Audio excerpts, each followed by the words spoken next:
What's up, guys? Where y'all at? Where y'all at? Happy Monday. Hope everybody's having a great start to the week. We in the building. So this is what we're going to talk about tonight. The prompt says, did immigrants come here to align with white supremacy and undermine Black Americans?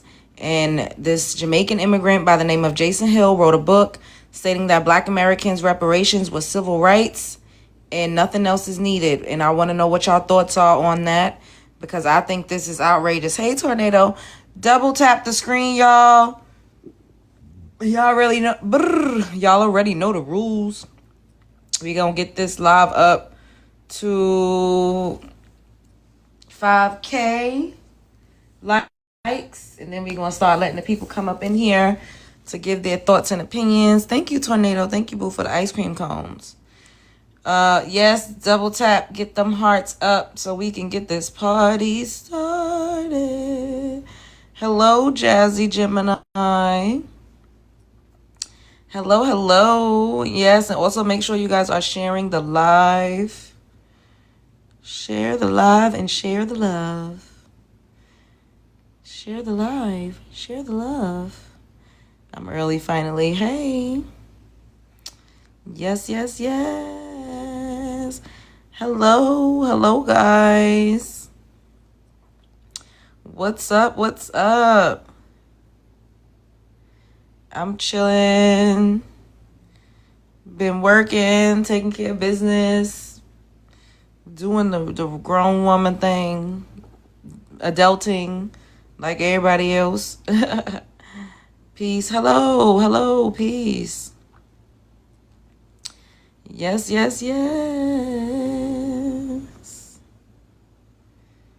Oh my goodness, this is gonna be an interesting live. I ain't got no time for the hooting and hollering, child. We ain't even about to do all of that, okay? We gonna stick to the prompt. I also don't need the people that come up in here saying, why y'all gotta talk about this every day? Why do those people got to be in our business? We are talking about trending topics and things that are directly afflicting and affecting our community. And it's about time we started having these conversations consistently. Thank you, Lee Bell. It's about high time we started having these conversations consistently. The fact that we never spoke about these things before is why it's become such a prominent issue. Because we never spoke about these things. We turned a blind eye. Thank you, Tornado. We turned a blind eye. We acted like we only had the pale face to worry about. And clearly, that ain't the dang gone case. It's unfortunate, but it is what it is.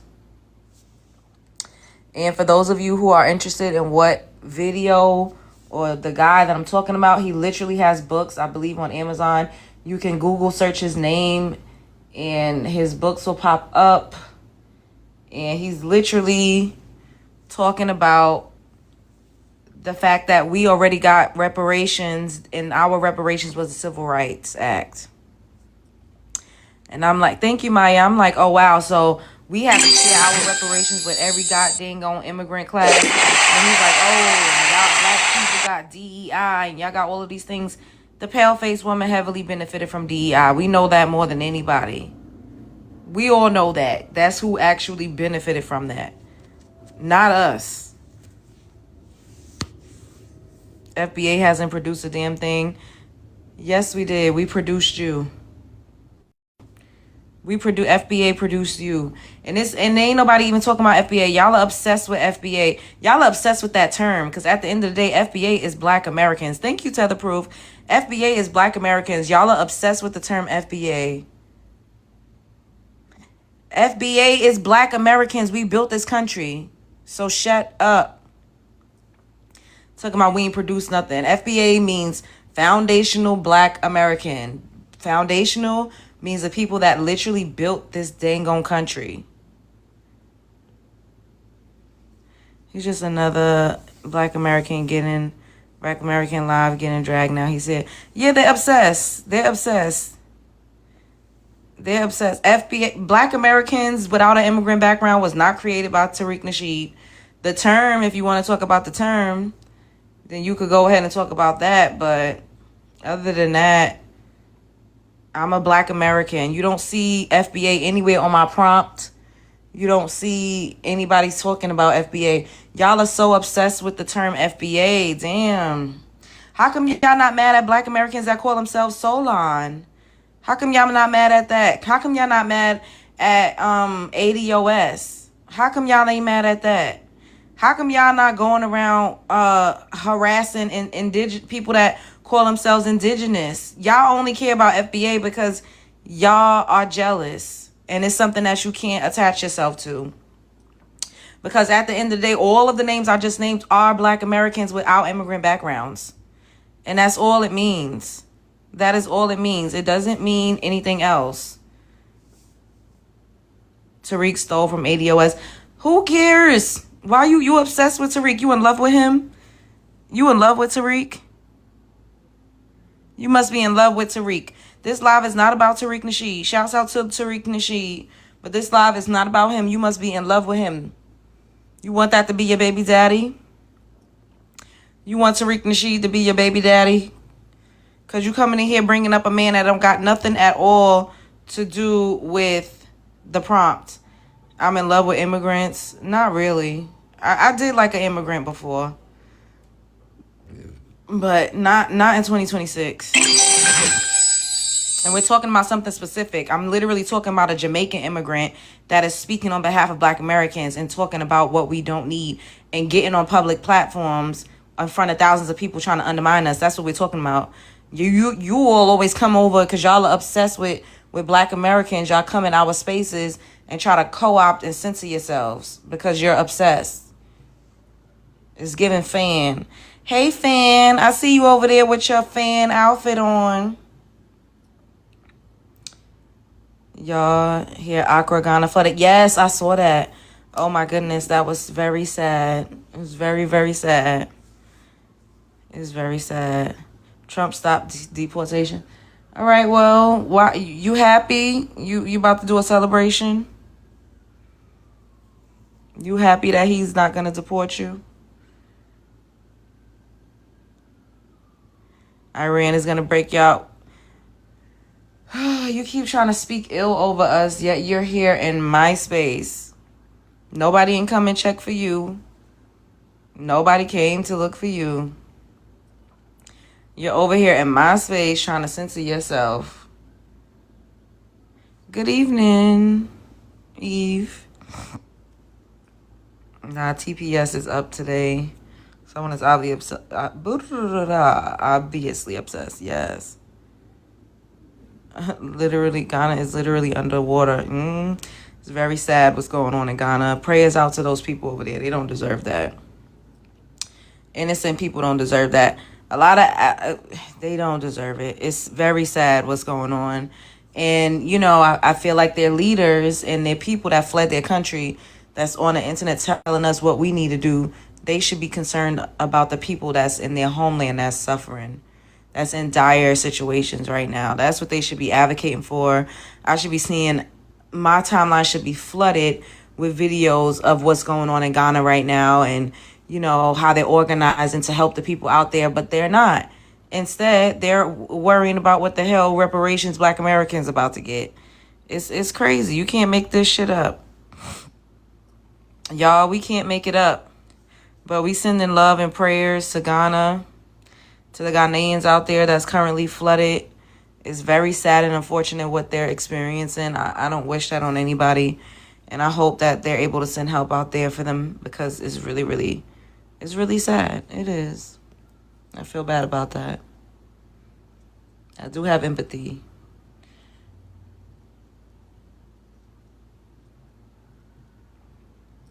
I absolutely have empathy. Thank you guys for helping me to reach the gift goal. We have an updated one. It's up top. Make sure you all send your heart meets. But if it's us, they would do the opposite. Yeah, they probably would be rejoicing and laughing at us and saying, they did some type of spiritual warfare on us, and that's why it's happening, because we bothered their ancestors. That's what they would be saying if the tables was turned. But I mean, I ain't say that. I'm just saying what they would say. Thank you, Tornado. Thank you. Thank you, Mayat. Thanks, B. The Africans here are more concerned with us than Ghana. Yeah, it's sad. Very sad. Thank you, Tether Proof. It's really, really sad, you guys. It really, truly is. All right, let's see where. Oh, boy. Black Lions, you want to be the first one up here. I don't feel like arguing with you. I do not feel like it. All you want to do is argue and call people ignorant. You come on here every day.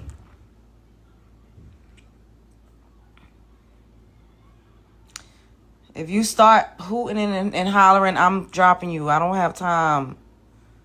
Another one of my fans.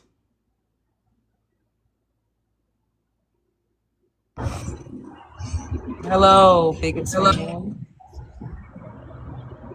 So did you just say that you were in love with an African guy?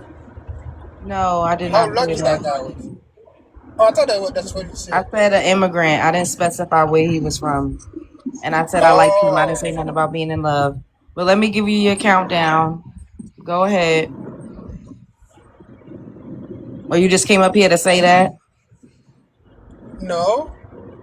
Did you say okay the prompt, right? You said did immigrant come here to align with whiteys or with white supremacists and undermine black America? No, we don't come to America for that. Why would we? Immigrant don't come to America to undermine black America. No, Read the second that's part. nonsense. Read the second part. Jamaican immigrant Jason Hill wrote a book stating that black American reparation was a civil rights and nothing else is needed. Yeah, that I agree with that. Yes. You agree that Black America, that the Civil Rights Act and civil rights laws were reparations for Black Americans? What happened? You agree that the Civil Rights Act and the civil rights laws was reparations for Black Americans? No, absolutely not. No, So you absolutely don't not. agree with that. But I that's don't what agree this with that. that's what that man wrote in his book. Actually, I'm not driving. That's the reason why I could not. Oh, you No, I dropping don't off know. Uber Eats or you doing DoorDash? Why? Send me some money. You don't never send me no money. You don't never send me no gifts. All you want to Because do is come up here and talk all the time. you are a wealthy woman. All the money you're making, scamming people on TikTok all the Oh, I'm time. scamming For people. for disrespecting African. First of all, who even brought up Africans? You are obsessed. You come up here centering yourself. An African was in this chat, and I responded to him. Nobody brought up Africans. Listen, This prompt is talking about Jamaicans. You came up here. Now you gonna call me a scammer? You a fat face online. Now I'm kicking you off my panel because you got me fucked up, Black Lion. You see that? He gonna come up here and say I'm scamming. What I'm scamming? Do I tell y'all to click a link? Am I selling y'all anything? I'm scamming y'all.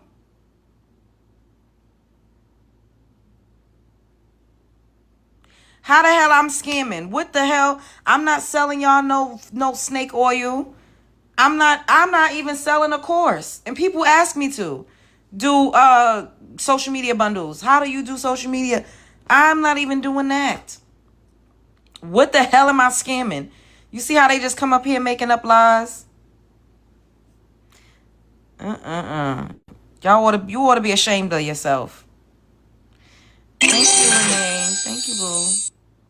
Talking about Africans all day. First of all, the prompt says Jamaican.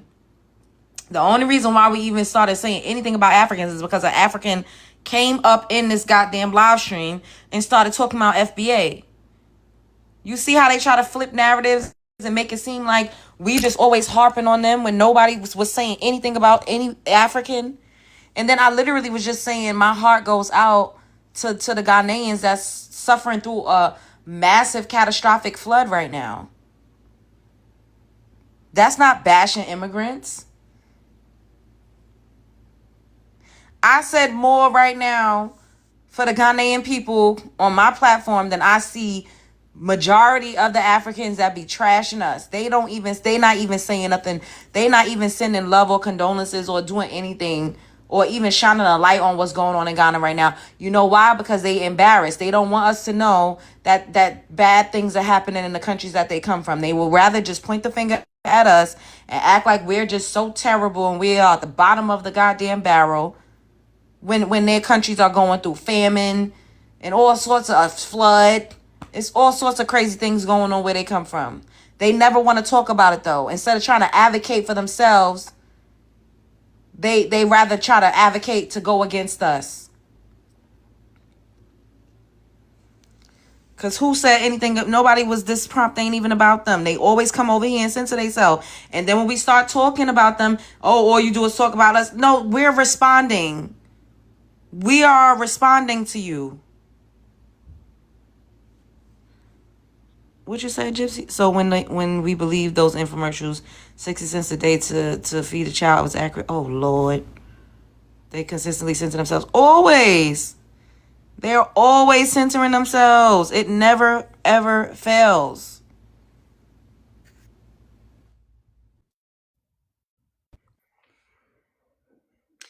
Hello, Tetherproof. Hey, Love Jones. I'm just showing love the Brooklyn way. You know what I mean? Nah, I just came up just to say, Let me give you the they're timer. really hating because all the people that's Black American FBA panels, they're getting gifts and they're doing what they're doing with their platform. And they platforms don't be popping like that. So I practice group economics. Any room I go into, whether it's you, whether it's Tariq, whoever, I show love to people and I'm practicing group economics and they don't like that. They can't stand it. So Period. that's how I'm gonna stand on business. You know what I'm saying? So I'm always gonna show love. You know what I mean? Because that's what we got to do right now. And they gonna keep on hating, talking. They talk about, oh, you scamming. That should be pissing me off. Like it's crazy. You know what Like I'm saying? what? Oh my goodness. And thank you. I appreciate you showing love. I appreciate everybody showing love. Cause it helps. Like we really do be up here. I make content too. I don't just live stream. Well, you've seen. Yeah, I So know. I it know. takes, a lot. And they're having to deal with all of these people harassing me, stalking me. I don't have to call the FBI. I be going through a lot making content that I don't talk about all the time because I don't want to, live in that negative energy. But it's a lot going on. But know what I noticed? They attack the sisters more than, and especially like these foreigners, they be very aggressive with the sisters, and that's what I don't like. That just really pisses me off. Like, take that back to your homeland. You know what I mean? And I don't like it at all. Other than that, you know what I mean? When it comes down to men, they troll, get blocked, whatever. But sisters, they just be stalking y'all. I noticed that. Just And a making few different panels. pages. Yeah, yeah. Mhm. But thank But you yo, for coming. I just came up to show you love. That's it. I'm gonna drop back down. I mean, keep Okay. on doing what you're doing. Thank you. I appreciate it. Hey, Adonis. Adonis, I like saying your name. It's a nice name. Did your mom or your dad name you?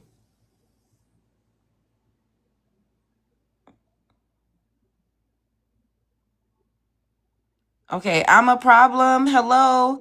Can I have your ethnicity? And then I'm gonna go ahead and give you 3 minutes so you could go ahead and answer the prompt. All right, Black Foundation, they Black by way of Mississippi in the Louisianas. Okay. Okay, go ahead. Go for it. So I came in the box to say I love your content. I follow you. I love you and all that good stuff. But I think I Thank you. found him if he's a professor at a university called I forgot the name, but I have the email and everything, and we need to email this mother sucker. Oh, Jason Hill? Yes. Yes.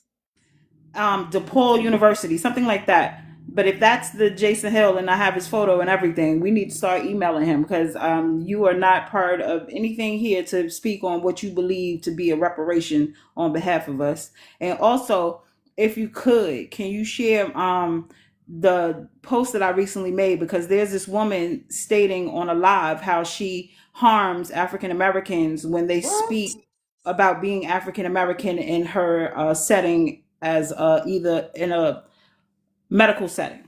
Wait, was that a Haitian lady? No, it's a white woman Oh my who God. You have admittedly to, can you stated, tag me in it so I can see it? And yeah, I know, it was one of those I'll Carmelo share it. Anthony lives, and she's a Metcalf supporter, but she said that openly on a panel. Oh my God. And we can't find her, but we're trying to see if anybody can like find her, maybe hear her voice and know who this woman is because she's That's a detriment. crazy. Oh my goodness. We be getting it from everywhere. It's like, damn. Can we catch a break? So I'm gonna put that email address in your comment section, and I'll tag you in that video. Yes, tag me. Okay. Thanks, Thanks for boo. having me. Of course. Thanks, Chanel. Hello, Taco Bella. Can I have your thank you, Chanel. Can I have your ethnicity? And then I'm gonna go ahead and give you 3 minutes so you can answer the prompt. Sure. I'm Black American from Memphis. Okay. Let me start your count now. All right, go for it. The immigrants come here to align with white supremacy. If I'm being honest, I think a lot of them are just kind of leaving very hostile, resource depleted countries. So I don't think they come here with the intentions to align with white supremacy and undermine Black Americans. I think they get here and they recognize as a tool that they can leverage to climb, whether it be the corporate ladder or establish businesses here. So I don't even know if they really think about us at all until they realize that historically, in order to make it in this country, you need to undermine Black American people. Wait, so you think immigrants don't think about us at all? Wow. I mean, see, I've been around quite a few of them. Me too. I'm from Brooklyn. Yeah, so just being in school and stuff with them, like I hear how they talk, but I say like we're a means to an end. That's just how I feel. So what do you think about the second half? Oh, sorry to see about the Jamaican immigrant Jason Hill. Mm-hmm. I don't think anybody who's not from here should have any bearing on the reparations conversation at all. Okay. But that's all I have to say. Okay. All right. Bushmeat Slayer, can I have your ethnicity? And then I'm gonna give you 3 minutes to speak on the prompt. I'm Black South African. Are you in America or are you in South Africa? No, I'm in South Africa. Okay. Go ahead. You Yeah. got 3 minutes. Yeah. So, did immigrants come here to align with white supremacy and undermine Black Americans? It's as simple as you put it right here. You guys need to deport all of these dusty people from my continent, okay? They are there to align with the white supremacy, as you put it there, and they will undermine you guys. It's going on in our country, it's going on all over Africa as well. You guys are not unique to this problem. People leave their countries and they undermine the people who are indigenous in other people's countries. So I'm going to tell you straight and honest as it is. They are there to undermine you.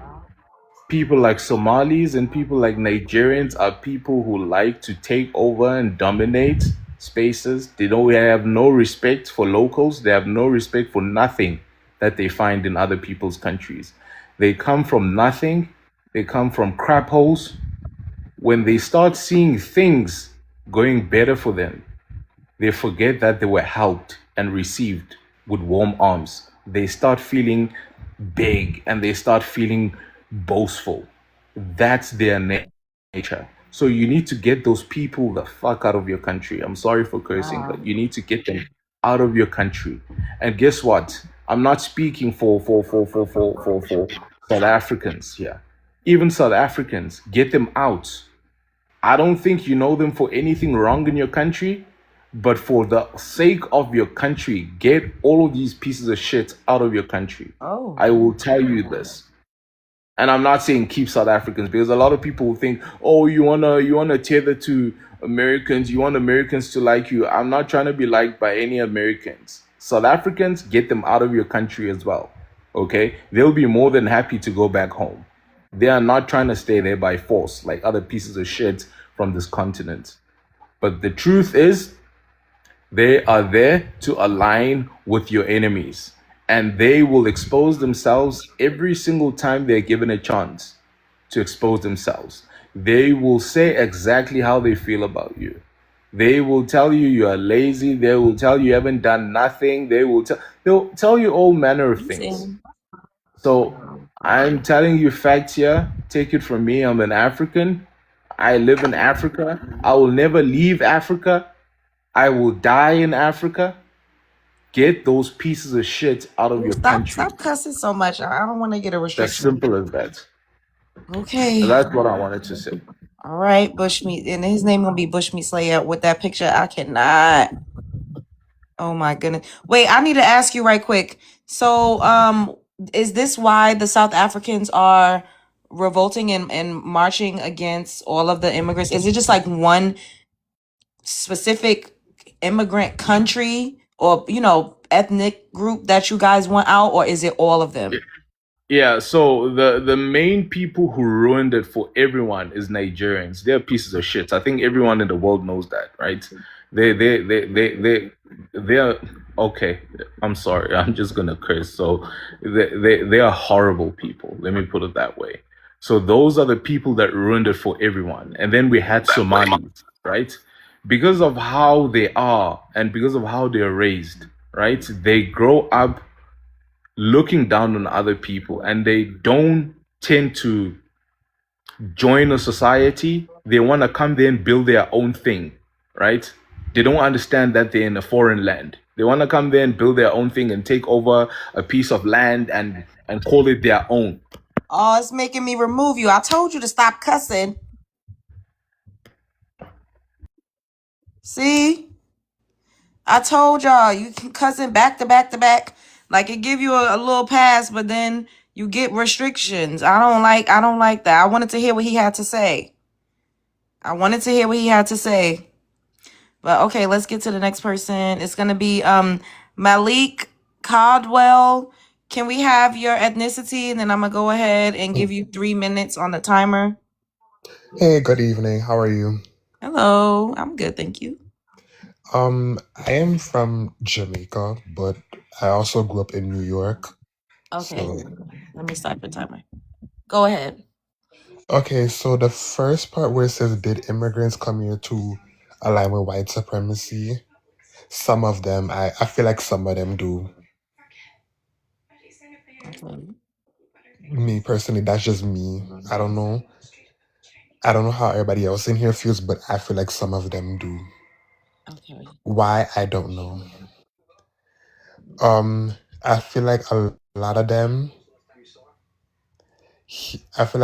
they come here and they forget that Black Americans are the main ones that put a lot in place for everybody else to even be able to come here. Mm-hmm. The second part now, I know a lot of y'all are waiting for me to answer this part. What Jason Hill said, I don't really agree with it because if you learning Black American history, you guys endured more than just the civil rights. So I don't get why he made that statement. Because me personally, you guys endure, just like in the Caribbean, you guys had to deal with slavery and colonization, but you guys also had to deal Oh, with you sound low. I don't know what happened to the.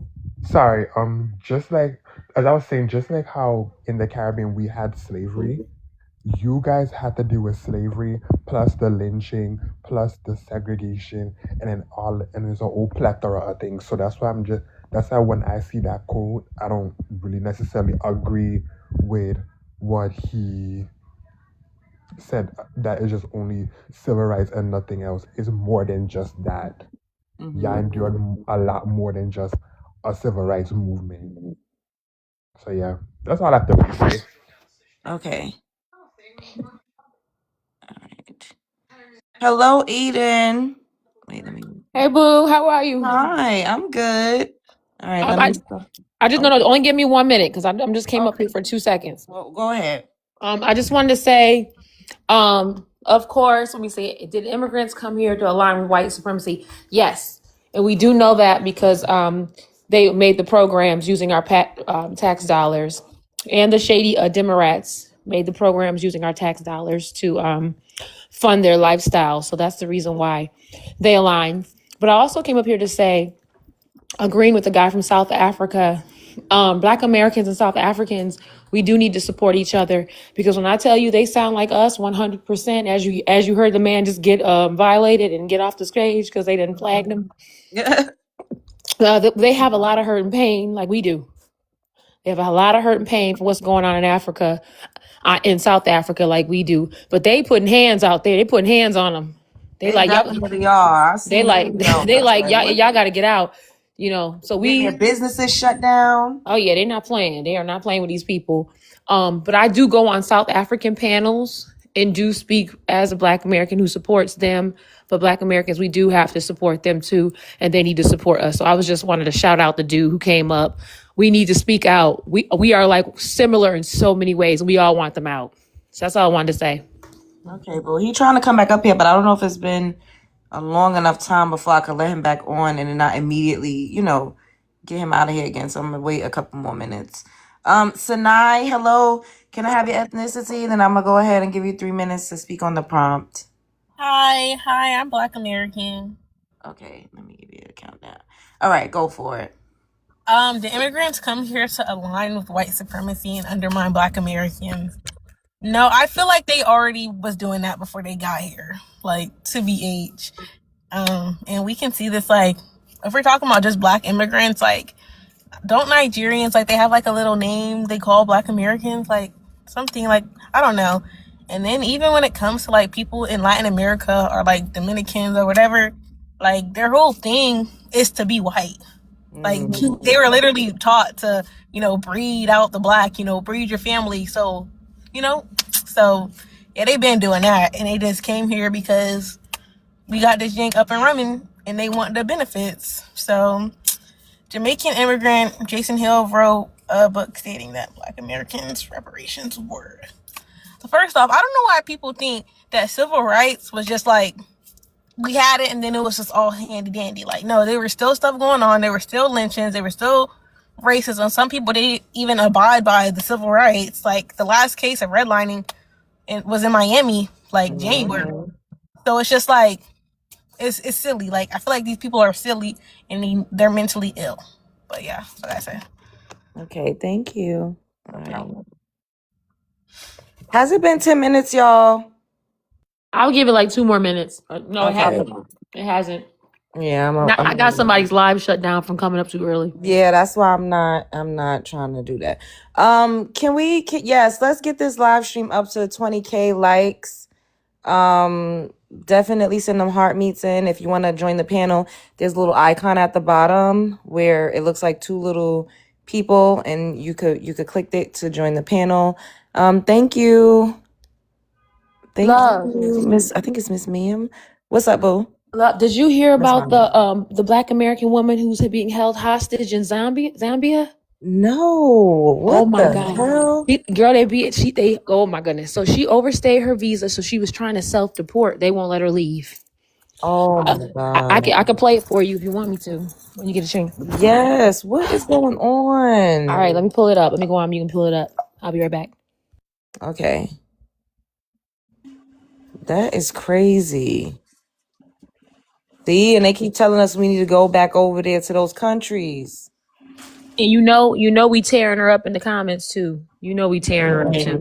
Wait, she's able to like use her phone and like post and stuff about it? Yeah. Okay, here it is. I got it pulled up. Let me get it. All right, let me make you big. Hold on 2 seconds. All right, let me get the camera on.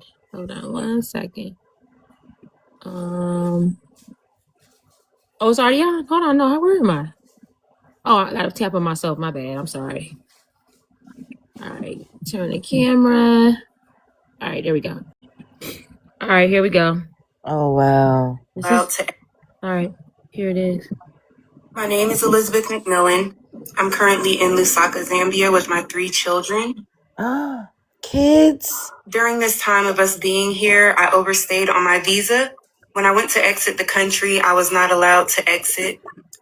We were held at the airport and then taken to immigration, where I was fined and asked to pay 24,000 kwacha. I was told multiple prices that I needed to pay. They finally settled on 24,000 after telling me that my children were not minors, that my children should be paid for as well. They finally decided I could pay 24,000 kwacha after telling them, yes, my children are minors by Zambian standards and American standards. There's nowhere where it says that my children's ages do not make them minors. Because of the way that their payment systems are set up here, I had to transfer money into my cell phone and then transfer it to them. They were not able to accept my phone tapping their point of sale here, so I had to send money through the phone and found out that there was only 20,000 that could be sent per day.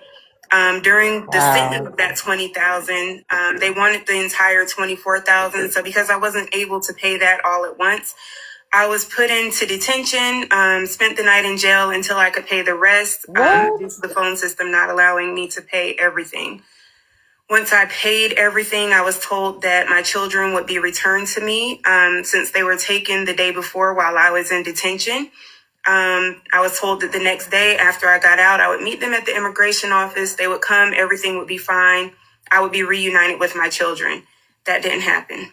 Oh my God. Immigration cleared me. However, I was not allowed to be reunited with my children. Though this is what I was told would happen. The next day there was a holiday, so they said that they would not be able to reunite us then, but they would reunite us on that Friday. All of this started on the 10th of March. So on that Friday, when Friday came, I went to the immigration office expecting to see my children, expecting us to go and prepare to leave the country as requested. However, I was told no, I would not receive my children then either. I've been told multiple things by multiple people as far as what is going on with my children, none of which is adding up. Immigration says one thing, child welfare here in Zambia says another thing, but yet I still have not been told exactly why I cannot be reunited with my children. I've paid all the fines. I've been cleared to stay in the country until a certain date. I've also bought tickets to leave the country, and still my children have not been returned.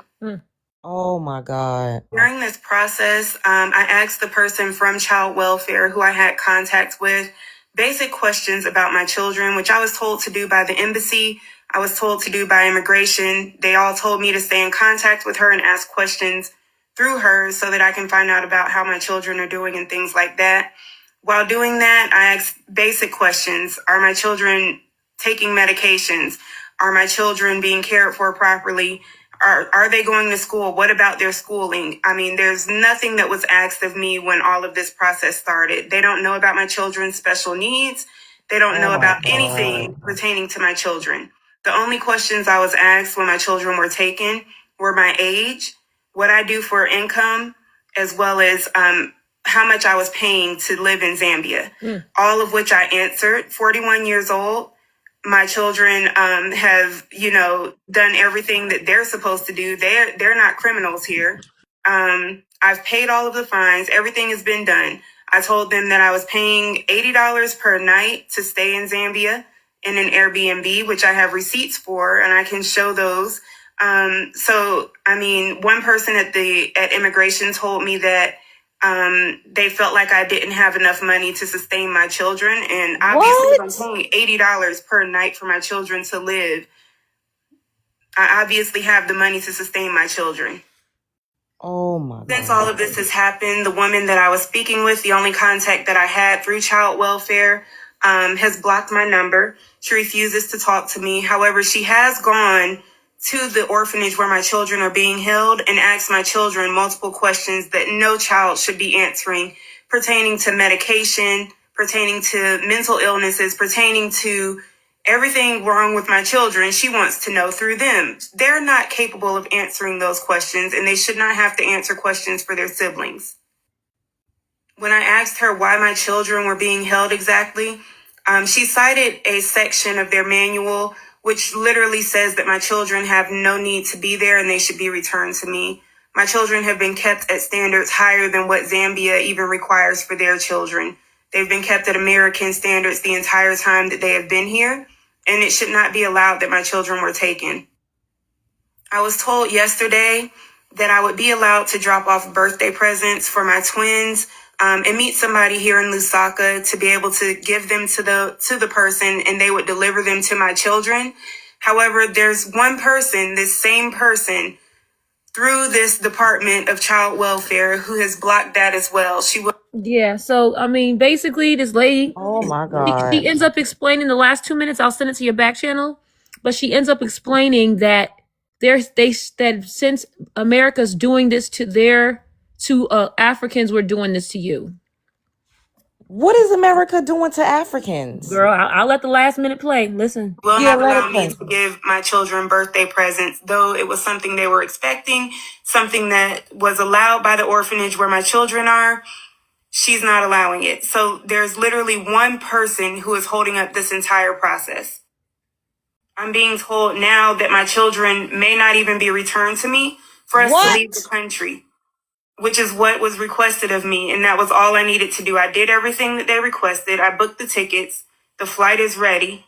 Everything that we need is ready. I have no access to my children or any of our things. My children have everything that belongs to us. So I have not been able to work. I have not been able to make money so that my children have everything that they need. And she knows these things. Right now, I'm asking anybody that can help with getting my children back that you please help. Whether that's reaching out to the president here in Zambia, whether that's reaching out to child welfare in Zambia, reaching out to the president in the United States or anyone in the United States that may be able to help anywhere in the world. I'm asking for help with getting my children back. Today is my twins' birthday. They should be with me. They shouldn't be spending their birthday with strangers all because of a personal vendetta that one person has against me. The only reason that I've been given that my children were taking is that it's being done in America, so it can be done here as well to me. So since Americans are doing it, it can be done to me because I'm American, is what I was told. Child, and that's I'm sorry, pause it. But reality is, Black Americans need to get the fuck out of Africa, okay? Get out of here. Because that money has been cut off. Send this to me, please. Okay. I'm gonna send in your back channels, but yeah, the money has been cut off. What you mean my back channels? DM? I don't know what that means. Oh, DM I'm sorry, girl. I'm over like, here using what is Clubhouse that? terms. I'm using Clubhouse terms, baby. I'm so confused. Like, what back channel I got? Lord have mercy. Okay, I gotta remember how to do it. So I click on your page. Yeah, and then send. It should be like you could send a message like at the top. Okay, I'll do it. But yes, girl, I'll get that to you. That's outrageous. Like, yo, but they blatantly, like, out in the open trafficking. Well, I don't know if I can say that. Let's just say kidnapping kids out there. Who knows if her children are even at the orphanage that they told her they were at? For real. She hasn't. And did it say how long she hasn't had contact with her children? This started back in like March 10th, girl. We about to be in April Wednesday. My God. So like 3 weeks. Once they found out what she did, first of all, she was trying to self-deport. She was trying to self-deport to go home, and they stopped her and asked her how much money she made, realized that she's making bank. She got money. Because obviously she paid $80 a day. And she been there. So, but this is what I'm saying. These Pan-Africans set our people up, having them go to the continent, and now that money has been cut off, they really fucking with our people over there. Yo, and even before then, I think it was Zambia or another country where a lot of Black American women were going out there being unalived. Like, it was like a epidemic going on, and they just keep going. They keep telling us to go out there, for the land, for the money, for the resources. We got more resources here. You might as well take your ass to Russia for the resources, the natural resources. But I'd rather go to oh my God, people ain't gonna like it, but I'd rather go to Europe to try to I ain't even gonna say nothing else.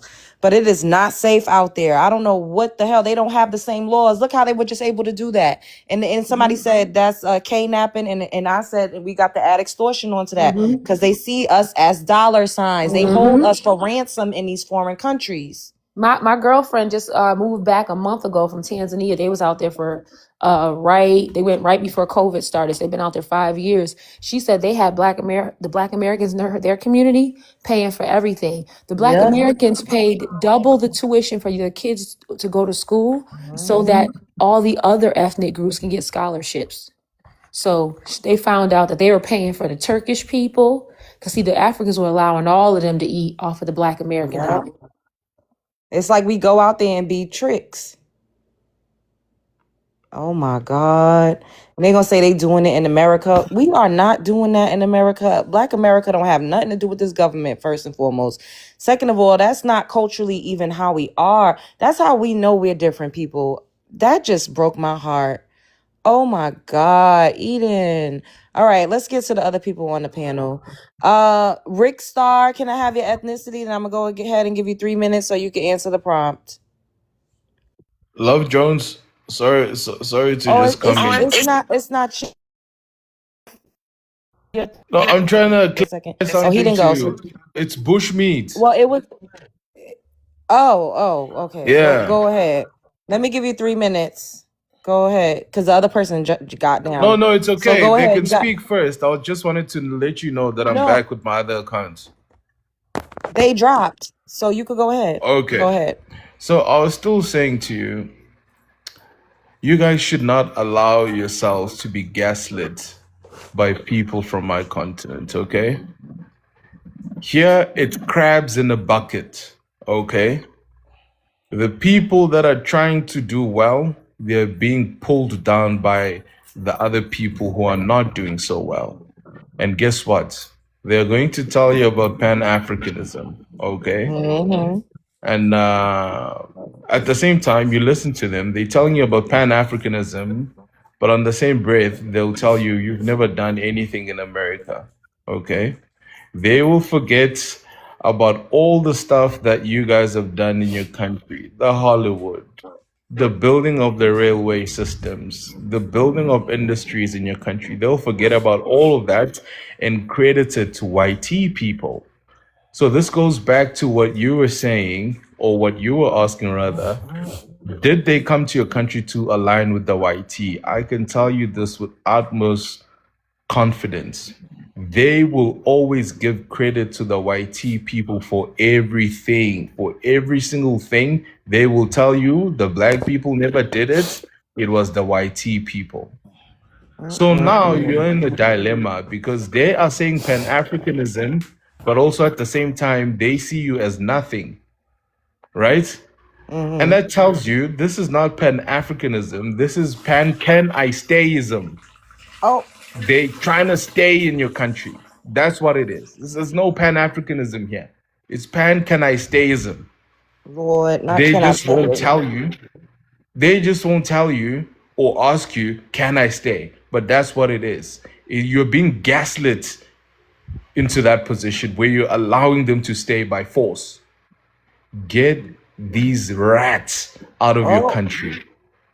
South Africans, Nigerians, everyone. And I'm including South Africans on purpose. I'm a South African myself. And I know we don't cause issues for people. But I can tell you now, just so you have peace, everything African in your country, get them out. Why? Crabs in a bucket. That's what it is. These are people who have no respect for anyone. For anyone. They've never seen anything good. They've never built anything good. Nothing. And they hate it when they see other people laid back. They're like narcissistic parents. You know, narcissistic parents who hate it when they see their child laid back. They're exactly like that. They don't like seeing people rested, other black people rested. You see, they will import their standards of what it is to be a hard worker. They think because they sell water along the sides of the streets, Not the water. They need to use that same standard for you. But you fought for the freedom that you have. You fought for it. Your ancestors bled for the freedom that you have. But they will import their standards of what it means to be a hard worker. So if you are not willing to go on the side of the streets there and sell fake Nike shoes, then you are lazy. They will Oh import Lord. that standard. But they're forgetting that no, I have the right to receive stuff from my government because my ancestors, this is the blood of my ancestors. That is what's affording me to be receiving these privileges. It's not laziness. My parents fought for it. That's what it is. Someone out there had to bleed and lose their lives for me to not have to sell water on the side of the streets. They don't understand that. They will import their poor standards of what it means to be a hard worker.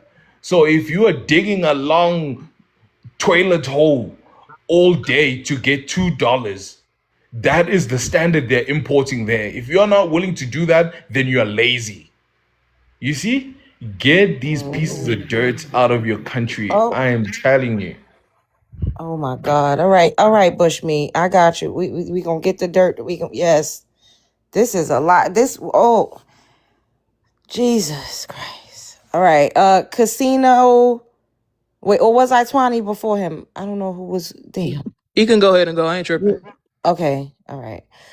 Casino is back. Can I have your ethnicity? And then I'm gonna go ahead and start the timer for you. Hello. Hello. Hi, Miss Jones. My name is Casino.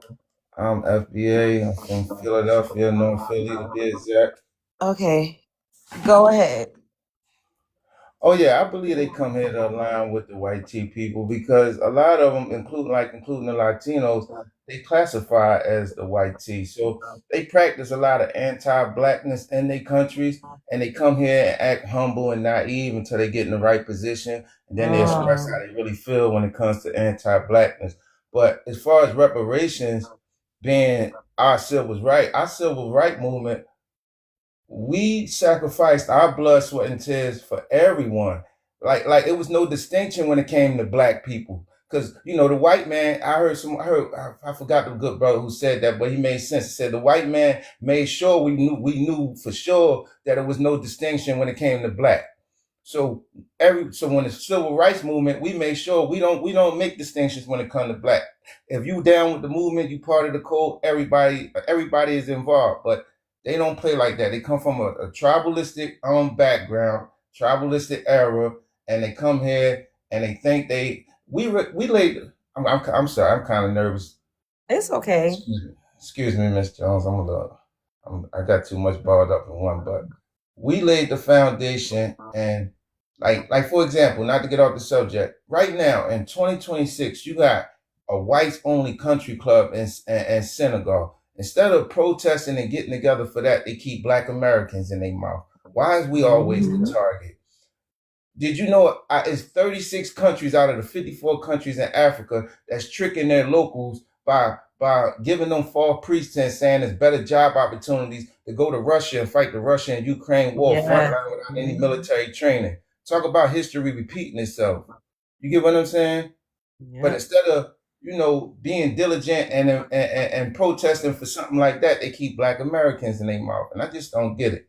But that's all I got to say right now. Okay. Thank you for letting me get the dance floor. You're welcome. You did good. Oh, thank you, Mom. I appreciate that. Hey, Artwani. What's happening? Where you from? You got a immigrant background? Hell yeah, I'm Somalian, Jamaican, Haitian, all that shit. You do sound a little Haitian. All right, let me give you 3 minutes. Don't play with me, nigga. Nah, I don't understand. Like, I just came in, I had to find parking, so I'm a little late. But what's going on with that lady overseas? Her children got snatched? Yes, I'm looking on her page now, and it's crazy because she literally got a workbook out about moving abroad and leaving your 9-to-5 and financial planning. And I'm looking on her page now, and there's been no update since she posted the video that Eden shared with us on the 18th, and today's the 30th. There's been no update from her. On the where did it start? Okay. On the 17th of March, she posted, "My 3 American children have been taken from me in Zambia. I've been separated from them for since March 10th, 2026. The Zambian government is refusing to return my children. I have no legal grounds for holding them. Please share." And then after that, on the same day, she posted, "To my 3 children, I see you. I know you're watching. I'm not leaving without you. Not today, not ever. I'm spending every minute fighting for you. I love you more than any obstacle. Hold on, I'm coming." And then on the 18th is when she posted the video that Eden shared. And I'm looking at her page and there's nothing else since then. Like she has she got 2 videos pinned from 2024 and nothing. So I'm definitely gonna do some content on this. Thank you again, Eden. Thank you, Boo, so much for sharing this with me. Well, girl, you know I only come to your page to give you stuff so you can share the Yes. content. I need Nah, Eden, that's what's up, yo. That's crazy, bro. I'm at a point. I'm raising these kids right now, and I can't do it. But I'll keep you informed and give you some content, girl. All right. Okay. Damn, bro. But Shout out to this Eden, bro. is heartbreaking. Like, But my question is, cause my little time about to run out. Goddamn. oh, Where's the Pan-African folks? that's the thing. I'm surprised. You see what I'm saying? You know, I'm surprised I did not see this because I be scrolling the FYP, you know, because I gotta stay on it. It's a part of what I do. And I've not seen anything like this. And the link that Eden sent me was for X, basically it's like Twitter. That's my point. Like they be talking every time Black Americans do something. We always catch the back with, see y'all this, y'all divisive, y'all don't care about the greater good. Where they at right now? Even with the Jamaican dude that wrote that book. Why they ain't saying nothing? They never say anything. That's what I'm saying. Like, why is it that we always got to get held to a certain standard? And then, like the other girl from the other night who was trying to be slick about my accent, remember her? Mm-hmm. She talking about something. We set the standard. Okay, but if people don't meet the standard, why we keep going for it? That part. It's like we the only ones with morals, like angels in a city of demons. Right. Like eventually, oh my bad. Go ahead, Eden. No, I was just gonna say, and just for the record, y'all, because I meant to say this last night on the live, that don't think that these first and gens don't go by Black Americans. They just don't want to say it around Black Americans. That girl slipped up. That girl slipped up yesterday. Remember, she came on the stage and slipped up, and she was like, "I'm Black American. I mean, I am Ethiopian American and Black." Yeah, she did. In their spaces and around them, their kinfolk back home, they call themselves Black American babes. That's what I'm saying. Right. So, because she said, "No, I mean African." You are exactly right. Yeah, so that's what I'm saying. Like at some point, I don't mean no disrespect, but Black Americans got to wake up and realize we don't have no allies. We are literally on our own because it's people in our own house, in our own enclave that's willing to submit to these people as if we really are inferior. Because how is it that a Black American person can just be holding people accountable and we get jumped on, but then you got this lady overseas in a completely different... Like, I ain't even seen too many people reporting on Adonis other than his own community. That's true, too. So where's the Pan-African people taking up for him? And this is a YT person that did that to Adonis. Where are the Pan-Africans speaking up on his behalf? Excuse me. They don't really... Was somebody wanted to chime in? Who said that? Malik. Oh, Malik. Yeah, you could go ahead quickly, and then we got 2 new people. Go ahead. All right, I just want to ask, like, what the story that you guys are talking about with the lady overseas, can you explain to me what happened? Long story short, her children got snatched up by the government. In Zambia. But basically, she's in Zambia. She's been over there working. She has 3 children, so she's, obviously been there for a while because her visa expired. So what she was trying to do was she was trying to self-deport with her and her children. The Zambia police stopped her or at the airport or security when she was trying to go home, stopped her, saw that her visa was expired, and then asked her what she did and basically extorted her for her money, charged her minor children as adults. So she really paid 4 fines instead of 1 fine as an adult. And then they're changing the rules, and then they took her kids from her because they put her a night in jail. She was trying to pay the balance off in total when they said she needed to pay for 4 people. But because of the way the money has to be transferred through the phone, she can only spend 20,000 of whatever that currency is. There's a cap on it, like Cash App. You can only send so much money for Cash App and Zelle per month. So apparently the laws in Zambia said that she can only send 20,000 of whatever their currency is a day, which made her have to be in jail until she paid the fine. So she paid all the fines as it accumulated until her so she can get the money through the phone, and then she purchased the plane tickets to go out, and they haven't given her kids back and blocked her. Wow. That's a lot. crazy. But love, I ain't had nothing else to say. I just wonder if I was tripping, if I was crazy. Like, it just seemed like we the only ones that get held accountable. Well, I'm That's just all. going to tell you this and keep it real. You are tripping and you are crazy. But I do agree with the fact that we shouldn't be the only ones held accountable. Okay? All right. Yes, ma'am. Now let's get Oh, okay. Big boy B, can I have your ethnicity? And then I'm gonna go ahead and give you 3 minutes so you can speak on the prompt. Yes, I'm Black American, originally from New Orleans, Louisiana. Live in Houston now. Been living in Houston. Okay. You wait, you kind of low. Is it possible to Oh, can you hear me I don't know better? if it's headphones or It is headphones. Can you hear me better? no, you sound like you're talking through a cup. Really? Yeah, you low. I don't know what. Hold on, let me see if I can turn it up. Okay, let's see. Can you hear me better? Let me keep talking. Let me see. Can you hear me better right now? I'm talking normally. I mean, it's I can hear you. It's just still a little low, but it's fine. Go ahead. All right, I'm gonna start Okay. your timer. Go ahead. I don't need that much time. I was just going to say, of course they do. You know, coming over here and trying to assimilate with white supremacy or be white supremacist or whatever, because it doesn't make any sense. You telling me you come from an all-black country and you want to go live where people were being oppressed, or even we can go back to the 60s or even the 90s where people were getting lynched, but you want to come here, Yeah. but you want to come here, and then what they say, oh, we stole their resources. I mean, you sold it. That's one thing. Second, if you need to fight for your resources. What are you talking about? If you're not willing to fight for anything, you can't complain that people are taking it. Like, it makes sense. I mean, that's all I gotta say since my mic's kind of messing up. Okay.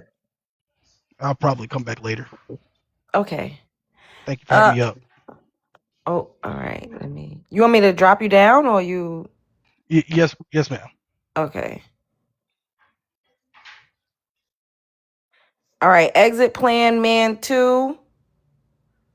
What's up? Hello.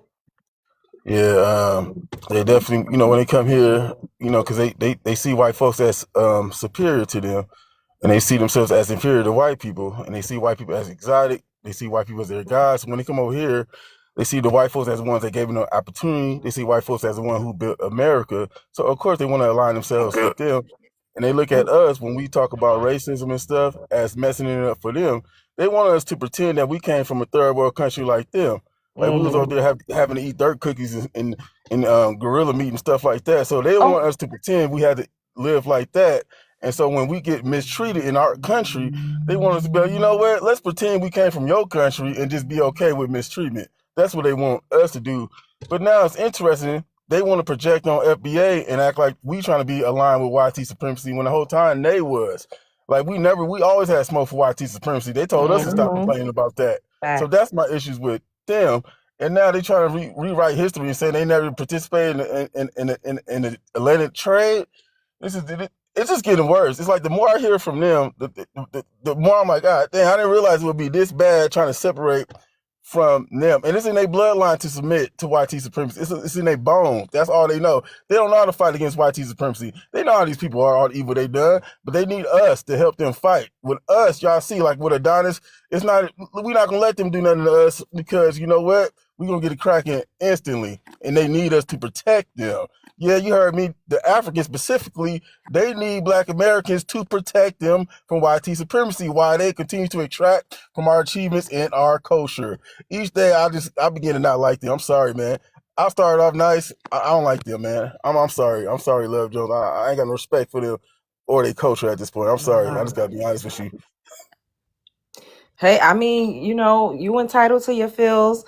I gotta give my disclaimer. Everybody on this panel, I'm just neutral.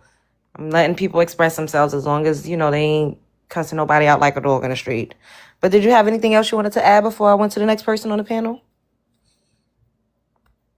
No? Yeah, so no, I think Pan-Africanism, yeah, y'all got a good point. It's like when they do something wrong, how come Pan-Africanism never holds them accountable, but only us? I'm trying to figure out as well. I'm right there with y'all. Mm-hmm. Well, I did a panel on that and nobody couldn't really have nothing to say. Like, I did a prompt, and we didn't get any concrete answers. Like, they always pivot, deflect, and skate around answering that straight up. These people, I don't know. A lot of them flew over the cuckoo's nest, but it's all good. Hey, I got a response for y'all.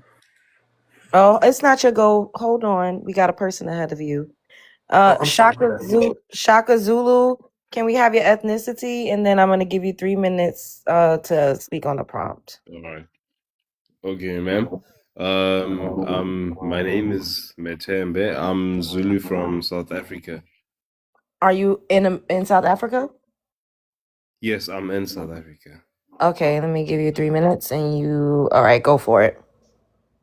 Okay, thank you. I'd actually like to greet all the Americans on the panel and specifically also the Black Americans, because I actually had a question for you guys. And I'm actually glad to see that some of you are waking up to the question of illegal immigration. Because here, and I actually like to warn you about my fellow Africans, that we have the same problem here in South Africa. Remember, South Africa is the most developed country in Africa, so they all come here, illegally. So we have the same issue that you guys have. And we are one of the few countries in Africa that didn't unalive or chase away all the Europeans after we gained our independence. We sort of had a discussion with the Europeans that, listen, you will share in this economy with the natives or you will leave.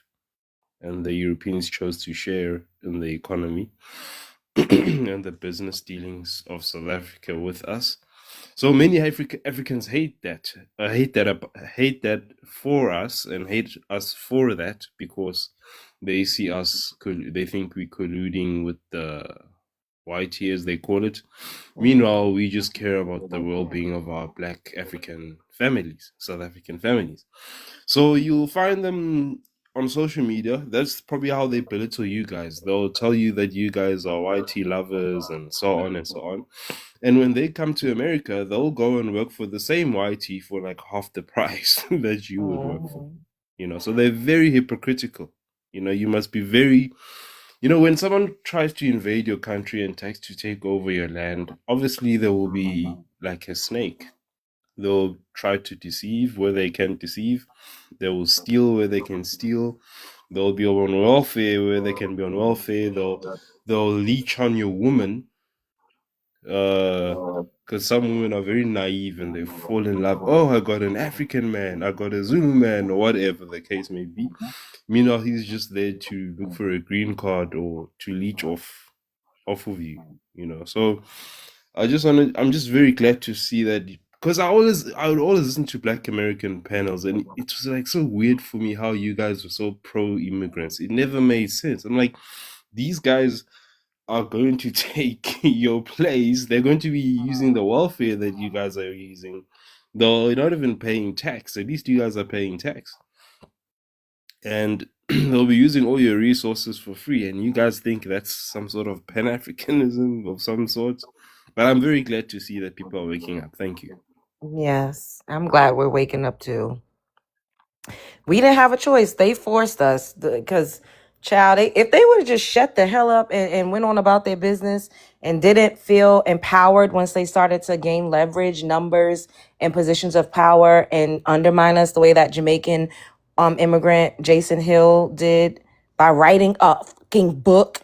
He had the nerve to write 2 blood clot books saying that we didn't deserve no damn reparations. Then the other African nurses took him out. Oh, don't give treatment to the Black Americans. Like, they just really, the immigrants, the Latinos, everybody been cutting up and really trying to, like, just... I'm trying not to cuss, but it's too much. It's been too much. Let's get to the next person.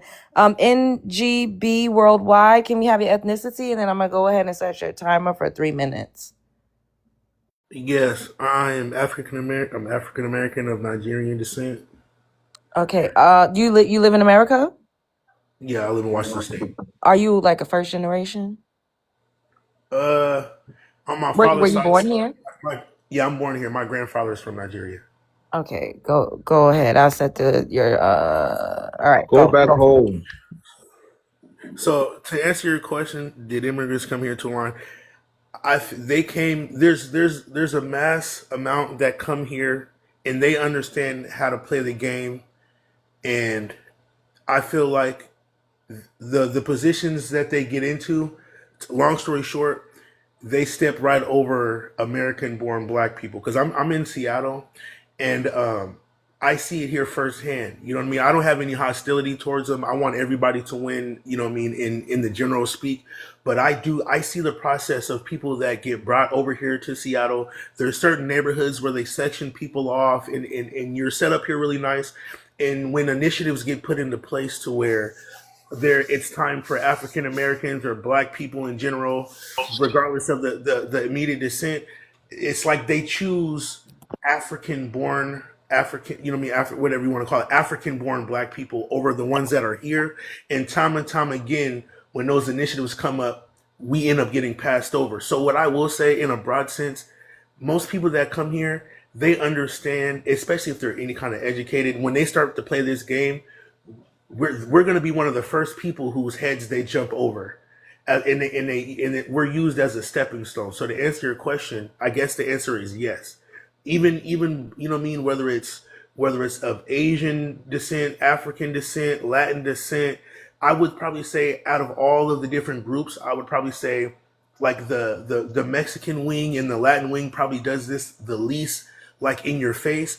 But it happens with a lot of races. They come here understanding that you're not coming here to try to make a change. You're not going to change anything. You got to play the game the way it's played. And I feel like as African Americans, we have been caught up in this circle of we're distracted with so many things that we don't hunker down and just plug in and really play this game how it's meant to be played. And it's going to come a time where we got to understand we're going to have to fight for ourselves here and develop African Americans that are from the United States, first, second, third generation, and solidify us as our own entity. Jones, can I deal with this, Love Jones? Wait, no, let him finish. Go ahead. You got 30 seconds left. And I say that because we're gonna be some of our interests, American-born Africans and African Americans and foreign-born. Some of our interests aren't aligning, and I feel like in some ways, us trying to do certain things together is causing certain American-born African Americans to be stuck in place, while foreign-born ones are kind of jumping over our heads because they're playing different games. I gotta ask you because you're confusing me. So you're saying foreign-born people are considered African American the same as you would consider lineage-based African Americans? Is that what you're saying? No. Essentially, what I'm saying is the Africans that are coming from overseas and coming to America, when they get here, they're set up in a way to where they leapfrog over us. And I feel like the ones that are born here in America are going to have to make a decision to start playing the game for keeps for us here, because us trying to do the kumbaya reach over, they're walking over here on our hands, and then they leapfrog us. I see it. My dad works for the county. I see what happens when they do these initiatives, and when they say we're going to hire all these Black people, they never hire the American Black people. They go hire the Nigerians and some, you know what I mean? And so that's what I'm saying. We gotta understand that we have to set ourselves up as a block here and stop trying to do, oh, we're here and we're over there, we're together. No, we're not. Okay, so I have to ask you again, because people are asking in the comments, are you bi-ethnic? Because you said you was Nigerian African American, so people are confused. Yes, my father, as far as I know about my lineage, my father's father, my grandfather is from Nigeria. So on my father's side, on my mother's side, I don't have like the whole knowledge. But my name's Hakeem Olajuwon Okoro. So my full you are a Nigerian. You are a Nigerian. That's what I'm saying. So, but what I stop saying we. There's no we. You are a Nigerian. Listen. What I'm Yeah, telling you is I'm from here though. I'm from America, so my experiences. Oh, I'm wait. giving okay, you a let me perspective that I ask see you it. this. Let me ask you this. How many of your ancestors were unalived in America to build America? Countless of them. What? Can you name two? On Can my you name mother's side. two? On my mother's side. No, Wait, so I your can't. I don't mother know what is a the. black You are your American? father's side. That's what you are. Hold on, You Bushmeat. see, Hold this on, is the Bushmeat. problem with Hold Nigerians. on, Bushmeat, hold on, hold on, hold mute on. for a second. I need to ask you: is your mom a black American without an immigrant background? Yes, Are you sure? Because you seem like you don't know. yes. No, what do you mean? I don't know. Because you was Yes, like, I'm I'm sure. not sure about my mom. Like, I don't No, know. I don't. I don't like as far. I know about my father's background because when I was born, my mother, like the reason I have my name, she wanted me to know about my heritage. Is from my father's side. I don't have the knowledge. Like you know what I mean? Like the So, what fact that I about know. your Oh, I'm mom's Nigerian. parents? Where are they from? My grandmother's from Mississippi. The lies are gonna start. Now the Nigerian lies are gonna start. I can't Who's say who's Nigerian right. lying? I don't know. What are you talking You about? Yeah, are this What guy you is are a South lying wrong? African. Nigerian. Hold Of on. course, duh. Hold on. Listen, when Can I you're say when you're something, when you're please? born you have two bloodlines into you. I know, but I grew up right. I know on my father's side there's there's Nigerian bloodline. On my mother's side, after my grandmother, I don't know where that goes. You know what I mean? I'm telling you the truth. I'm only 30 years old, bro. You know what I'm saying? You don't So gotta be 50 to know where your I'm not mother, saying that. your You guys are grand. focusing on the wrong stuff. You He guys are said focusing on the only wrong No, stuff. he no. said he's Listen, No, no, no. only listen. 30 No, years you're old. focusing on the wrong stuff. You're Okay, focusing may on I the say wrong stuff. something, love? May I say something, Hold love? on, Yeah, go hold on. You ahead. guys are focused on the wrong No, stuff. you hold My on. point Your here, time has been Okay. over. So, Someone can You are interject. the wrong yeah, okay. stuff. So let me just say this. Hold Wait, on, hold on. Bushmeat. This is one question I'm gonna ask. If you're from Mississippi and you know anything about your mother's side, you would know you were indigenous. Okay, because the South. Mississippi. I'm from Seattle. Well, listen to me. Your mother had you out the womb. Did your mom not raise you? No, when I was born, my mother was in prison. She got let out of prison to have it. That's Oh, what I say. You guys don't know my life. That's what I'm trying to explain to y'all. So you Y'all that be means not she's jumping on doing a my good head. definitely a job. Nigerian. Bushmeat, No, Okay. because you guys, Yeah. no, everybody because I can't got speak five. at the I got same Yeah. five time. people. Yeah, Yeah, I one got mic, five one people mic. talking Hold to on, me. hold on, Yeah, one Yeah. if mic, one you mic. don't have 5 people talking to you, Yeah. literally, we're doing a good job controlling, so Yeah. everybody's speaking one at a time. I don't do all of that over talking, so Yeah. stop it. Let me People are just say speaking this. to me Okay. one at a I'm sorry. time. Go I'm ahead, sorry, love. Eden. I'm gonna just say this. If your mom was in jail and you are raised by your father, then you are a Nigerian. You are a first gen because you said you were born here. So your dad and your father's father, they're all Nigerian. You're saying your mom is Black American, but you have no affiliation with her at all. Is that what you're saying? What I'm saying is this. Listen, my father was born in Arizona. My No. father's father was born. I'm trying to give you guys a picture so you guys Go understand. ahead. We already My know your father's grandfather. lineage. We know your No, father's hold on. lineage. No, hold on. Can you guys please just stop coming up? Because I'm real respectful. I'm trying to explain Go without ahead. having somebody keep coming up. Go My ahead. father's dad was born in Nigeria. My dad it's an estranged relationship. He doesn't know his father like that because when you guys know when you have African born parents, right? And then my grandfather had a baby with an American black woman, right? They don't like that kind of shit. So my dad didn't know his father growing up. So the life I had was just like a regular American black person, just with the name of Hakeem Olajuwon Okoro, because my mother wanted me to have some link back to where, you know what I mean, on my father's side. On my mother's side, I don't have any of the extra knowledge past my knowing my grandmother is from Mississippi. Now, what I can say though is that there's some native in there, right? But I don't have that super like the knowledge that I know about my dad because my whole reason my name is what it is and all that, right? So what I'm telling you at the end of the day, my point is I'm answering your prompt. I do feel like immigrants and some people that come over here, they leapfrog over us. I answered the prompt. You know what I mean? You guys is like digging You all into keep saying my life. us. Well, I'm just talking quickly because I'm not trying to talk for so long. Hold You on, know what I mean? I'm hold being on, quick. bro. So your dad is mixed too? If you guys call it mixed, my dad is just black, but his father was born in Nigeria. My grandmother, my dad's mom, was born in Arizona. So he's Okay. mixed. He's Yeah. bi-ethnic. So I think this is what you're I not. Hold on, sir.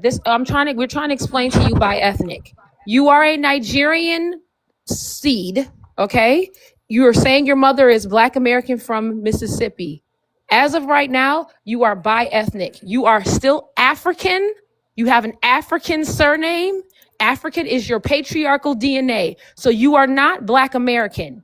Black Americans have indigenous lineage, and we have Black European lineage, and we have French lineage, but we do not have West African lineage. When we do our genealogy, your people are not in there, okay? When I say genealogy, I mean our physical, tangible records of our people, all right? They're not West African. So we are not the same people, but you are by ethnic. That's why I want you to clear yourself up. You're not Black American. We have a different genealogy, literally.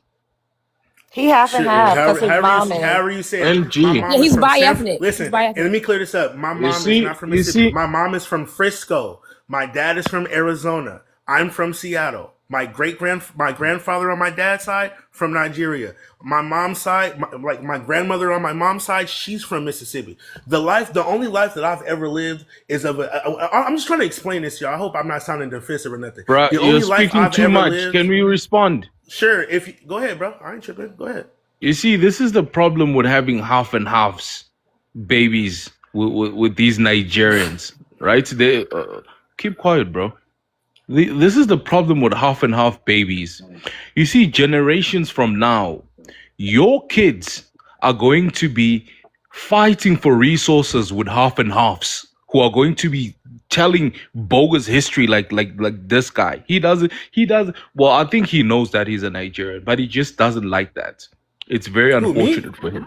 You're a Nigerian. No, bro, I love. Listen, hold on. Don't get it twisted. Hold on. No. Because you guys said I can interrupt now.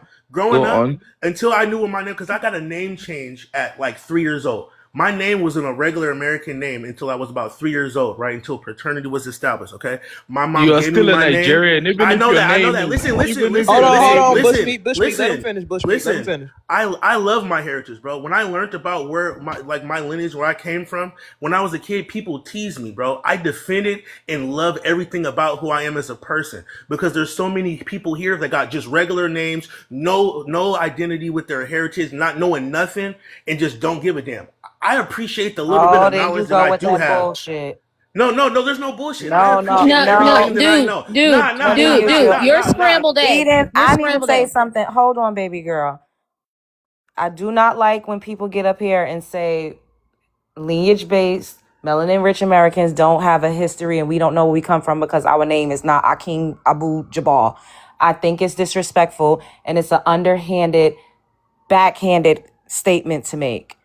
We know who we are. I probably know who I am more than you do. So don't say stuff like that. Listen, I can say what I just said because there's so many people that come up in the Black community that never dig into and never learn anything about themselves. But you only know that your grandfather is Nigerian. Yeah, if exactly. you can go by your grandfather, wait, we can't speak at the same time. If you can tell me that your grandfather is Nigerian and you go by that just based off your grandfather, why can't we go by what our grandparents are? What makes you more special? Because he's from West Africa? Right. You're not more special saying you know where your grandfather comes. I know where my grandmother comes from. I was raised by my great-grandmother. I knew my great-great-grandmother. I was more special. But you literally, you got to stop over talk. You got to relax. Calm down. It's going to be okay.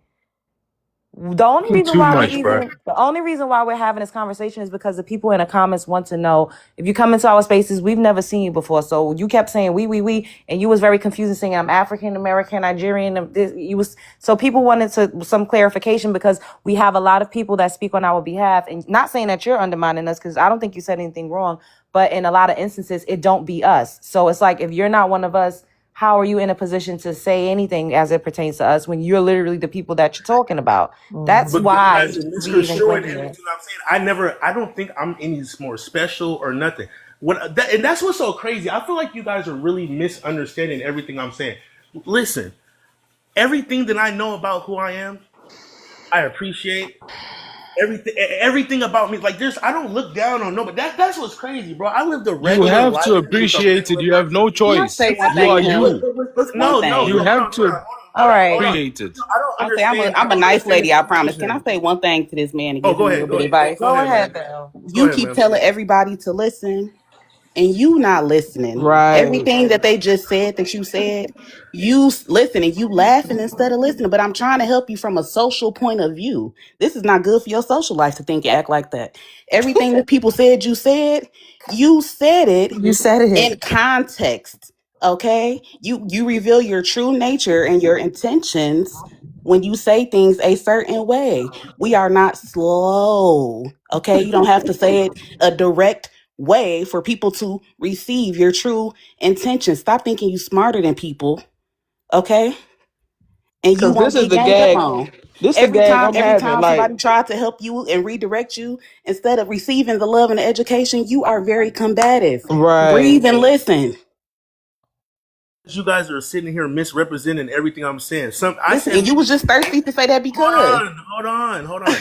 I answered your prompts, and somehow a bunch of people started hopping on me. You don't know this. You don't like where? How did we get here? I'm You're an honestly anchor baby. like you're confused. Whatever you want to call it, bro. You're an Like anchor baby. I say I'm black, I'm this, I'm that, and you guys are confusing And No, the NGB. reason why, hold on, Eden, hold on. The reason why we confuse, gang, is because you said that you were Nigerian. But if you really weigh out the terms and the factors, you're more American than you are Nigerian. Sure, that's not my point. If that's Thanks, what I am, CJ. who cares? Thanks, That's Ed. fine. I'm not. I'm all I was trying to explain to y'all. I'm whatever you want to call me. I'm an alien, whatever. I'm You're a an anchor black alien, baby. Nigerian, Oh, whatever. I'm Lord. whatever you want to call me. Who was born in Seattle, knowing that my grandfather was born in Nigeria and the rest of my family was born in America. Whatever inference you want to make on that is up to you. I But never that's said I was any more hold on. You're not special. gonna do that. You're I not never. gonna do that. Hold on, No, I'm wait. not gonna do No, cause what? What are you talking about? we You didn't gotta make an relax, inference. You bro. You said too that you were Nigerian, emotional. bro. We didn't make an inference. You You said too out your own mouth that you emotional. were Nigerian. Yeah. And what I'm trying Guys, to explain to you can I is just say one that's a thing? sign of low ethnic pride because you're more American. You just said you only have one grandparent that's Nigerian, and the other three grandparents are Black American. So in mathematically speaking, you're more Black American. So there was no point in saying that I'm African American, this, that, and the third. You made us feel like that you were of African descent based on how you Yes. presented yourself.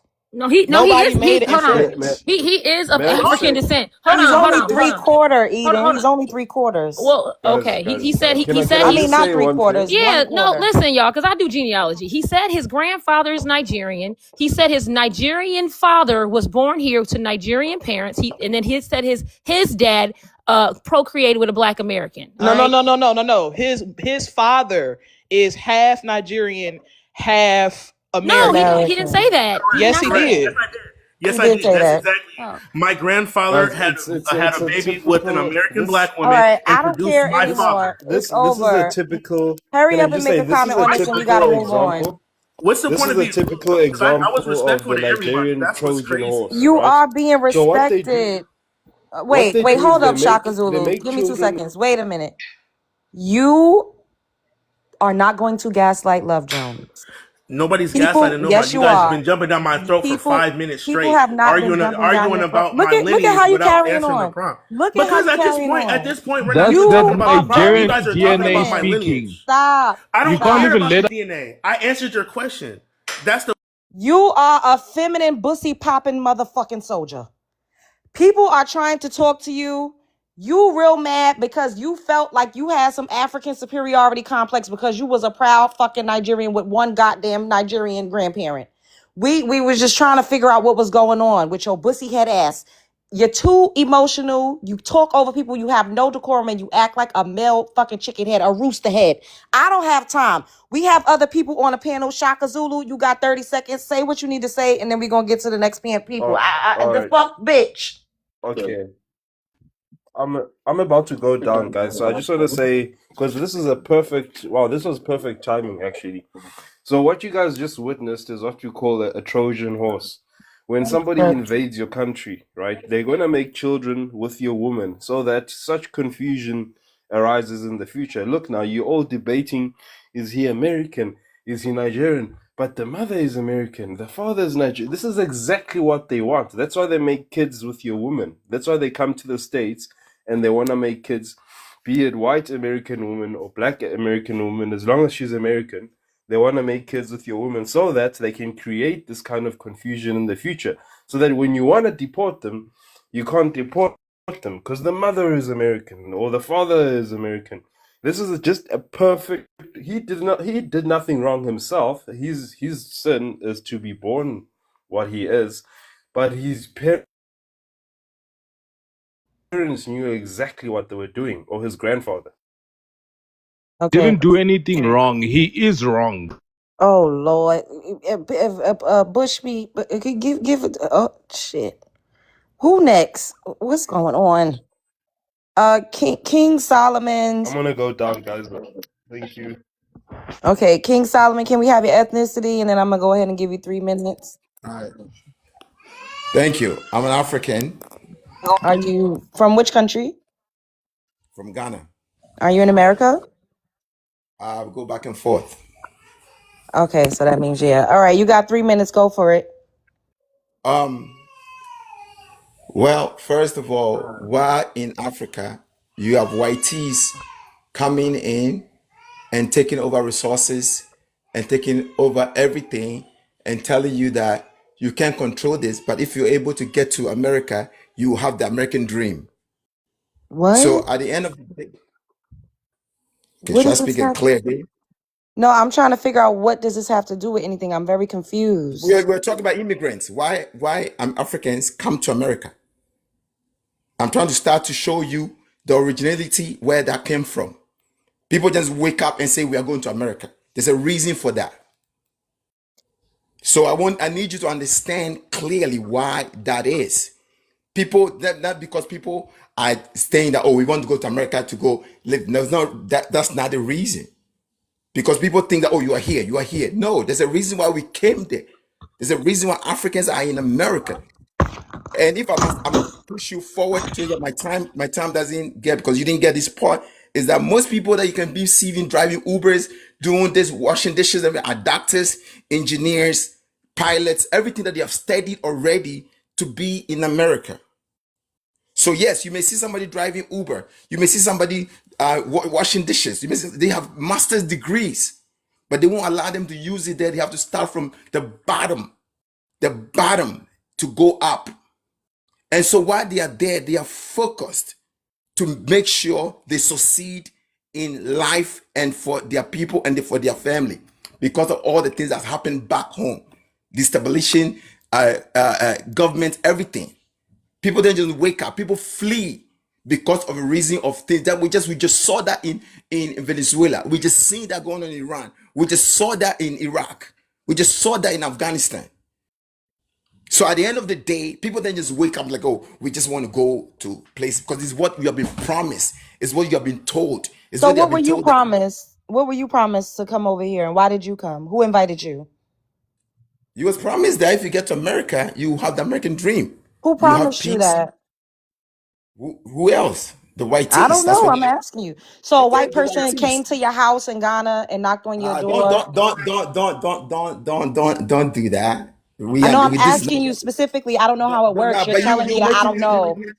you see now I come to your panel for intellectual education. And this I is don't. intellectual. You No, literally it's told not. me we don't know how it goes. So I'm asking you a direct question. Are they Okay. sending So you a if letter you want like to they play, do, like they did Harry Potter for Hogwarts? Like, do they send you a letter by a bird?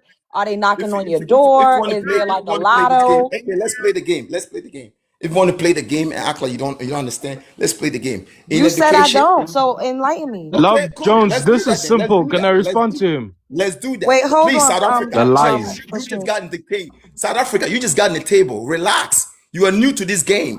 You The guys are new. lies. Yeah, you are new. Relax. You Sir, just got stay here to this focused and table. answer the question. God. Okay, thank you. I'm answering the question. That's where I'm going. I'm going in education, in schools, in social, in everything. We are come to know that this is where it's going on. Okay, this is the way to go. This is what has been promised. This is what it is. And you may think everything that you know is what it is, but it's not. There's always a backdrop to what is happening. Our government, politics, everything has a story to it. Our I'm You not even going to keep take you. saying, wait, I gotta interject. I'm asking you what happened, and you're pivoting and deflecting. Since you keep saying we're ill-informed and we don't know, enlighten us. What's the process like? Do you sign up for something? Do you write your name in a hat and they pick a name out of the hat? Do you have to fill out an application? Like how does it go? We don't know. Tell us. How did you get here? What was your process? Okay, so if you have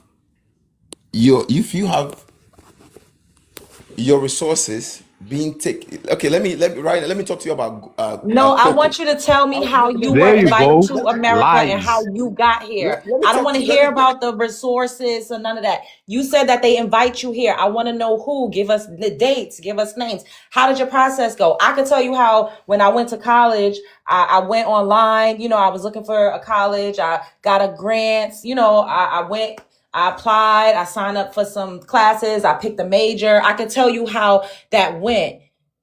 When I flew out, I don't know, when I went to where the fuck, Mexico, I went, this was around COVID time. Oh no, I think that's when I went to Jamaica. I went to Jamaica. It was the pandemic. I had to get a test, to make sure I didn't have it. I went online. I didn't buy it. My man at the time, he bought, our plane tickets. We got our seats. Like, we had to go online to do a early check-in. We went to the airport. Like, you see how I'm giving you a play-by-play? I don't need to know about the resources that were stolen. I want to know how you got here, because you keep saying we don't know how it works. So break it down. Talk to me like I'm a kid in school that don't know nothing. At the end of the day, like I said to you, we have resources, we have things that's supposed to help our country. Is not being able to help our country, but if we're able to take our education, our intelligence somewhere, it flourish, it goes up. Now, whether you know this or not, or you understand how things work behind and in front, it's a different story. That's not the topic here. The topic here is you're asking me, when immigrants come here, do they side with whiteys or do they side with? I'm trying to give you a background story before I get to the point. Now, you want to use my time to do play by play? No, that's not what I'm here for. I'm just here to answer the prompt, to tell you to understand that when immigrants come to America, it may seem like they are siding whiteys, but that's not what it is. They're just trying to survive and trying to succeed. But if you don't see it that way, you are not going to see that way, because you won't understand the background or the storyline that they're coming with. And I'm trying to explain to you, understand that some come No, there as I gave you, first of all, your time been up. Well, I gave you your full 3 minutes uninterrupted. thank you. Now you told us that we were ignorant and we didn't know how the system worked, and that you guys were invited here, and that's why you come here and the white team invite you. So we're asking you to tell us, enlighten us. Nobody's saying that you're not coming here for a better life, but break it down. I'm tired of y'all saying we don't know what we're talking about and we don't know. So tell us, we don't know. If you ask me a question, I'm going to answer. Y'all always pivot and deflect. You never Nobody answer the pivoting. question. Nobody's I bet you pivoting. if they needed to, I bet you if he has to go apply to school right now in America, he know the process. Thank If his you. house burnt down right now, he know how to file a claim. They is not Thank dumb. you. He just said he came here and they got your pilots and doctors and everything else. But see, this is Yeah, this then you is can't read all of a but sudden and share your no, but history. I'm trying to find, oh, you have to see my this legs. Oh this my God. this is this is how they scam, because they don't want to tell you. But I'll look it up. Since he don't want to tell y'all, I'll get it for you. I'll be right back. So let me ask you this one last question, and then we can open. We got a couple more people that need to speak. But what are your expertise? Like, what's your specific skill set that made you the perfect candidate to be brought to the United States of America? Are you an engineer? Like, The next time you want to discuss that topic, you can put it on the prompt, and when I come, I will discuss it. Right now, Respond. I'm answering the prompt that why immigrants come here is not that they want to side with whiteys. Yeah, they respect the law, they respect the process to get up, they follow the rules, and they do that. So at the end of the day, if it doesn't seem like that, or you don't see it that way, because you don't want to see it like that. They love to work. They work. They do every responsible thing to get up, and following those things, it brings them up. What else are they doing wrong? Nigga, are you serious? I live in the DMV. I'm Love surrounded by a Jones. bunch of scammers. What are you talking about? African Love scammers. Jones. Whether Love y'all Jones. stealing cars with VIN numbers. Hold on. Let me say this real quick. Whether y'all stealing cars with VIN numbers and sending them back in those containers. Stop lying, please stop. And then you want to come? Hold on. You want to come here No, now you are in my because I time. know You you are cutting my time, because and I you're know being you're Ghanaian. disrespectful. I know Okay, you're Ghanaian. Y'all are and you're some telling me. scammers. Oh, So there stop you go. acting like There you go. y'all See, get in this country. love, I didn't come here to argue. I don't have time Silver for arguments Spring and this in back and forth. I Montgomery came here to County is make. full of I came scammers. here to Okay, make important points. Chaldees So please society, control the panel. all these places are And full of black and other scammers. people don't scam. Other people don't scam. Other people don't No, scam. it's not about y'all not other people not Everybody, scamming. not everybody don't It's scam. not about Other that. But people you don't sat scam. here Why and you use tried to that? act You use the righteous book here when to you got say a that whole oh community they are full of doing that. people Come on, in the come on. DMV who are This is not you use scammers. the book. Everybody has a bad side to them. What So happened at to the the end of the sob day, story? you can Wasn't say you they just act like oh crying? people don't do that. Even whiteys are the biggest scammers in the world. What are you saying?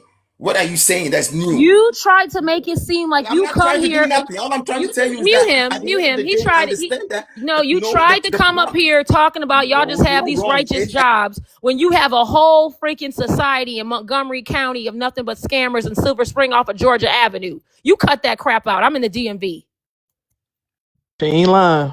All right, we're gonna have to move on, and then if he's still up here and y'all want to ask him another question, then you can. But we have other people. Belle, what's up, baby girl? Let me give you 3 minutes. Go ahead, boo. Hello. I'm gonna just stick to the prompt since I see everybody, not everybody else, but some people were so Girl, it's going distracted. down tonight. I don't know what's happening, but go. Listen, I'm breathing harder than usual, man. And I think they do come here to align with white supremacy. I think the one thing we have to stop doing as Black people, right? I think we have to stop approaching every situation from our POV. Like we are very intellectual beings. You get what I'm saying?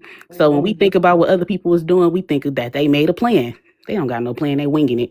We think that they have an intention. They ain't got no intention. These people are walking putty. Okay. So whether they want to or not, whether they like to or not, they do come over here and they do align with them because they mimic everything about us. The way we walk, the way we talk, the way we dress, everything, right? They never mimic our heart. They never mimic our charity. They never mimic our thirst to see things be better whenever you walk into a room. They don't mimic any of that. What they do mimic, right? The moment that they get a taste of being a bully, the moment they finally get a boot to put on somebody's neck, they press it in. And who do we know that does that? The wild chicken. Exactly. So whether they do it intentionally or not, because I don't think that they have the capacity to have a lot of intentions behind a lot of things, right? But one thing they do stick to, like I said, they will be quick to put a boot on somebody's neck, and that doesn't take any intentionality. That's primitive, and it is a rush. You get what I'm saying? It's a rush to have that kind of power. They don't be having no power where they at all. So they come here and they get that little bit of rush of power, and they just like kleptomaniacs. They just keep going back.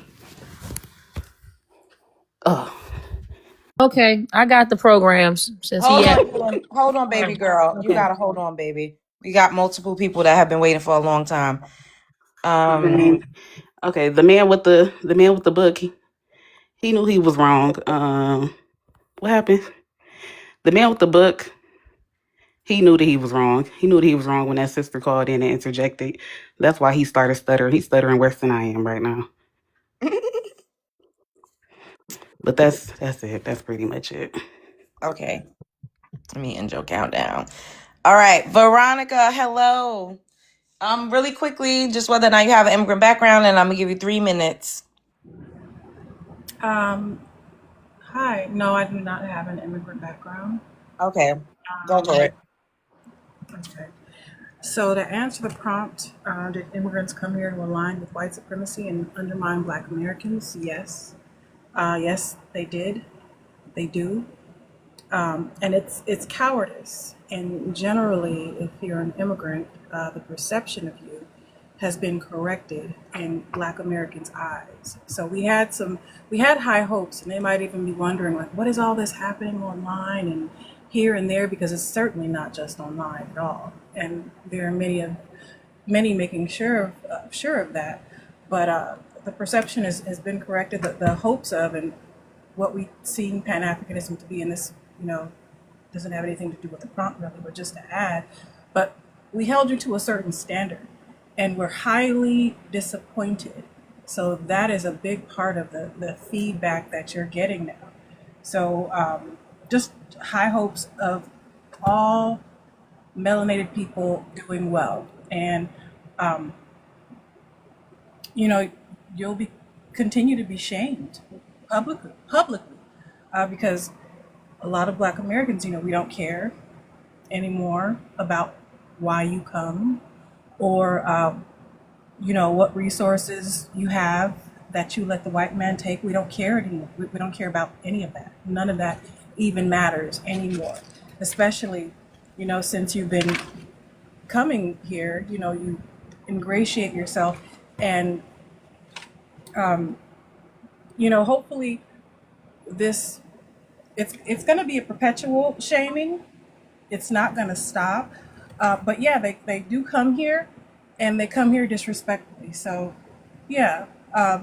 One thing I also wanted to add was, on Reddit, there was something I'd seen in the Nigerian Reddit, more specifically. There was a thread, and I didn't even realize how big of an issue this is, but the unaliving, the self-unaliving, is such an epidemic there. It's terrible.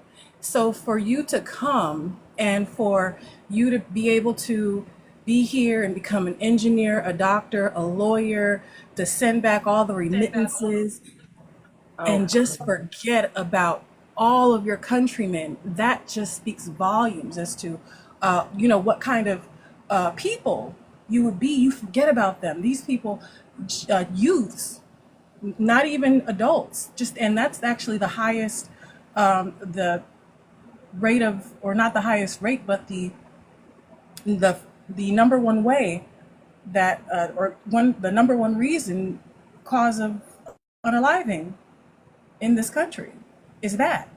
So for you, it's an epidemic all across the continent. So just specifically speaking, it's an issue. And so for you to be here and be successful, over 5 million strong, and you still have not even considered your own countrymen, and you speak terribly on the people that are here and doing it, and you haven't, as the young lady just mentioned who spoke before me, just, taking an example from what you've seen us do, having our mind, our heart, our compassion for our own people, even if we fight or are violent, but we still band together, we still do. So to answer that question, yes, they do. And with the book, well, I'm sorry, I ran out of time, but yeah, that's my contribution. Thank you. Okay. Can we have Starboy? Hello. Let me go ahead and start your Hey, what's good? What's good, love? All right. Can you hear me? Yes, go for it. All right, babes. I'm on my creator account tonight because I'm banned on my other 2 accounts. So You be out here cutting up. cutting up, just tearing the white folks up. But I wanted to say to the Africans on the panel and the Caribbeans that might be listening, with all due respect, there is a difference between you guys and us Black Americans, with all due respect. And I don't mean this to be disrespectful or to drag y'all, but just to be quite frank, we are not a servant class of people. We are warriors. We descend from warriors, okay? Period. That's why we are always arguing. We're always going against white supremacy. We're pro delineation, because we are tired. We have realized that we are surrounded by submissive people, whether they be Mexican, white, African, period. Our ancestors didn't come here, smiling and ready to serve. Our ancestors who had their land stolen from them were not happy about that. We have been fighting in this country forever. We've never bowed down when our land was stolen. We fought for our land. And the ones who came here in chains that amalgamated into our culture, they also fought for this land, and they turned this soil into a superpower with their bare hands. We built empires in the dark, survived the worst of the worst of the worst for over 400 years, and we have still rose up and fought the colonizers on this land. That is our spirit. We fought for civil rights, even though we've been attacked time and time again. That's exactly why we fall out with some Africans. That's why we fall out with some Caribbeans. That's why we have disagreements with you guys. A lot of you guys grew up in these tourist economies. They were raised to smile, serve, cater, and rinse and repeat. You know, they come from economies where they have to cater to and bow down to white people. A hospitality mindset. That's good for them. That works for them and their economy. But we weren't raised like that as Black Americans. And that's what this conflict and this disagreement is coming from. We don't have that hospitality mindset to where we believe that serving white people is in our best interest. We were raised in the belly of the beast. The belly of resistance. We don't bow, we build, we fight, we create. Different blood, different culture, different spirit, with all due respect. And we have a Moorish sword, which we don't talk about enough, in the center of our flag for a reason. It was designed in 1967 by Melvin Charles and Gleason T. Jackson. The design specifically chose a Moorish boarding sword from the 8th century. The curved blades on that sword in the center of our flag, carried by the Moorish leaders, and it's deliberately blunted. That image of that sword in our flag is deliberately blunted. Why is it blunted? It symbolizes strength. It's turned towards building and cultivating the earth, not destruction. The golden sword sit inside of a golden wreath of fig leaves, representing peace, everlasting life, and prosperity. That sword on our heritage flag, it's not decorative. It's memory of our warrior legacy. It's the blade of our Moorish ancestors who conquered kingdoms, defended empires, and passed that warrior DNA straight to us. Every time we stand tall, we are swinging a Moorish sword. When we talk about delineation, when we're talking about holding the country accountable for reparations, we are swinging a sword spiritually. Black Americans, foundational Black Americans, Solon, FBAs, we are the children of kings who refused to kneel. We turned trauma into jazz, into hip hop, into civil rights, into culture that runs the entire world. We don't need permission from any of you guys, respectfully. It doesn't mean I hate you, I dislike you, I want you guys to, be destroyed, but we don't need your permission. We don't need validation. We just need to remember who we are and to rise up above what's going on around us right now. If y'all feel where I'm coming from, put your state in the comment. Put a black fist in the comment. Put a sword in the comment. And I feel like this is where this disagreement is coming from with us right now. Let the whole algorithm know who we are. You know what I'm saying? Black Americans are here. We are awake. We're rising up. We're stepping back into our true power. And that's what this is about. And so a lot of these immigrants from the Caribbeans, no offense, and Africa, no offense, we're clashing with them because I don't mean this disrespectfully, but we're not cut from the same cloth. We have been fighting on this land for a very long time, and we are now taking that baton for the next generation. You know what I'm saying? To fight for our rights, our freedoms, reparations, whatever it may be. And I feel like that's why we're clashing with these people. Oh, I didn't even answer the prompt. My bad. Did immigrants come here to... Hold on. Let me give you another minute, and then you got to land. You done gave us a whole goddamn I Got a Dream speech. So you gonna I'm sorry. I got to come with it. I'm Starboy. You know other people up here. Hold on. Go ahead and land the plane. All right. Did immigrants come here to align with the YT supremacy and undermine Black Americans? Yes, they did. They are, like I said, unfortunately for them, they come from a servant economies. Africans are bred to serve Europeans, Jamaicans, Caribbeans, Haitians. They have these tourist economies where they are trained from an early age to serve white people. We were not raised in that same environment. So yeah, in their mind, the only way to make it, the only way to succeed and to prosper is to bow down to the white man. We don't have that mentality. Jamaican immigrants, Jason Hill wrote a book stating that Black Americans' reparations was civil rights and nothing else is needed.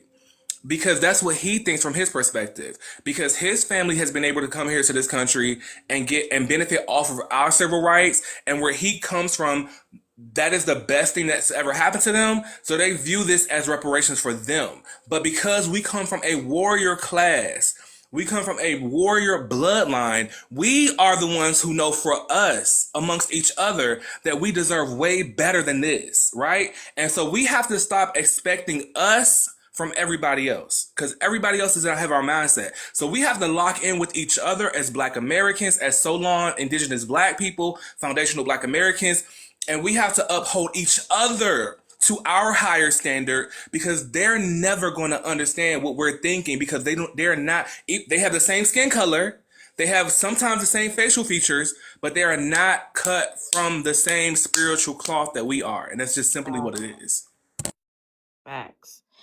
Miss Athena, hello. Can we have your ethnicity? And I'm gonna go ahead and give you 3 minutes and you can answer the prompt. Miss Athena, I just sent you an invite to turn your mic on. Is it on now? Yes, it's on. Hi, LJ. This Hero. How you doing? Oh, hey. How you doing? Okay. All right, let me give you your countdown. Hold on, boo. All right, go ahead, go for it. Okay, so with the immigrant thing, the line with white people, listen, I've worked with a lot of immigrants in my time. And yes, some of them come here with degrees from their country, but they assume when they get here, they're going to get that same respect as that degree is in their country, and it's not that. I know numerous of people that have those degrees that do Uber, different jobs or what have you. But they have a mentality when they come over here that they're going to be better than us on that. Not all, like LJ say, some, but not all. And the guy that wrote that book, who bought his book? I'm trying to understand. Because did his book sell in Jamaica or did it sell over here? Like, help me to understand that. So I don't need a whole 3 minutes, LJ. I just want people to have an understanding of. Yes, they do come over here with a mindset that they're going to be what white people in their mind is. And it's just not that. And yes, we as Black people now, listen, y'all say foundational Black, I'm Black American. Foundational, I don't need no one to tell me what my foundation is because I don't need that. But some people have to label us, and I'm not a person to be labeled. And neither should you all either. So that's kind of all I had to say. You know I be trying not to cuss. So that's it, okay? All right. Thank you for joining the panel. No problem. Y'all have a good night now. You too. All right. Yes, that's one of my day ones from my YouTube channel, y'all. Follow me over there on YouTube. My channel is The Love Jones Show. Okay, everybody up in here. What the hell? It's 240 of y'all up in here. We only got 61 likes. I do not like that for me or you. Double tap the screen. Okay? Double tap the screen. Let's get this up to 75K. And then when you get to 75K, we gonna get to 100K. All right? Send them heart meets. We still have a gift goal up here that you guys can help me meet. Shouts out to everybody that has been, well, I gotta refresh that. But shouts out to everybody that has been sending gifts and gifting the panel. Follow me if you're not already following me, and follow anybody else on the panel if you've enjoyed their input to tonight's conversation. Okay, now we're gonna do, wait, let me stop her countdown. We're gonna do an open panel, and you guys can chime in on the, I know Palm Pro Max, you wanted to say something really badly to King Solomon. You can go for it. Y'all do not argue. No excessive cussing, or else I'm gonna drop you because I don't want to get a restriction. And do your best not to speak over each other, okay? So, well, Bushmeat, go ahead. That's what he called himself. That was Bushmeat. That's his nickname? Yes, okay. That was his first bro. Imagine I'm just calling people Bushmeat. That is funny. Is he there? Bushmeat. Palm. This his other one is called, what is this? Palm Pro Max. Are you there? I don't know if he's still there, child. You there? Well, okay. I don't know what's going on, but Who else? I think Eden, you was coming off to say something too early on. If you had Well, something. I was just listening to the young fella. He just had me in here singing. That's another thing that Black Americans need to get back to. Just sing, okay? Because I know like 90% of us can blow. All right, because I can. Okay, so I was just Get back to singing. our spirituality. Yes, get back to everything that just the essence of who we are. Okay, these lungs, we cast people down, made them drop through our tongue. That's why they don't want that's why they don't want no smoke, because they know what we say it is, and it is so. That's it.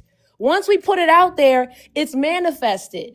So keep your mouth on people. I remember my grandma used to be like, don't make me put my mouth on you. Put your mouth all on these motherfuckers. Like, I'm sorry. Okay. Put your mouth on these people. Cast these demons. Rebuke these demons. Curse these demons. Put your mouth on these people. All of them. The Africans. Pause. Hold up. Pause. Because it sounds like you getting freaky up in here. I'm just no. Let me explain. You know what she said? Put your mouth on it. What I'm saying is you need to speak it to so. Like everything isn't just law. We have to manifest in the physical realm to cast these people. Okay? These people are in our neighborhoods. Cast them out. Get them out of there. Do our part. We can do the delineating. We can do the, educating them, being the master teachers that we are. But cast these people away from us. Rebuke these people. All of them. That's all I wanted to say. Okay. Wait, what happened to the document? Oh, yeah. The document. I'm sorry, y'all. I was in here blowing. I'm up here singing. Can I say something? Because I have a dream, real quick. I have a dream. Okay, I'm gonna get it up. Quick. It's not gonna be long-winded. I just want to say, and let me be very clear. We are not defined by slavery and what happened to us and mass incarceration and redlining. We're not defined by that. We are the descendants. I'm trying to tell y'all. We have the flag in the sword in the center of the Black American heritage flag is a Moorish sword. Take that to heart. Take that to heart. Our ancestors designed a Moorish sword in the center of our flag, not because they were just trying to be cute. It's because it's true to who we are. We are the descendants of kings, queens, inventors, warriors, and builders who survived the worst crime in humanity ever. And we still built this country's wealth, and we still built the greatest empire in the center of the universe. Our ancestors were stolen. Our ancestors had land taken. Our ancestors were trafficked all across this country, brutalized, and worked to death. Unalived.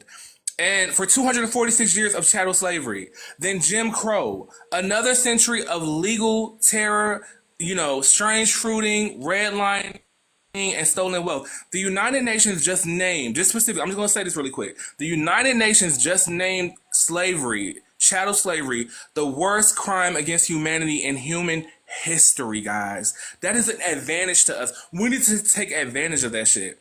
The crime created the racial wealth gap that we are still living with to this day. Banks have denied us loans for decades. The GI Bill benefits bypassed us for decades. Highways tore through our communities for decades. Schools were underfunded by design for decades. But here's the empowering part of everything I'm trying to get to y'all. We still rose above all of that bullshit.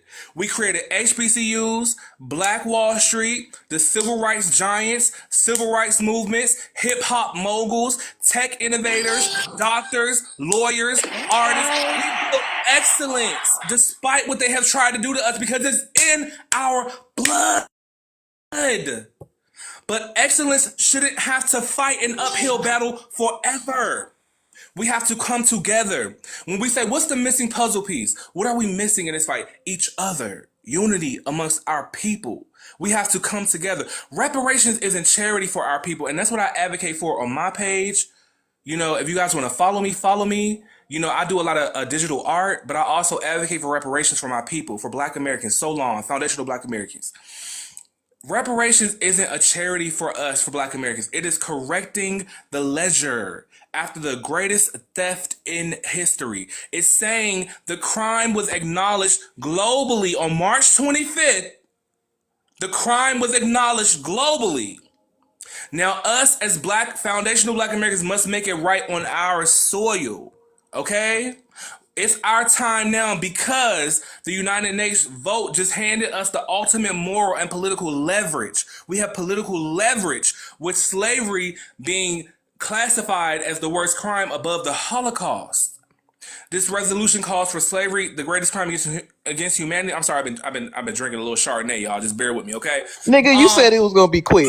I was about to say, that's so Hey, auntie shit, Chloe. quick around here. All right. Hold up. And Damn, bro. I'm ready. I'm I'm queued gonna lose up. my I train just of want to thought. say I'm gonna thank lose you, my train though. of thought. Thank I'm you gonna lose my for. train of thought. I And love you, Starboy. I never think I was gonna like you, but I like you. Thank you for I'm gonna lose my recognizing train that. of thought. One Yes, second. this One support second. has I'm gonna gone lose on my the train of UN. thought. Yesterday when I was I'm gonna lose here, my. they said it was a I'm gonna lose bad my thing, train of but thought. you One made it a second. good One thing. second. One Thank King, you. second. stop One talking second. One over second. him. Let preacher One Starboy second. finish, One second, please, so we can guys. get to the next person on the panel. I'm landing And right I'm ready now. too. Eden's ready too for the thing. I'm landing right now, guys. And I'm doing this because I love my people. And I'm tired of seeing my people be attacked on social media, on YouTube, on TikTok. And I know when y'all hurt, I hurt. When you hurt, I hurt. When I hurt, you hurt. I know that. And the enduring consequences that continue to structure the lives of all of our people through racialized regimes and labor and property and capital are coming to an end. And I promise you guys, that is my word. I feel it in my spirit. I've had dreams about this shit. The resolution that happened at the UN, despite what we think about Ghana, right? It urges the world to apologize to us. And we're going to start to face a lot of retribution because of that, because people are jealous. They are jealous of Black Americans. They know that we are deserving of the world and they are hating. They can't stand it. So in this time that we're living in right now, be prepared like our ancestors were prepared for the world to rise up against us, because the world is prepared. The nations in this country, the immigrants in this country are prepared to rise up against us because they are jealous. But we don't need their permission to demand justice. We have the numbers, we have the voice, and we have the we damn sure got the influence. Okay? We damn sure got the You know, influence. So Starboy, I just want I to say, love like, you this is down a to good. the ground. You got to land it. And We I'm got gonna to land. get I to the landed. clear I landed. point. I landed. It's time to I take love you. it. I We got to landed. get there. All right. Landed to the Okay. tarmac. Hold on, Eden. We have a new person. We Okay. have Adonis in the building. Then after him, you could go. Hello, Adonis. I'm gonna give you 5 minutes because you're special. Oh. Hello. What's up, Not Chad? special. What's We'll up, expand Chad? it for a little bit. Wait, but no, you ain't gonna be able to see the prompt because I want you to answer it. So let I'm me. here to talk to you, love. Oh, I'm you just here want. to, Oh, all right. Well, okay. I'm here to What's talk to up? Love Jones. You know, you always come and What's show me going on? love. Shout out to love, man. I see all of you guys. I love you guys. Thank you so much for all the support throughout this particular very uncomfortable process.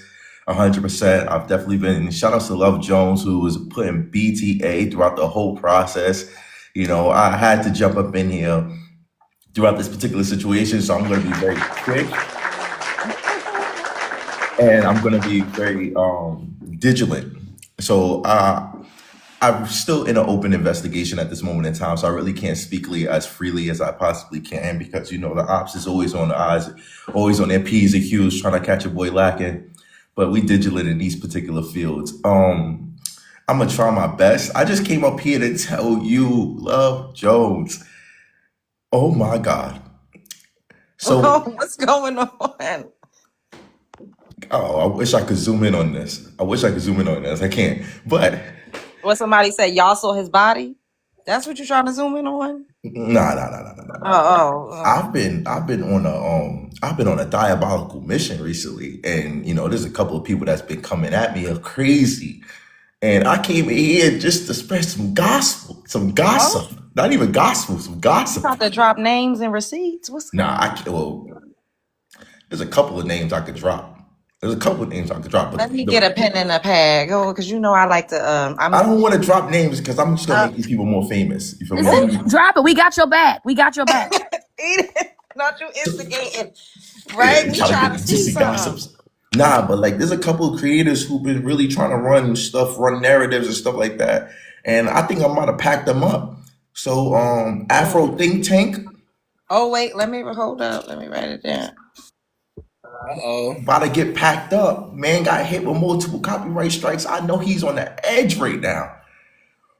You know, because they've been grabbing my videos, really trying to hit me with the, you know, like really trying to come at me, like, and I'm like, bro, I don't know. I'm Is like, that the guy that made the AI video about you? nah, I don't know who. I know who it was. It was an African page that made the AI video, but you know what? It was hilarious, big dog. It was hilarious, you know. But there's a couple. I got somebody crashing out right now because I just hit them with multiple copyright strikes. They went live on YouTube, and they crashing out so hard.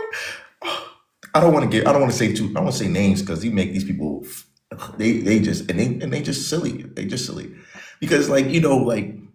They crashing out while showing my videos on the page, and it's just like, and I was gonna comment on his stuff. I was like, nah, I'm just gonna report him again. Copyright strike. I'm getting all these pages now. Well, I'm glad you came over here though, because people are always coming in here daily asking about you and, you know, your well-being, your whereabouts. So do you want to tell us like where you are now? Like you're able to go outside? You like Yeah, what's going on? yeah. You can ask all the questions. I'll answer it, love. Miss Because you be Jones. telling people, I'm not answering that. No, you got to ask it in a certain type of way. So I don't know. I'm trying You to can ask me. like. You know, I trust you. So are you still technically arrested? Like. Yeah, well, right now I'm under something called judicial control, where I have a probation, and I have to check in with the police 2 times a week. I can't leave the country of Romania until the judge allows me to, so I have to just send in a request, and they'll possibly make me leave until further notice, until the court case actually proceeds at this moment in time. So it's very unfortunate. Oh, you input 2 questions in one because people keep saying, why doesn't he come back? He needs to just come back home. And you literally can't. And you're not a flight risk. We got to put that out there. However, I will ask, when you are able to move around, do you ever have plans on coming back to the States? Can you answer that? I can't really answer that. Okay. Yeah, that's moving into flight risk position. I can't really answer that. But there's a lot of things that have to be done before that idea is a possibility.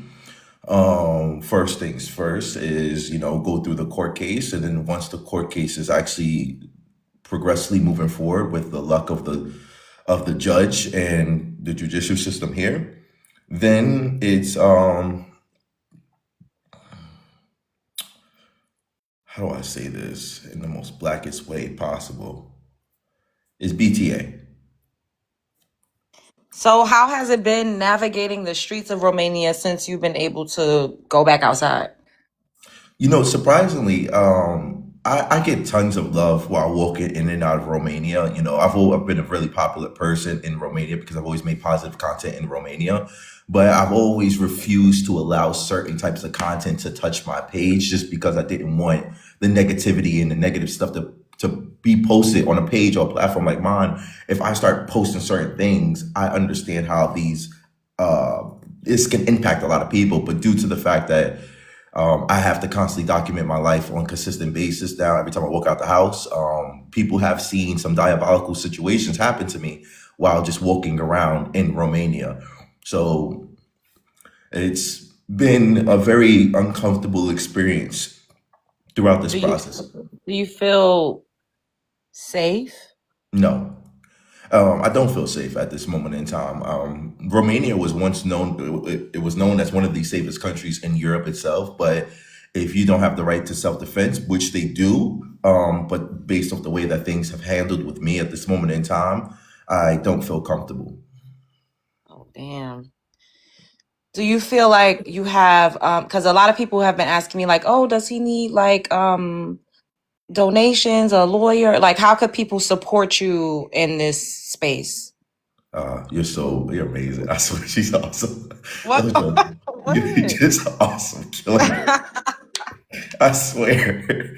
For me, the biggest thing that saved my life throughout this particular situation has been the community that I have on YouTube and my community that I have in my community, the Black American community, not just the Black American community, the FBA community, not just the FBA community, but the people who watch my content throughout the international ecosystem.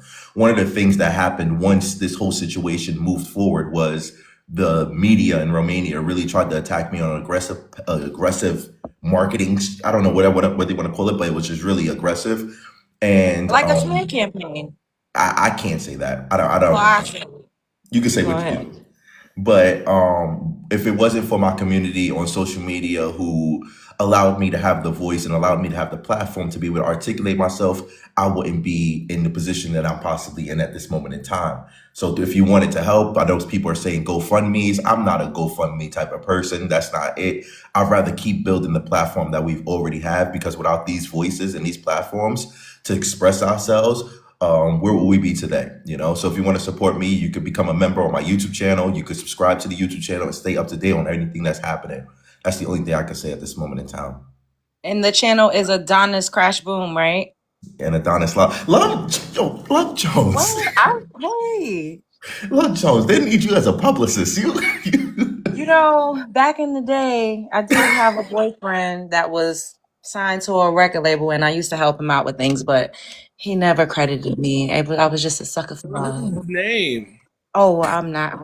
No. No. It's But been a wild situation. I just wanted, I really wanted to thank you for all of your diligence throughout this process. You know, a lot of creators and CEO, you were really on it. You know, a lot of different creators I've seen who really was put in BTA and really trying to see keep people informed on what was happening with me. And you guys really helped me out through that process, because there was a moment in time where I really couldn't speak. I really couldn't do anything. My lawyers were literally advising me like, bro, just chill, don't do anything. Cowboy hat on a cowboy hat. And you guys really like helped me out throughout that process. And I want people to know, like, yo, if there's somebody in the culture, in the community that you can trust, that's always going to be there and be down for you, Love Jones is the person. I've been saying this since the first time. The first time I saw you, you're going to be a big hitter in this ecosystem. And if y'all not on it yet, if y'all not following her yet, if y'all not subscribed to her yet, if you're not tapping in on what she's doing and what she's got going forward, y'all slipping up. Y'all should support her 100%. Seriously. I appreciate that. We're going to need these BTA cowboy hats. When the line coming? I don't know. I don't want to. Right now, we just got to win the first war at a time. You know, that's a good idea, actually. That's a good idea. But right now, I can't even think about anything. I'm just like emotionally, mentally going through it. Just like, bro, what is my life have turned out to at this moment in You time? finding more support in Romania right now, or are people accosting you or being negative, or are you finding that you're receiving more love and support and positive energy from the Romanians right now through the situation? Well, I'm really popular in Romania, and the Romanian people have been backing me throughout this process. Although there have been some people who are not familiar with me who literally don't like the fact that I'm exposing the reality of the day-to-day life of someone who doesn't look like them in their particular country. So there is a little bit of discomfort, but as me being an articulative speaker and communicator, I just try to explain like these are issues that people go through on a consistent daily basis, and you must talk about them, and we can't hide them anymore. I can't hide them. Imagine if I wasn't recording live when this whole situation happened to me. You know, I've noticed that a lot of the Hold up, guys. Are you okay with people asking you questions? Yeah, I like can the handle panel? it. I can Okay. handle Well, it. if you guys ask him something that he's unable to answer, then he'll just let you know. But okay. Only reason I Starboy, you asked have that question is because, yeah, the only reason I asked the question is because, like, you know, for one, I have watched your videos prior for many years, like with the whole like you questioning the UK people and things like that, and I appreciated it. You really enlightened me on how their perspective prior to FBA, prior to everything. I was enlightened on the perspective of traveling abroad to like the UK because of you. So I respect you for that. But I've noticed that a lot of the support that you've been getting from Romania is positive, and it makes me feel good as a Black American to know that you, as a Black American over there in that country, you're getting support from those people. And so that's why I really asked the question. And I wanted to know, how does that make you feel to know that like you're getting? Do you feel like, I know from my perspective you're getting a lot of positive support. Do you feel like you're getting a lot of positive support? And if so, how does that make you feel being a Black person in Romania? I know you've lived there for many years, but how does it make you feel?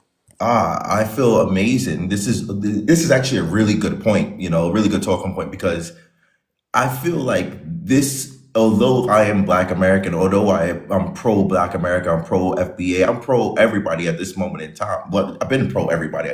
But the main thing is, because I've never was a diabolical creator from the beginning, even when I had the conversations or these diaspora conversations, I never belittled or disrespected multiple people throughout their experiences. That's how they felt. That's not how I felt. It always opened me up to being perceived as a well open-minded person. So even when I was in Romania and I'm documenting my experience, I wasn't doing it from a malicious or negative intent, which gathered me such a huge demographic of people who really enjoyed my personality and how open I was to interact with the culture. So me being, somebody who comes from New York, somebody who's come from America and represents a particular culture, a particular cloth, I feel amazing. Like it literally feels like it. Of course, at the same time, I do have a lot of It's a lot going trauma. on. Yeah, I have a lot of trauma right now. So I'm really trying to navigate it as much as possible and regulate my emotions while going through this situation. But adversity can build character, and we can go with that because I've seen you be a strong person, and that's why I wanted to ask you this next question. I know that you've done business in Romania. Does this change anything for you? Does this make you not want to? Does this make you want to pull your business away from them? Does this make you want to continue doing what you've been doing there? That's my first question. The second question is, who's that other podcaster you were trying to tell us about? All right, the second question, I can't give the name because I'm not making people famous, and that's what they want. They want to get lit. So let them copyrights hit, and they're gonna die out by themselves. The first question is, this is a very unfortunate situation that I'm in pertaining to Romania, because unlike my interactions when I went to the UK and London, I was very hands-on when it came down to the UK, especially with these diaspora wars. And for Romania, they've never met. If you watch my content when I was in London, You're a citizen there, right? yeah, I'm not a citizen. I have a commercial visa. So there's a whole reason. Like, a lot of people keep asking me, like, bro, why are you in Romania from the get-go? There's a reason for that, And right now I can't really say it, but there's a reason why. And it's like, it's a chess move. It's all chess. So when that time comes for me to explain like why I'm in Romania, what was the reason why I stayed here for 10 years, the insights that I'm going to be able to give you and put you on a game of how things work. Don't say it's a chess move, because they love you.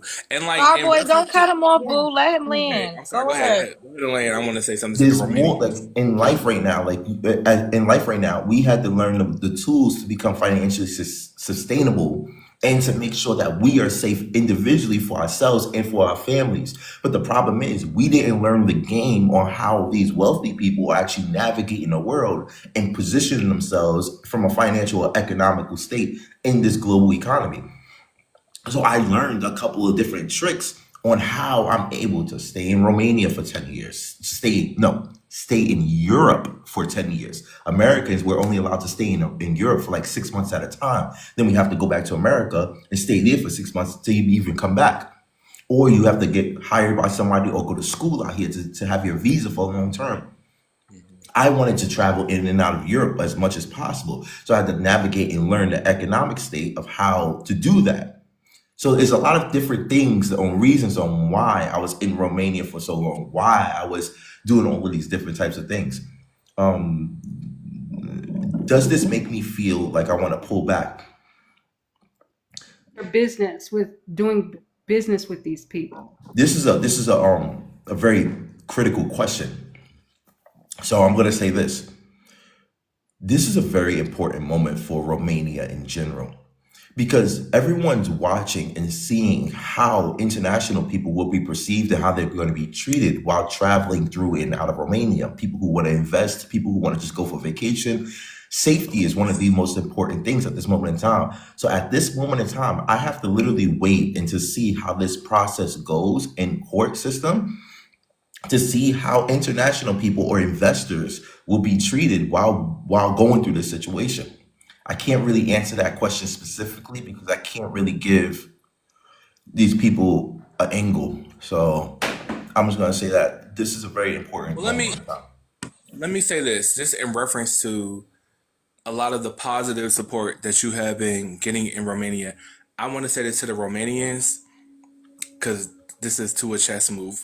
But Romania, Black Americans, we appreciate you supporting our fellow Black American. Thank you for being so kind and generous and understanding, even though the legal system has been very difficult at this time. Their support for you as citizens has been very positive. And I think that is a huge reflection of how the world views Black Americans. You are a representative for not only America right now, not only for international travelers right now, but for Black Americans specifically. And the love that you have been receiving from the actual Romanian population is very inspiring, and it's very sobering to know that, you know, we are respected. I like the way that you handled yourself with the situation that happened. The guy, he spit on you, and you responded in a very American New York kind of way that we naturally respond in the States. And you defended yourself against a very violent, salacious attack. And so Romanians, the citizens, if y'all are watching, because I know they're following you like crazy, if y'all are listening, thank you for taking care of Adonis.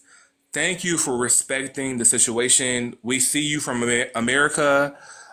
We know this is a very difficult time for him. We love you guys. We respect you guys. And please support us, because when you support Adonis, you are supporting... Starboy, I love you, baby, but other people need to be able to ask him. Go ahead, Eden. I know you wanted to chime in. No, I was just about to put on the violin. Like, he had to wrap it up. That's all. I'm going to mute. Oh, girl. We love you, though. We love you, though. Because he already told us he had some wine, so I was just trying to help him land. Jesus Christ. Does anybody else want to ask any questions? I don't have a question, but Adonis, I've been following your content for a while. I just want to say we haven't forgot that at the end of the day, you a human being, bro. And no matter how far you are, just know that our energy is with you and we care about you. I know it can get lonely as far as you are, but keep your head up, dog. Thank you so much. That you can't imagine how much that means to me in this and I'm really not performative.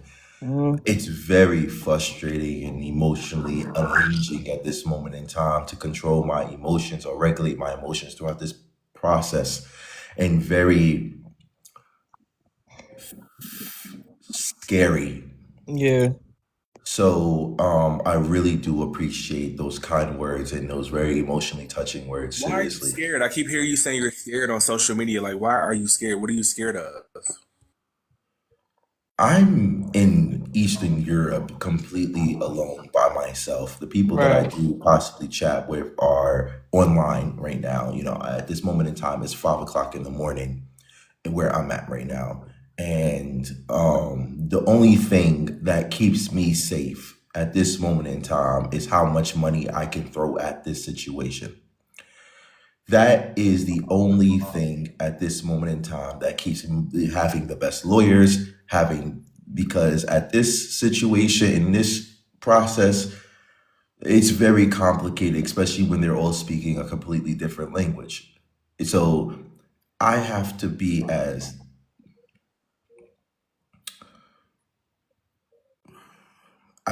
vigilant as possible and figure out how I'm going to mentally. Are you able to tell us what you are charged? Bro. Starboy. Hold on. Starboy, please, bro. Please go on. Yes. No, I know, but I got y'all, but I'm saying like No, the wait, guy wait, attacked wait. him. Starboy, I do please, want to say The brother, guy let something. him attacked talk, him. bro. Yeah. I got you. But the guy attacked him, and I'm No. wondering why are Okay. you house Wait. arrest? Calm Are you house down, arrest? boy. Calm down. I do want to ask Adonis a question after he finishes. Go ahead. Go to Adonis. Go ahead. It's a really delicate situation. Like I'm not a physically problematic person. So I've never been in jail. I've never been in handcuffs. This is the first time all of this stuff has happened. I've never been on probation. This is the first time all this has happened. And plus you're doing it in a completely different country and culture. So like, it's been a lot, Right. and I have to just breathe and throughout every single process. I feel you. But like I said, bro, we haven't forgot that you a human being. You somebody's son. You somebody's, I don't know if you got sisters or brothers, but you somebody's brother. You somebody's cousin. And I just want you to know that we might not be there physically with you, but we all, because I saw one of your videos where you was like, dang, people you thought had your back wasn't there for you. Just focus on the folks that is there for you. And trust me, like, I ain't gonna lie to you. Don't tell nobody, but I shed tears with you, bro. For And real. Like, I Adonis, legit cried when I saw that video when you broke down. So it's okay to feel your feelings and your emotions. Don't run from that. and Adonis, I just wanted to say to you, we got your back. This is the thing. You're going through this right now, but once it's over and you can tell your story, we got your back. One thing Black Americans do, we got influence, we got power, and I ain't gonna say nothing about Romanians now, but once the chips fall where they do, and it ain't what we want to hear, we got your back, and we will be screaming from the mountaintops, and the world will follow, as they always do. I appreciate that. Thank you so much. It's very reassuring at this moment in time. It's complicated. It's very complicated for me I'm in a position, and don't mind me, and I've seen like tons of people say different things, even Black Americans, even FBA say different things. And I just want to make this very clear. I'm in a position where I can't smile too much. I can't be angry too much. I have to consciously be very neutral when I refer to these particular situations, or they can spin a narrative. Although a lot of people are asking me very detailed questions about what I'm going to do after, what's going to happen after. It's very complicated for me to sit down and say certain things, because the main reason that I believe that I was on house arrest was because I'm from America. I believe that, my personal experience, which is flight risk. So when people ask me questions about what are you going to do after? Are you going to leave after? Do you still want to stay? It's like, I can't really answer that question at this moment in time, because then they could possibly spin that in court, say, look, he's a flight risk. He needs to be put on this. And I'm like, so as of right now, I'm in Romania. I'm going to stay. I'm chilling. I ain't going nowhere. Nothing's happening. I'm just documenting my experience. So it's very unsettling. Someone asked if you had a girlfriend. No, I don't have a. Is that legally something you can't say because you would like what? No, it just went to some flirtation. You just let people flirt, like. What? Hey, they in the comments. They want to know. Nah, I don't have any girlfriend. I'm actually single. I've been single for a full year at this moment in time. Yeah. They said, "Are you looking?"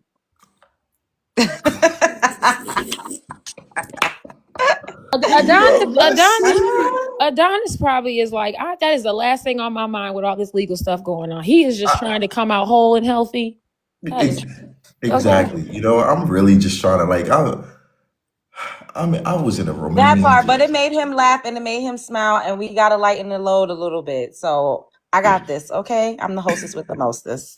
You did a great job. I don't know. Thank you, LJ. It did not say what in the comments. No, somebody did say. Don't make it seem like I'm asking.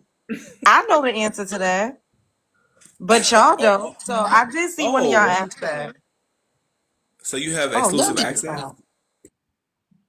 What? No, it ain't. Y'all need to stop that. Anyways, look, she said thank you, Love Jones, because somebody did ask one more question to him before we stop. Go ahead. I noticed that you had like a video of you like in, I want to say SMN, maybe. Are you like into SMN? Respectfully, I noticed a video on your page of you with I don't know if it was a Romanian woman, dominatrix, kinda, sorta. I don't think situation. that's appropriate, Starboy. It's getting to a really? point. You know what, man? Hey, This can I nigga can I got say going something? on, Hey, bro. hold on. How you doing, Adonis? Shaka B here from The DC people Black want to Issue. know. Yo, hold on. You dudes up here are starting to sign some fangirls, man. Y'all need to chill out, man. You dudes up here are fanning out more than the women are, man. You dudes need to chill out, man. Word up, man. I mean, damn.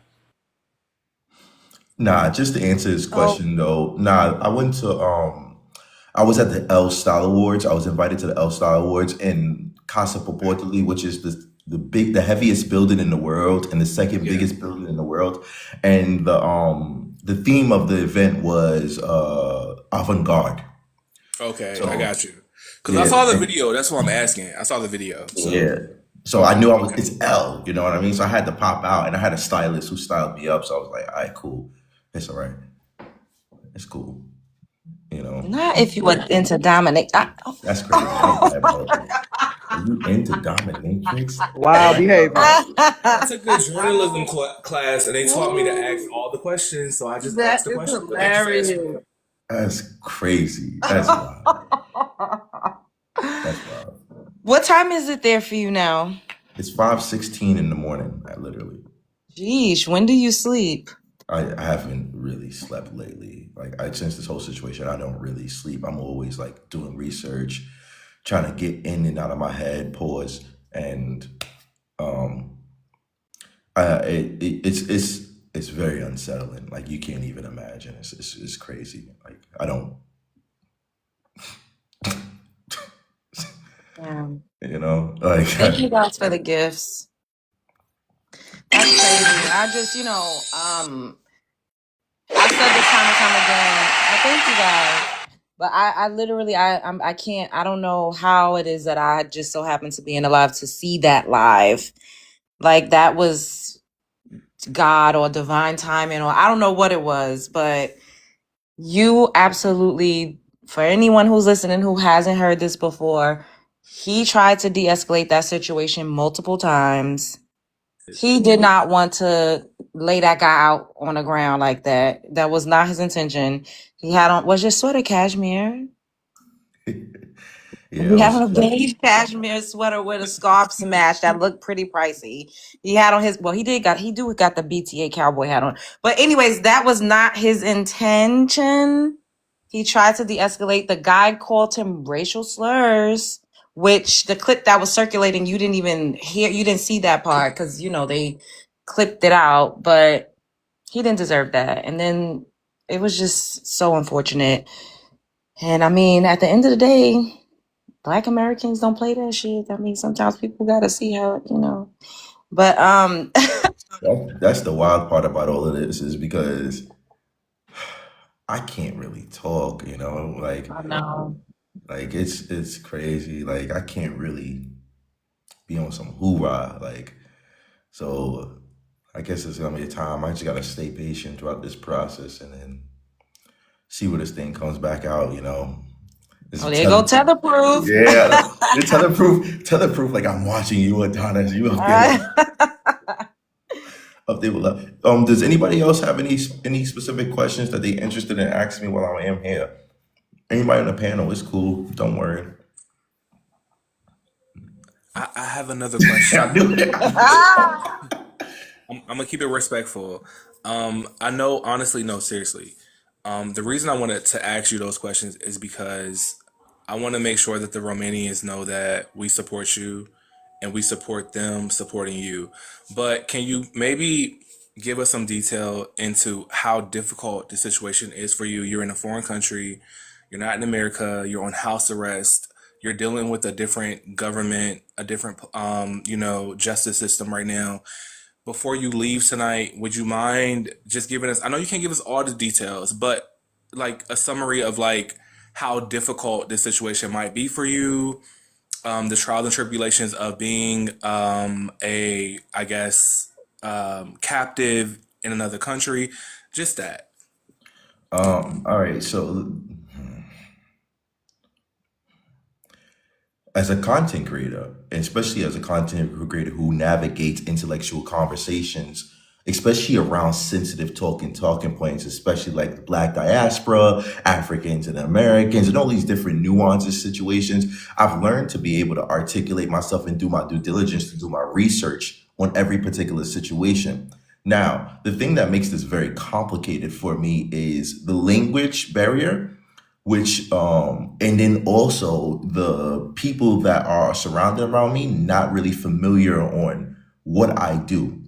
So first of all, hold on. If you're watching this live stream and you listen to this like it's a podcast, please do me a favor and tap up the screen, build up that likes. Yeah, I have 108,000 likes in this live stream. Get it to 125 as quickly as possible. All right. And don't forget to follow the host and the people on the panel. What makes this very difficult for me is the language barrier. I'm really diligent when it comes down to getting down the facts, and really diligent around getting down my paperwork throughout this whole situation. I've been able to, I think, break down this whole particular case law by law, and even understand more things about the laws inside of Romania, and even understand multiple different angles about this particular situation. But the Romanian process is very long. The time spent to be able to get to where we need to get to is taking a very long time. We haven't even started the court case. We haven't even started to announce the date for the court case. We haven't even started. Nothing's been started right now, because we're going to have to do so many revisions on if how this process is going is actually legal or not.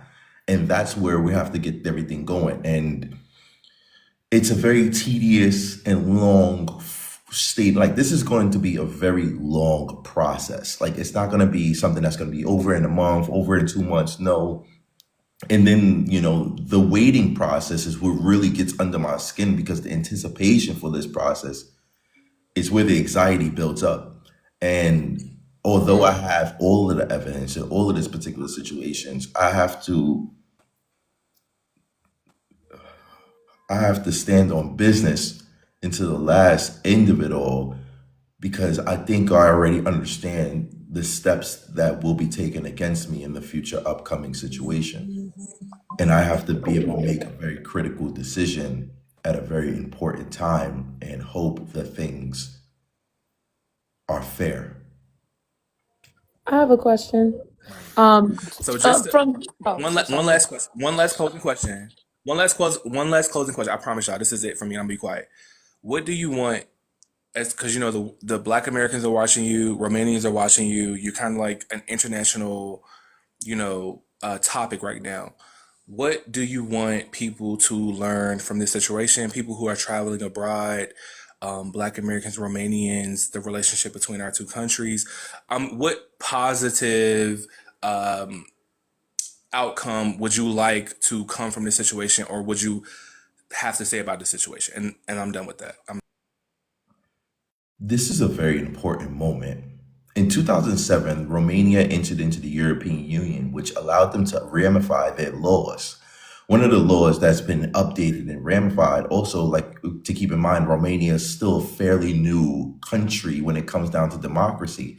1989 to 1990, they actually were free from communists, which was insane. And so they, like, 1990, they were still like, getting over communism in Romania. But what I want this to be known is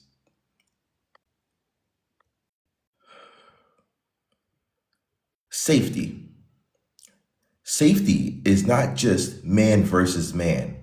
Safety, and this is one of the things when I sit down and I talk about America, a lot of people say America's not safe, America's not this. From my perspective, America is, from my personal perspective, America is one of the most safest countries from my perspective. Why? Because we have laws that protect us from anyone foreign or domestic.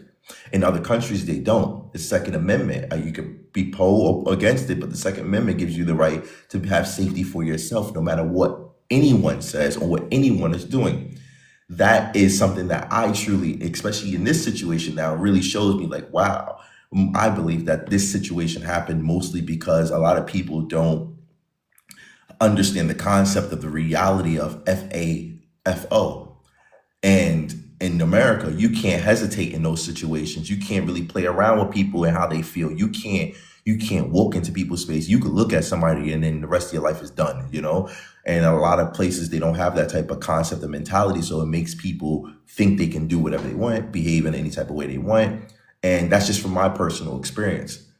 So my thing is this: safety for yourself is the utmost important things. Do you have safety for yourself while you are in a situation? As a positive situation, a positive thing from this is, although you sit down and we have these very sensitive talking points when it comes down to the Black Americans, Africans, and all of these different types of situations, the immigrants, try not to generalize everyone. And I know it's a very sensitive time, and I understand we're constantly being attacked by multiple different ethnic groups, but you don't know who's actually on your side and who is not actually on your side with any particular situation. Always keep an open-minded perspective to that. That's how those people act, but that doesn't mean that's how everyone acts. And this is one of the things that saved me throughout this particular situation, because right now there have been not tons, but a few African creators who are trying to drag my name through the mud, but because they don't have any actual facts of me actually disrespecting Africans or being disrespectful to the continent of Africa, it doesn't land and it doesn't stick. You can get your point across and directed it towards a specific person without generalizing a whole people. This way they don't have ammunition of you being xenophobic in the future. So Thank you, Adonis, for answering my question. I appreciate that. No Thank problem. you. The question I had was, from the date this happened till now, how long has it been? Because I didn't see it. I seen it from viral video, but I didn't see it live. Yeah, February 19th was when this happened. It's almost April.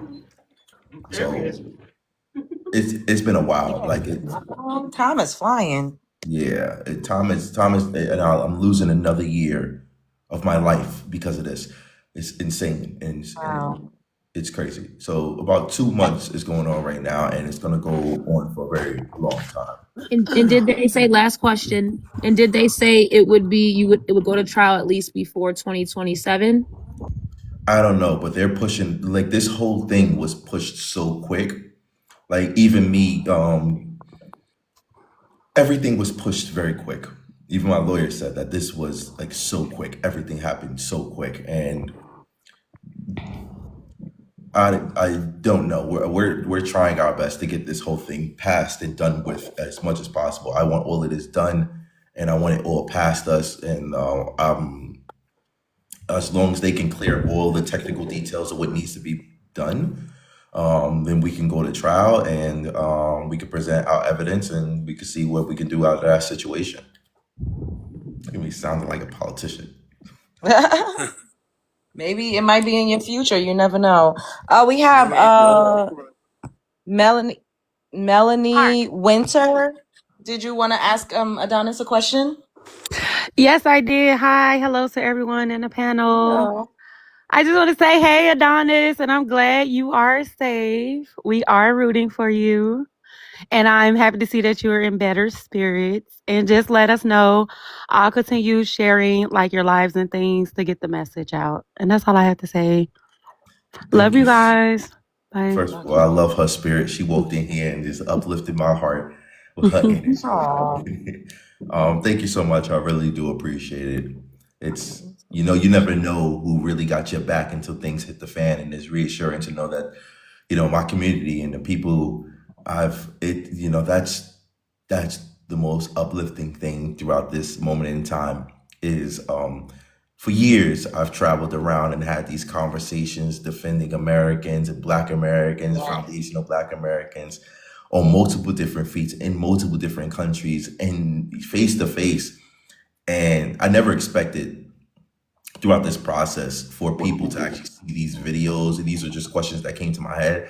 And to see so many people who've watched my journey, watched these conversations, watched these memories, and then they sit down and be like, nah, he don't deserve that. That's crazy. And they actually support me throughout this particular process. And it's not just the support, it's the way you guys support. You don't categorize me as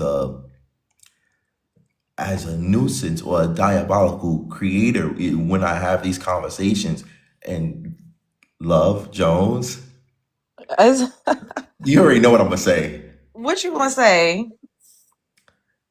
I believe that you have the potential, which more than potential, to become one of the biggest conversationalist conversers in this particular field. I like the way you articulate yourself. I like the way you built up the community, and I like the way you're familiar with a lot of different people. You know what I'm gonna say. I already know that the cussing out and the cutting up. I be trying. We getting it together. Yeah, I'm telling you, you deserve more. You deserve better. Just do it. Like, trust me. Trust me. Trust me. There's a spot in this spot that's missing right now, and if you just whoop whoop whoop, you're gonna go whoop whoop whoop. I can't not curse. I mean, I don't do it often, but you know, sometimes it just slide up in there. But it's more regulated now than it used to be. I know. I've been Speaking watching. of content, though, I want to ask you, how has this situation shaped the way you're doing your content now? And do you have any idea of how it's going to shape it in the foreseeable future? Like, is it going to kind of steer you away from doing the types of content that you was doing when you were in London? Are you going to stick more to, because I'm like right now you're in a different type of space. So yeah. I hate it. I hate this space so much. I hate this space so much. I love people. I love talking with people. I love having conversations with people. And I love talking about serious stuff. And what? Did you? And catching them in a diabolical situation.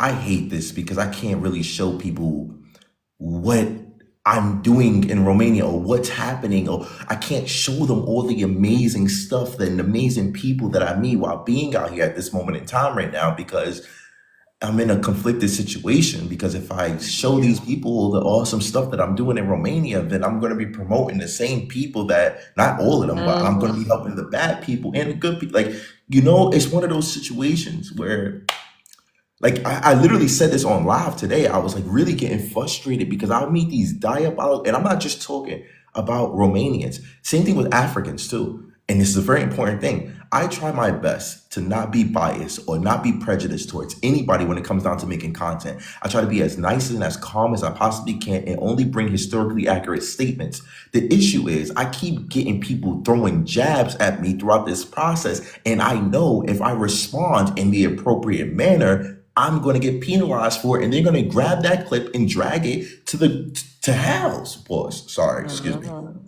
So it's one of those situations where I'm like, bro, like, what do I do? Like, I don't know what to do. Like, I'm literally like tweaking right now. Like, literally, I'm like, bro, what am I supposed to do? Like, how am I supposed to make content? And I can't leave the country. So it's like, I feel like a slave. Oh man, that's heavy. But what you're doing right now, I feel like, is subliminally bridging a gap and starting a more global conversation that needed to be had a long time ago about Black people existing in foreign European countries. And to see all of the support that you're getting from the Romanian citizens is very positive. And I think that it really kind of is bringing a lot of attention to an issue that Black people have felt while traveling to different countries, being discriminated against, not being properly represented, feeling like they've been, not being judged in different countries. And I think that in a positive way, in the long run, this too shall pass, right? For you, this will pass. And you'll get through this and you'll come out stronger. And I think at the end of the day, the positive that will come from this is that you will make a difference, a positive difference in the world, in travel for Black people, in the long run. So I know I'm being motivational. I'm trying to look on the brighter side of things, but I do see that based on the comments I've seen on your videos from the Romanian citizens and things like that. They love you. And so I think a positive outcome will come from this. And if you hold on to that, you'll be good. So that's the hardest thing throughout this. That's one of the most emotionally struggling moments that I'm having right now, that's what gets me emotional just even thinking about that. Like, let me just real quick. That's what really gets me emotional, is because I hit this moment.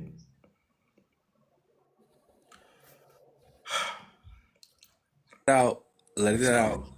I hit this moment where I have to figure out who I'm going to be, moving forward. And I try not to change the type of person I am moving forward while interacting with people. And I just think that, like, right now it's just a fight between myself if I'm going to stay the same person that I was before, which was nice and opening to everybody, or if I'm going to be on some, like, and that's where I'm struggling right now, mentally and emotionally. That's the only thing that really gets me emotional, is because I work so hard to not be diabolical and not be scorned. And Yeah. I have to fight and figure out how to navigate that emotionally and mentally, to figure out who's going to pick up the mantle for the next season of Adonis Live. Excuse me, Adonis. I We just have want. a new person on the panel. Mother of Ritual. Oh, I was just coming to you. Go ahead. Yeah, I wanted to say Go, I've been Mother of following you. Ritual. Yeah, can you hear me? Yeah. Yeah, I've Yes, been go ahead, following you boo. for years. I've been telling you that. And so I was just so happy to see you on this panel, first of all. And the last person did say that you are going to make a huge impact, but I want to say that you have already made a huge Yes. impact. If you were to stop doing all content right now, your impact has already shifted the way people think already. So I'm going to tell you that right now, because you are already the one who started the communication points, specifically when I had no idea that people from, like, Africans from different places even thought of us like that. I really did not. I'm like Black American, born and raised, generational. I had no idea that they thought of us like that. And it helped pivot my way of thinking and my way of approaching the world, because, like, all skin folk ain't kinfolk type thing. But with what you're saying right now, I know in my name, I say mother of ritual. There's patterns, there's things that need to stay the same, but everything does not need to stay the same for you to thrive. So if you want to get Mm-hmm. reckless, there's a core within you that you can continue. In your content, there's a through point, there's a vein in your content that if you want to get reckless, you can still do it. And that's beautiful. Because sometimes showing true vulnerability is also showing when you're angry, when people are being disrespectful, because I've seen you on lives and I've seen people approach you disrespectfully. I've seen it and I'm just like, what is wrong with these people? And he's doing them favors. He's doing them good. And so whatever you feel you need to do, as long as you do it strategically, it's gonna be go. I appreciate your response and your statements, and to even think that somebody said that, I'm like, what you've done already has already shifted, and you've made such a huge impact on to everybody. Is really heartfelt, and I really do appreciate it. I understand what you're saying 100%, but although I have tons of emotions and I'm very unregulated at this moment in time, I do understand that angry Black man and angry Black woman is something that's constantly promoted in these media spaces. And we already have tons of creators who are consistently unfiltered and unapologetic with the way they feel and express themselves. I have to be able to make a space where children can be educated and process the information, and grandparents can watch it as well and still have respect and decorum throughout that process.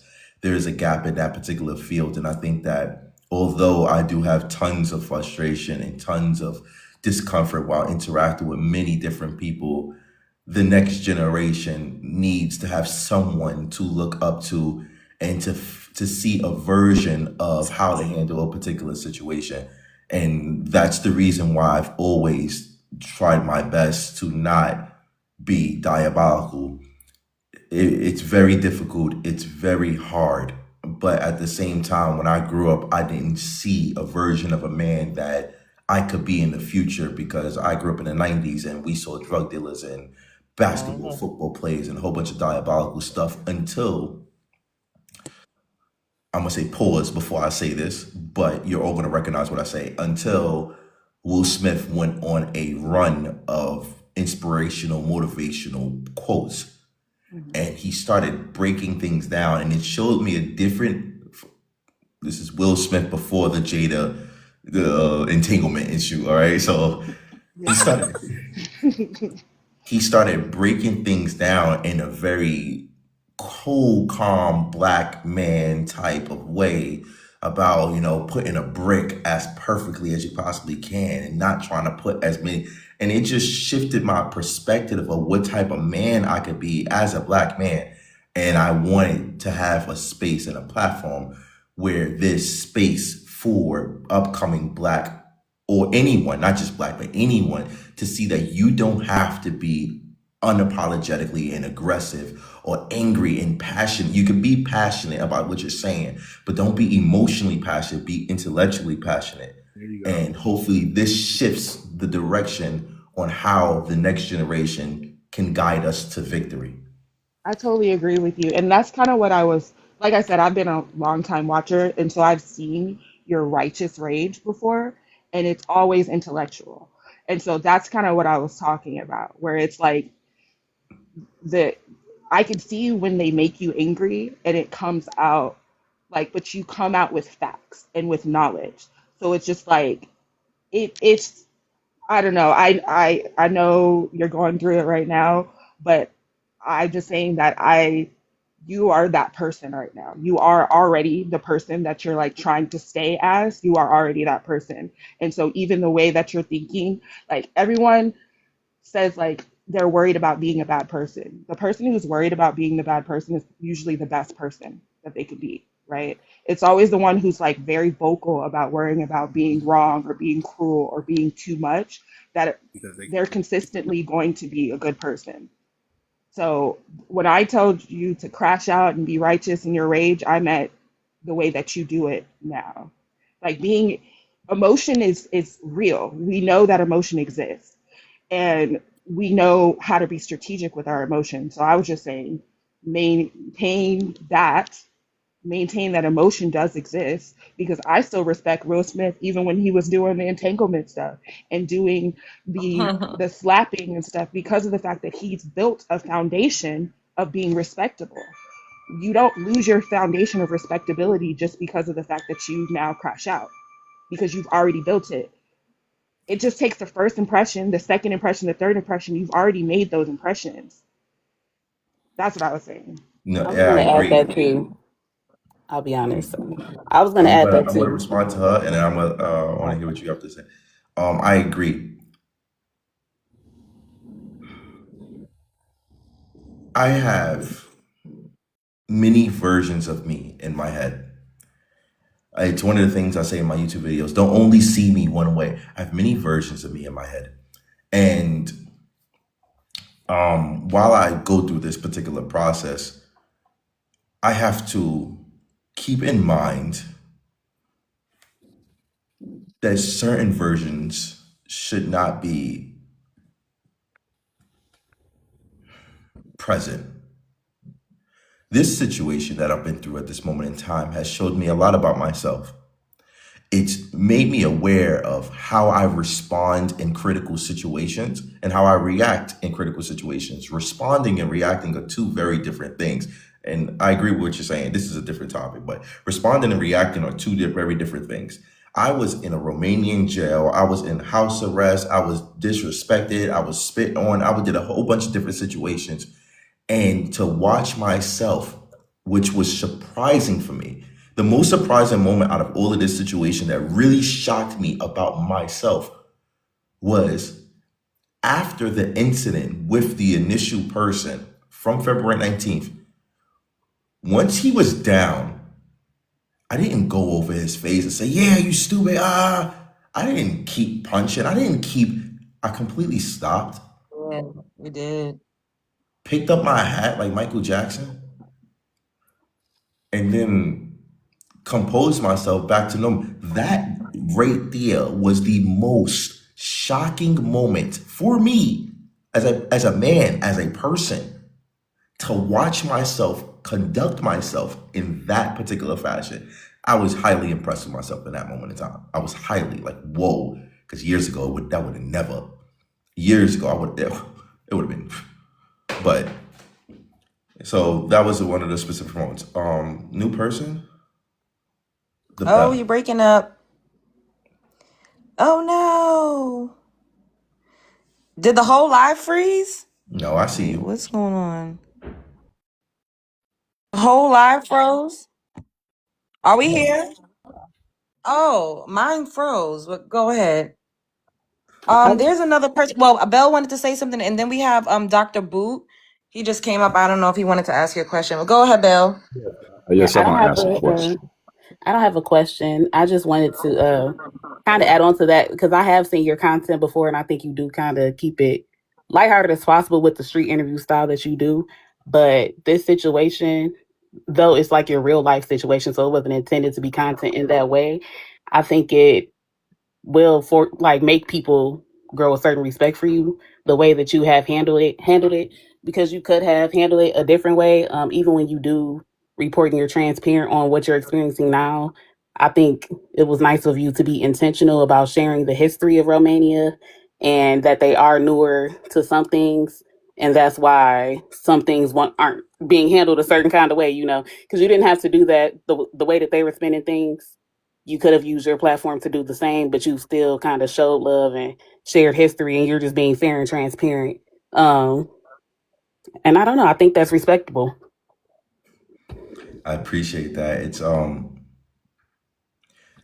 It's a lesson that I've learned throughout this process of making content and using my voice is, something I really constantly used to always think about was if a homeless, and this is not pointing at anybody. This is just a very interesting statement that applies to multiple different situations on the topics that we talk about on a consistent basis.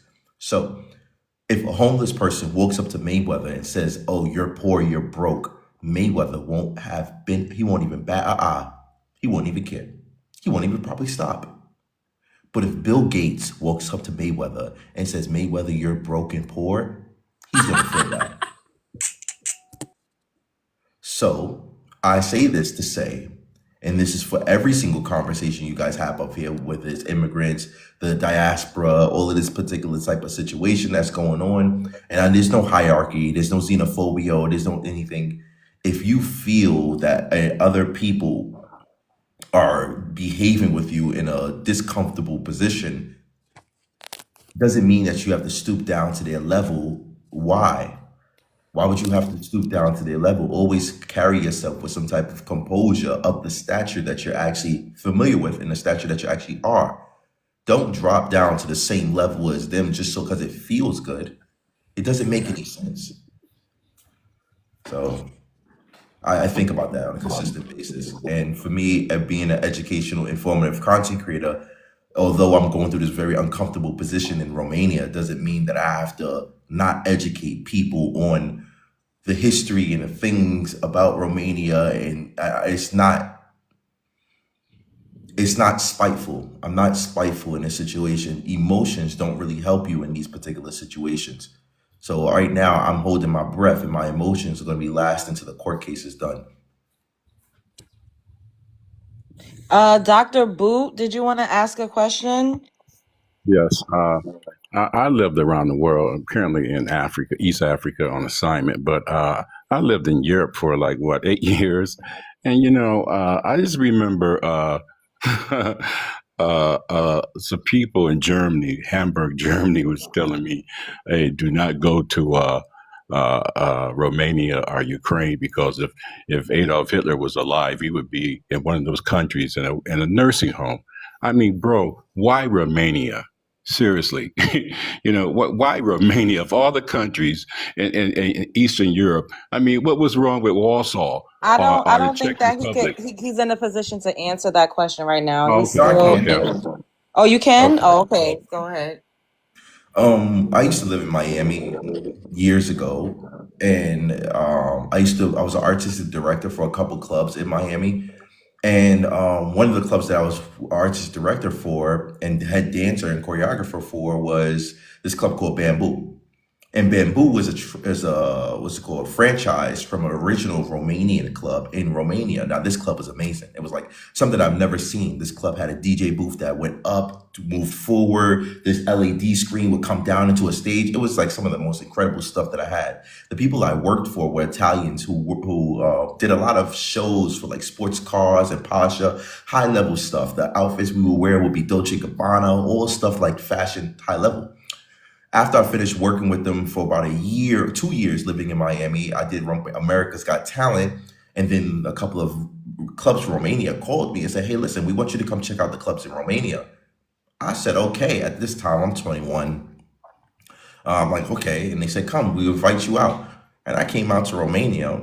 I saw the space, I saw the clubs, I saw everything. And I thought this place has a lot of potential. Wasn't as fast as the modern day world in America. It wasn't as aggressive, but at the same time, it was an upcoming society that looked like it had potential. Cost of living was down. The financial opportunity was crazy, but that's not what really made me understand what made me want to stay in Romania. It wasn't until I started working with a particular club that literally showed me the steps on how to work in Romania. And what they did was they gave me ownership of their club, like 1% or something like that.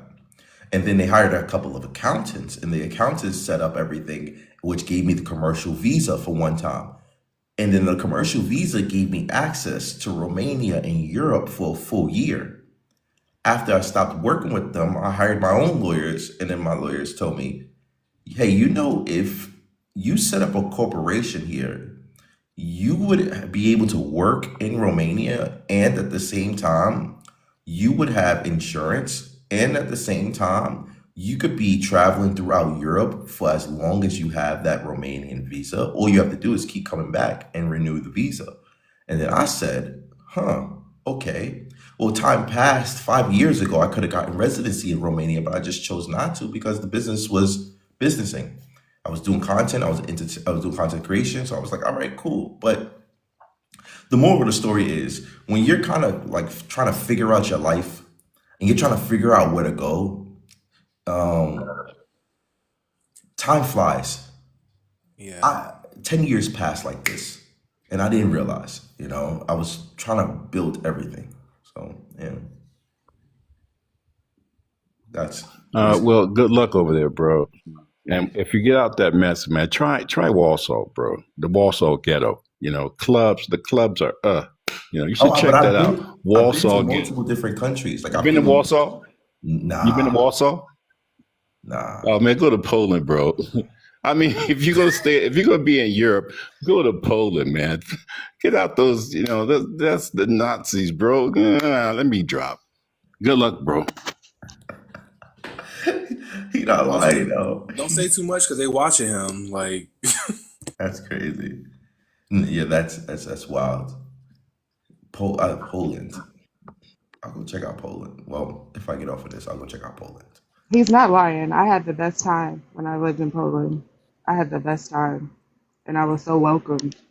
It was crazy good, and there wasn't that many people who looked like me, and they were not treating me no type different. And I know I solo travel, Me too. and yeah, as a black woman, solo traveling is like you get all types. Yeah. And there were obviously people who were trying to be frisky and stuff like that, but as a whole, I that was probably my safest. That was my safest time. I felt so welcomed. So he ain't lying. All right, I'm gonna check out Poland. Okay. Do you have any more time? Someone else just came up here. I don't know if Baby Life Vamp. Yeah, I just wanted to say, man, I really appreciate you for what you did. And I was sitting there, me and my grandmother, my whole family, we seen the video, and I'm just happy you stood up for us melanated people, man, because I'm tired of seeing people play with us in that type of manner without anything being done. And I'm happy you really handled that accordingly, because people would just let that happen and think we should be the bigger person. And yeah, that's it. That's all I had to say for real. I appreciate it. I appreciate it. At this moment in time, I can't really respond appropriately. Well, But he I didn't just, have a choice. He didn't have a choice to be the bigger person because he was attacked and he had to defend himself in that situation. I'm pretty sure, Adonis, if you had another option to walk away, you would have walked away. But when someone spits on you, that's an assault and you had to defend yourself. So, it's unfortunate, but you didn't really have Right, another standing all choice. behind you and stuff. Yeah, you didn't have another choice. You gave that man plenty of times to defuse. You tried to defuse the situation. He kept coming back to you, and you were attacked. You were spit upon, and it was self-defense at the end of the day. No, exactly. Especially since you Oh, walked oh, away hold on, as Mother of soon as. Ritual. We I'm have a new sorry. person on the panel. Circle I'm them sorry. wagons. I don't know how much time Adonis has left, so I want to try to get everybody to ask a question. Circle them wagons. Do Yes, you? ma'am. How you doing? Shout Yeah. out to you. Shout out to the panel. Shout out to Adonis. Bro, man, it's crazy, man. It's a lot of people that feel like they know you, even though we ain't never met you, man. We've been watching you do your thing. I got hip to you like a couple years ago, like 2 years ago. And I've been watching, I've donated to you on different platforms, YouTube, all that. I got hip to you on YouTube. But bro, I just want to say shout out to you, man. You stood on business. It was nice to see the New York come out of you a little bit. I ain't trying to hype it up a little bit, but it was nice to see you stand on business for the right reason. We all know that was self-defense. I even saw the interview with the Romanians that you did that was, watching the video and just going over it, the facts, and they was on your side too. So, the locals know. And then you got people running up on you. I saw the video, and then I like the way you handled the AI video with you silly as hell, the way you clowned yourself with the AI video. I just saw that the other day. I thought that was real classy. That was funny that they would even stoop that level. You said comment in the chat if that was the first time you saw it. That was the first time I saw it. I didn't see it before you showed it. So they didn't get me. So I'm glad you showed me that wasn't you crying like that. And I'm like, no, don't cry. Calling the FBA embassy and shit. But anyway, I just want to say, bro, I'm gonna continue to be watching you, donating when I can. Doing whatever, man. Just stay safe. You gonna beat this day. This too shall pass. Just know we love you. Real ones know. And coming from the hood myself and transitioning into something else outside of that, dropping out, getting GD, school, all that, but coming to a whole nother level with different things and being successful with a family I see exactly what you're talking about and how taxing it can be from, not just other communities, but from ours as well, So I just wanted to say, we see you, bro. Real ones know. We love you, and just stay safe out there, man. We rocking with you, and you gonna be good, bro. Nice right hook, though. I really do appreciate that. Thank you so much. It's first of all, OGs from YouTube. I swear, I love people on YouTube. Those people who literally sit there and watch the videos, the long versions. TikTok, some people see the short forms, they see the viral clips, but YouTube, the people really be sitting there with me for hours, sitting there watching and chatting. And I really do appreciate it. And what I really did appreciate out of what you said out here, you said a lot of great things, but really to come from the hood and really change and evolve and try to become a better version of yourself is very difficult, especially when you come from our background type, crabs in a barrel type situation. So speak on it. When you said that, it really showed growth. The AI situation though,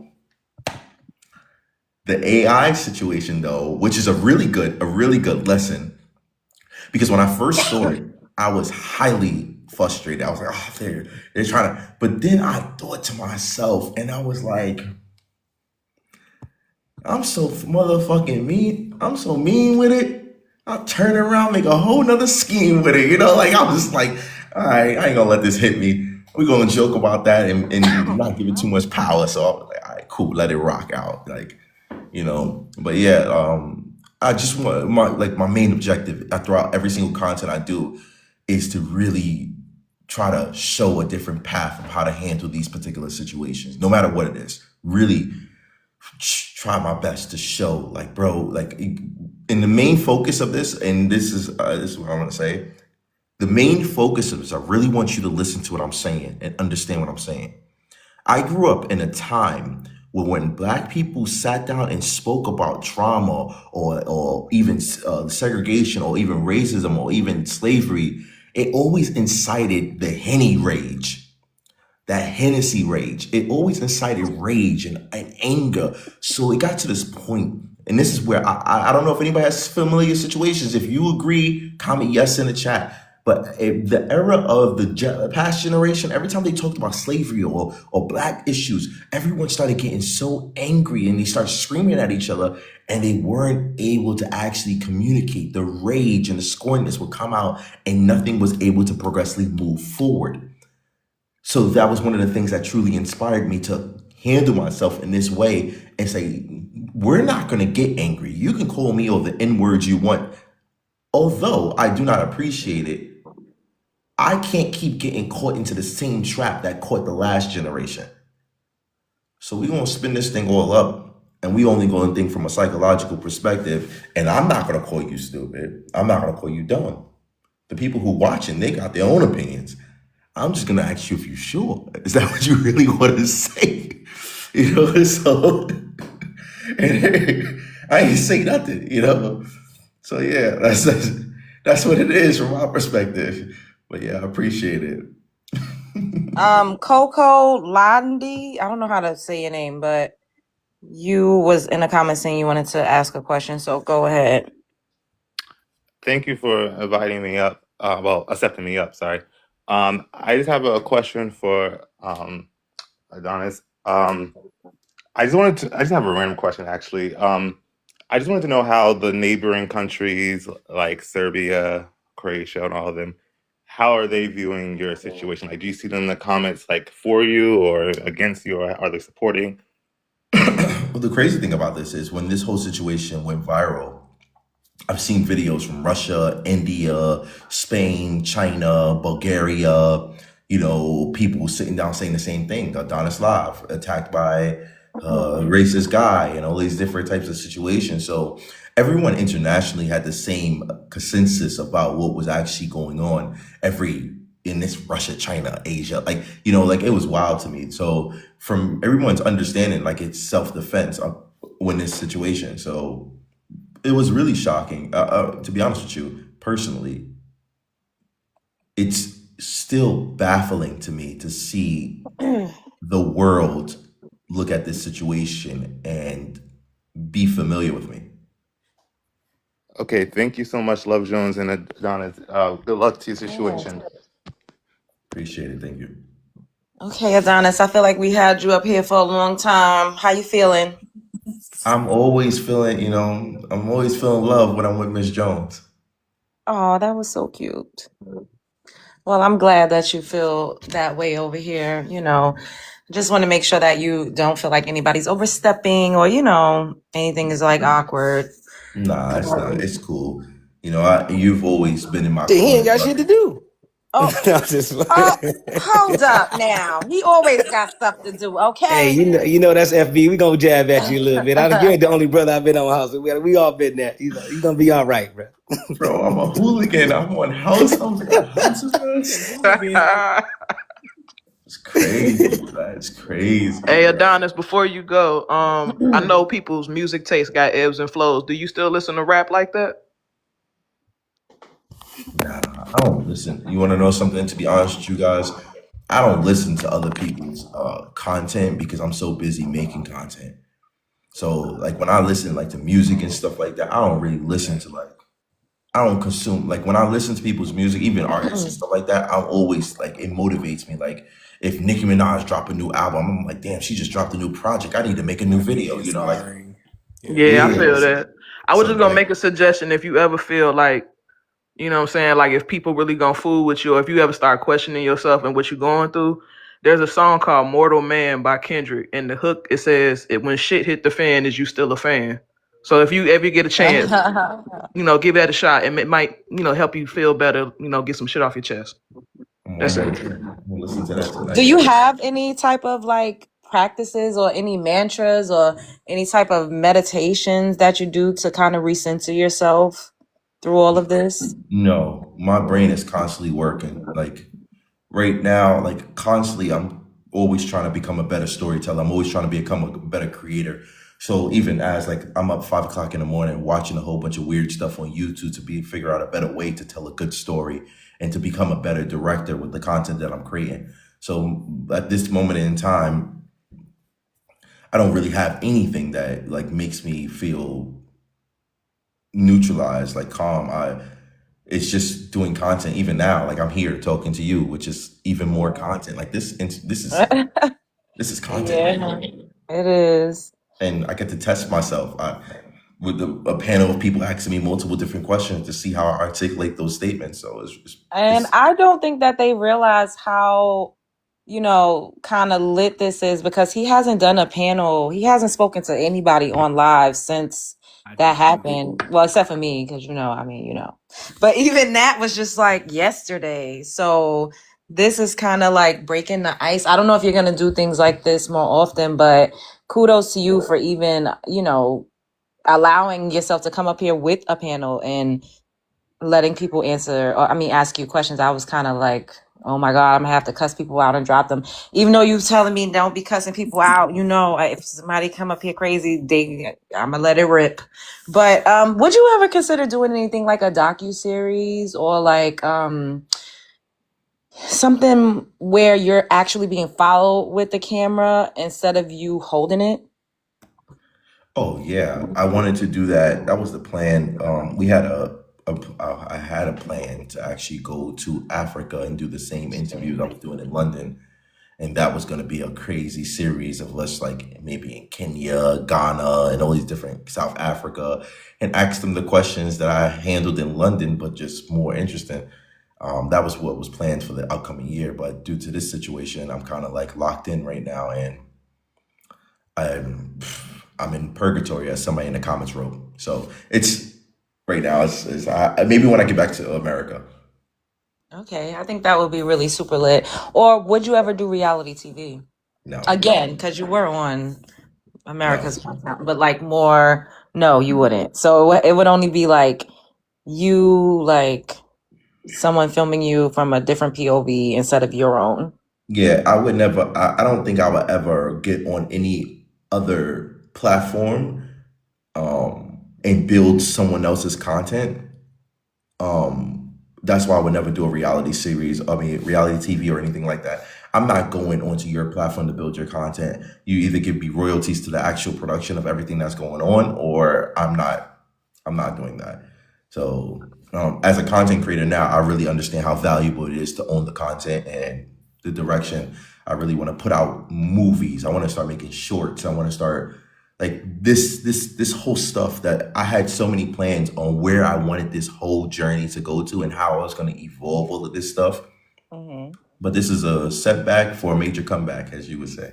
But would you ever turn this into a movie? This situation? Kind of like Fruitvale Station? That's not a good comparison. I'm just talking about the fact that, you know what, Starboy? Bye. You annoying me. Nah, I would not that movie. Damn, that quick. But Ryan Coogler, like how he wrote out something that was based on a true story. That's what I meant. I would turn the starting of the diaspora war into a movie. Oh, that's fire. Yeah, like that's that, fire. how that whole internet shift happened. And like the domino effects to let this whole thing go so viral, like that whole. Y'all hold it private, because you said don't say it out loud. Yeah, don't say it. Don't say it. That's fire. That's really that eats. Yeah, you always got people lurking. We got fans. Mm-hmm. That is true. That is true. That'll be crazy, you know. Have you considered writing? Nah, I've only considered filming. Okay. Yeah. So like right Like what I now, meant, like writing for film, like writing. nah. Okay. Yeah. I've when I used to do choreography and stuff like that and create shows, like when I did Romania's Got Talent or America's Got Talent, like I would edit up the audio, edit up the lightings and stuff like that. I know how to make a real good show, you know. I know how to make a physical show.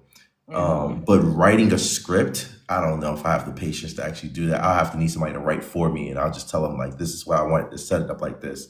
I'll be more of a director.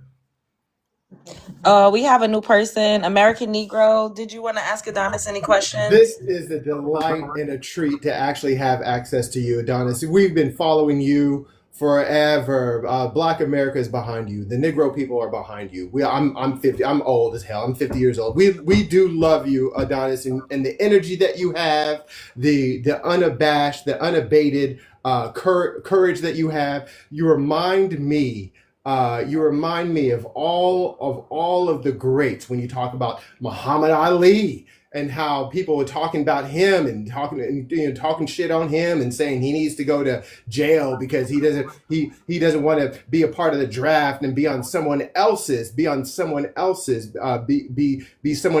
a pawn. You know, you've never what you present worldwide through these social media apps. How you present yourself means a lot. And when you see courage through conviction right now, this is what reminds me of what is the traits, the characteristics of a good leader, of a good young Black man who has the courage and the confidence to be himself, even through the gauntlet when you're walking through the gauntlet. So again, Adonis, it's great to see that you're alive, you're healthy, that you're in good spirits despite everything that's happening. We do appreciate you. That's the first thing I want to say to you, young man. Wow, thank you so much. You can't imagine how much that means to me, especially mention someone as great and someone who I hold dear to my heart. Muhammad Ali is one of my great goats of all times. That man means the world to me. Like literally the way he carried himself throughout that particular situation was life-changing. They tried to destroy him. Legendary. Yeah. One of my favorites of all time. To hear that, first of all, you don't sound 50. You have a very youthful voice, by the way. I'm just going to make that clear. But to hear you say that is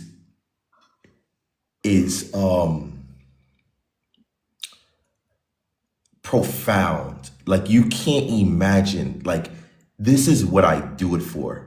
This is what you just said, and it happens to do with your age, is the reason I carry myself in this particular manner. This is the reason I do it for. That older generation can still watch this stuff and say, rumble, young man, rumble. That is the reason why I conduct myself in this particular situation, is because I always want my grandfather, the people, you know, who walked through the Million Man March, to be able to look at the new generation of how they're handling it and say, that's how it's done. And I truly do appreciate that. Thank you so much. I know we have to keep it light here because of what's going on. We can't get into anything right now. It would put you in more danger and put you in some type of trouble. So just keeping it light and focus on what's going on. What do you see? You said, well, look, you know, I have to pause my plans for the future. And number one, I have to stop myself. Love Jones to the host. Peace and blessings to the host and for allowing this space to happen. Again, Love Jones is one of the notables here on TikTok. We always flock to her panel to see what's going on in current events and Black American current events. So that being said, I wanted to ask you, what are your, let's say in the near future, you're through with this, we get past this. What are your future plans? Are you going to come back home to America, resettle and reconstitute and go back out there and start anew? Or what do you think your near future plans are? And I'm mute. To be honest with you, I have no clue at this moment in time. generally at this moment in time, I have to figure out what's the damage after all of these situations happen. Financially, this has been one of the most draining, and I think I've spent the most money in my life in this moment in time. Like, I don't think I've ever spent this amount of money on legal fees, on all of this particular situation. So throughout this process, I have to see how much in the hole that I'll be going down throughout this process to not only get myself out of the hole, but ultimately stand onto another platform and hold myself with some type of conviction control. So I can't think about what's happening after this until I see what's the damage. Shout out to Love Jones. Fair enough. You have to get through this to yeah, fair enough. Do you need us to raise some money for you? Because you were talking about the legal fees and stuff. Like, we can band together and do stuff. I know. Although I do appreciate it, and I really do admire it, and I appreciate it, my community is going to hold me down on YouTube. They got me. They'll make sure that everything's moving progressively forward. What I don't want to do is, which is very important to me, is destroy the brand and the image that I've pushed forward to creating. This is one of the reasons why I refuse to do a GoFundMe, because it's like GoFund Adonis, which deteriorates the value that we created. He a man, but I'm a woman. So send me some gifts. I got a gift goal at the top. Send them heart meats. Okay. My CA is $Love Jones TV. And I might have to get Adonis a hat, give him a little cute little gift or something. So I accept donations. All right. I am a woman, She sound like my sister. That's crazy. You sound just like my big sister. The anatomy of a woman is to receive. That's all I'm gonna say. There you Anyways. I'm doing the little T fingers. Y'all get it? Yeah, that part. So we got Chicago John. Hey. Can I ask him a question real quick? Wait, hold on. We got a new person on the panel, and then we'll come back to you. No, just coming in, doing that wealth check. My brother, they your hopes high. I just wanted to know too, and I'll just get it back to you, Love Jones, because I feel like they are kind of watching the way it's moving and stuff for us down here. So just this definitely be good for you to download later, which I know you will, because I can definitely tell they messing around with it. But for you, sir, is there any food or in that area that you love, like, getting? I don't know, I don't know. We have Uber Eats here, so they bring you stuff there that you like. Oh man, I really like this. I know, like, I'm in Japan, and the chicken and KFC taste different than it does over here. Something that you enjoy? Oh, in Romania, they make some really good pastries. They got some really good donuts out here that I would think is good. But for the most part, it's very simplistic. It's very simplistic in their food choice of the traditional dishes. I like to cook. I cook. Like, I'm a cooker. Like, I can chef it up. Like, I can really chef it up. But yeah, there's a few things. See, this is what I'm saying. Like, I really want to make videos showing you guys this stuff, but then I'm like, why not? You don't want to? I'm giving them international reach right now.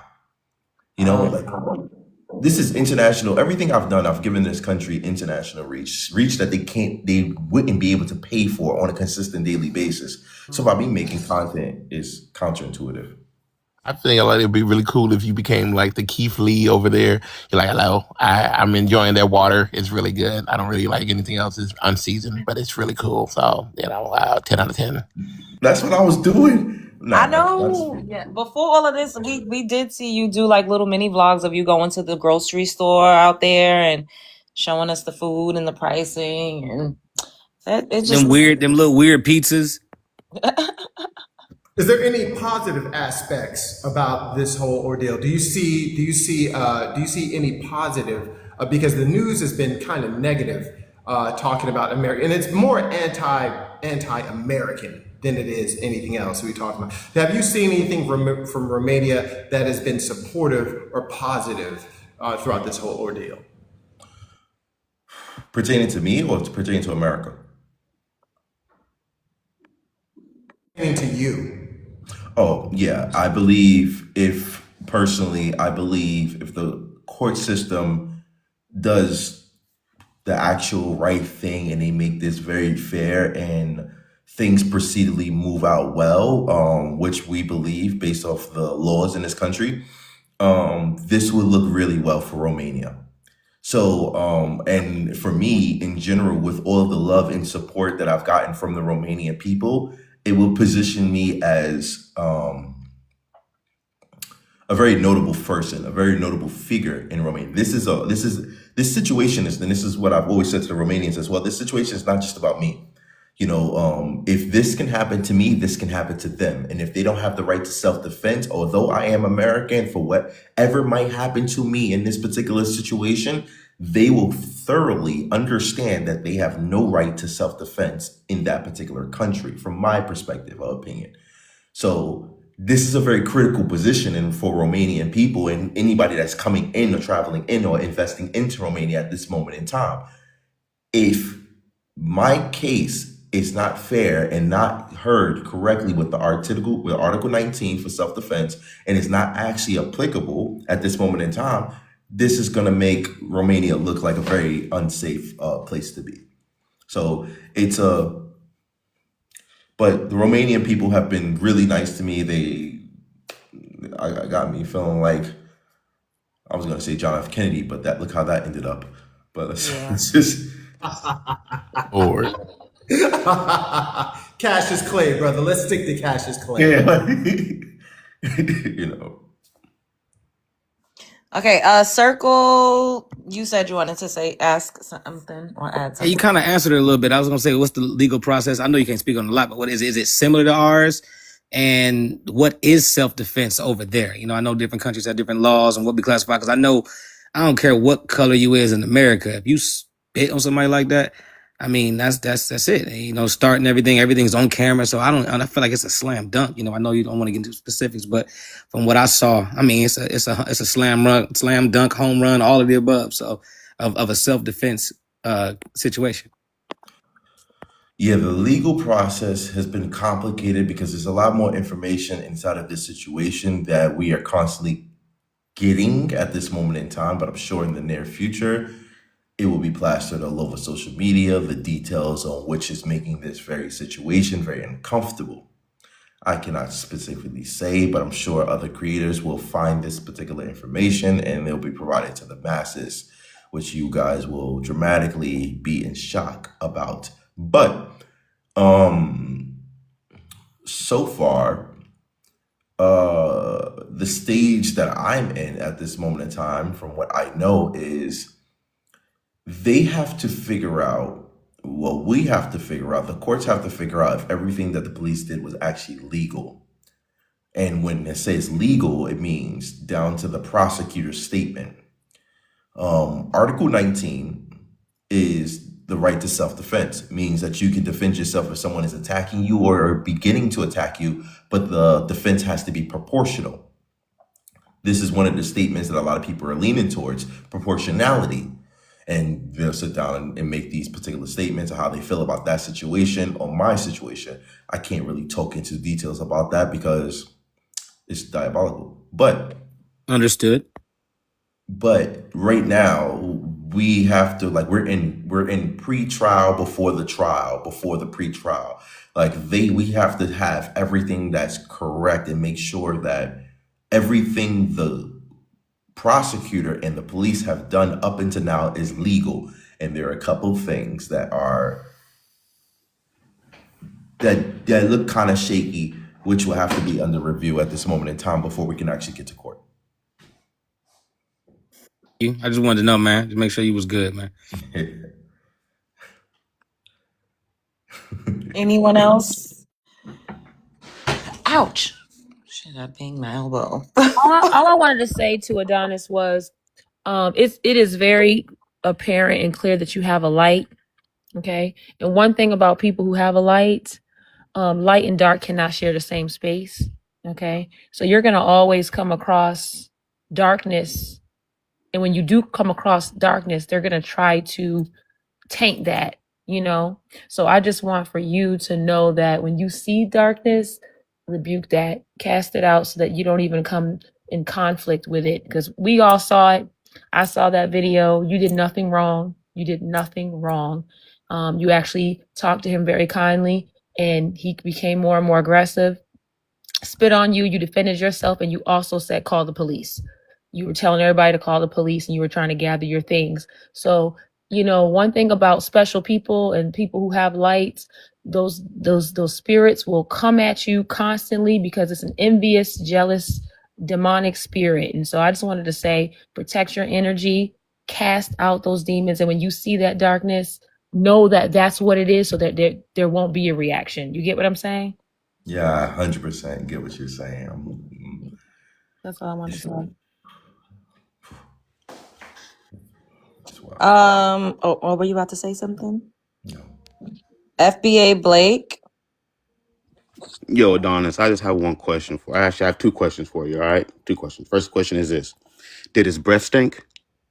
Oh my God. What? And question number two, bro. Or thing number two, I was gonna say, I'm glad you good, bro. You know what I'm saying? I'll be watching all your content, bro. Keep up the good fight. Keep educating people, bro, and stay strong out there. Hey, yo, I'm gonna say it's you got me with the breath joke, but then I looked at your picture and I saw Erica Drewski. Diabolical. There's a lot going on. Stay safe there, man. Appreciate it. Nah, that's wild. That's wild. That's wild. Yo, that's something out of a Martin skit. Like, oh my goodness.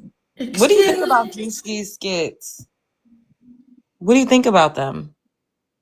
Do you have any opinions? I think Juicy is a genius. He's so underrated. Like, he is so underestimated, but I just love you. Oh, I'm about to put y'all onto some game. Specifically you. Yo, you know who you need to be watching? Who? You need to watch Country Wayne's interviews. Oh, I've only seen clips of him. Forget the clips. Go and watch Country Wayne's interviews about his social media and how shorty. Country Wayne is a genius. I'm telling you, if there's anything out of this situation, go watch Country Wayne talk about his social media and how much money he makes. And this guy, I thought he was just a regular, goofy country bumpkin at the beginning when he first started. I loved his content. He was funny. But he's still regular. But when he sit down and break down social media, that's game right there. That's real game. So write that down and look for Country Wayne talking about social media. What is going to blow your mind?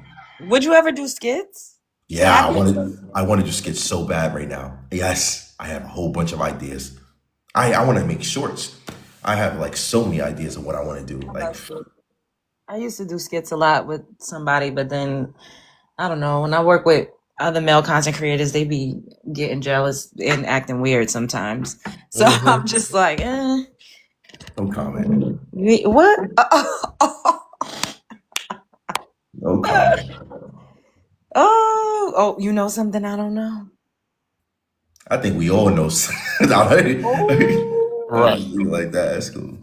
When you see big content creators like Love Jones and other great women like that, it's it takes a special type of guy to work with them, who can work with them, who can understand, who's not just trying to just be a leader, just to lead and control and all that, like an actual partner, like a one-on-one and stuff, and allow them to grow. And that's what happens too many times, because sometimes we let our emotion get in there, and then all of a sudden we messing up things, and then we become like a bitter person in the end. So I don't blame her. Yeah, I mean, I try not to be jaded by people that I have worked with, but sometimes it's all good. The docile Dawn, somebody saying, am I single? Well, I'm not legally married to anybody, so I guess. Hey, did you have any questions for Adonis? Just No, not really some questions. Just glad you're okay. That we ain't hear from you for a minute. Glad you're okay. Big fan. Been watching you ever since the light skinned girl video when I can't believe she made that comment. Like I've been following you ever since then. I'm glad you educating other people on us and letting them be kind of fighting the propaganda. So big fan. Keep doing what you're doing. Like I follow you on YouTube and everything too. So like when I get a chance, I'm gonna donate to you. I be watching you on my way to college and everything. Like I watch, man. I'm a big fan. So I'm glad you're okay. Keep putting it down for us for real. I appreciate it, man. Man said light skin video. That's a throwback. Oh man. Wow, you guys are awesome. Before I even say anything real quick, just for train of thought, can everybody in the chat comment where you're watching this from? Like, let's just have a clear assessment or understanding of where everyone's watching this from. Where are you watching this from? Comment in the chat real quick to see how many different people from different states are actually watching this. And maybe see if there's any international people. Chicago, Columbus, Ohio, ATL, Wisconsin, wow, Florida, Baltimore, California, Philly, Texas, America, obviously, Michigan, Florida, Pennsylvania, Southwest, DMV, New York City, Florida, Brooklyn, Columbia, Mississippi, Mobile, Alabama, California, Alabama, Arizona, Indiana. You got a lot of people from the South up in here. New York is in the building. Look at you, love. You national at this moment in time. Alabama, Arizona, Illinois, Washington, Cleveland, Ohio. Bro, look at these people. Cleveland, Ohio, 216. Represent your hood. And guys, you're almost at 200,000 likes in this particular live stream. So please tap up the screen and build it up to 200,000 likes while you are on this live stream. Love Jones, thank you so much for having me on this panel. Thank you so much for having me here. Is there any questions you want to ask me? It's 6:30 in the morning. I still got energy. No, I can't believe that you're up. Like you have so much energy. Yeah. Can I ask you one more important one? Go ahead. Why you say it like that? What? Oh my God. He about to get flued out. He got lawyer fees. He ain't got time for all that. We can put him on. We can put him on the wish list with a ticket, hotel, all that stuff. But for real, Adonis, if you can let us know, because you are on YouTube and we over here on TikTok and everything. Can you tell about how much it is the difference you notice and what would you recommend for growing content creators about where should they aim their their energy between the big three, YouTube, TikTok, IG, what type of quick strategy? I know you did recommend the other guy that I'm going to look up today.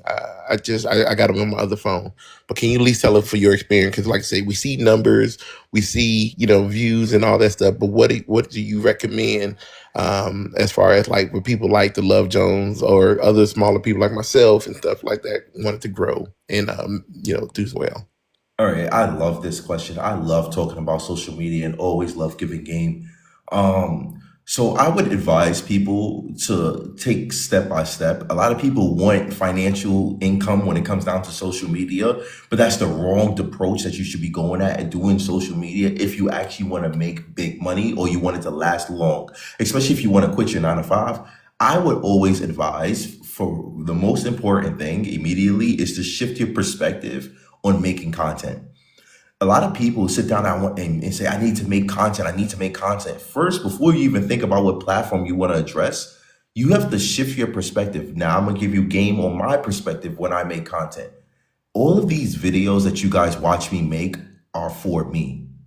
Every video I ever made was literally for me. And I'm not saying for me as like, oh yeah, I'm saying like, I edit these videos in ways that I can watch them 10 years from now. When they stop becoming viral, I'll still be able to watch these moments and still be like, that's a really good video and enjoy it. I edit in a way that I teach my own self stuff and I'm able to do that. The only way I was even possible to do that is because when I started doing social media seriously, I started off light and working my way up. So what does that mean? I would always advise somebody to do TikTok, predominantly because TikTok is one of those places where you get put onto the For You page, but at the same time, you don't have the expectations to be perfect on long form content. On TikTok, you can make a 15-second video and that video could go viral. And in TikTok, you can make a 15-second video and perfect yourself on making a good 15-second video, making a good hook, making a good beginning, making a good ending for your video. And then you can say, okay, now I know how to make a 15-second video. Let me push it to 30 seconds. And on 30 seconds, let me push it to 45. And once you get to like 1 minute, a lot of people like to just jump to that 1 minute mark because they think it's going to be beneficial and financially beneficial. But you have to learn the cadence of actually being able to stretch I remember when I started doing 15-second videos and then going to 30 seconds. And then I remember the first time I dropped a 2-minute video on TikTok. After that, like, you can always take those TikTok videos and upload them onto YouTube as well at the same time, for progression. But you gotta get the hang of actually creating videos for long form. You're not gonna just be able to go on long form and talk on long form and think that you're gonna be able to drop an 8-minute video if you can't even get past 15 seconds without making it interesting for yourself, or even get past 1 minute. I got to the point as a creator, which is still the highlight of my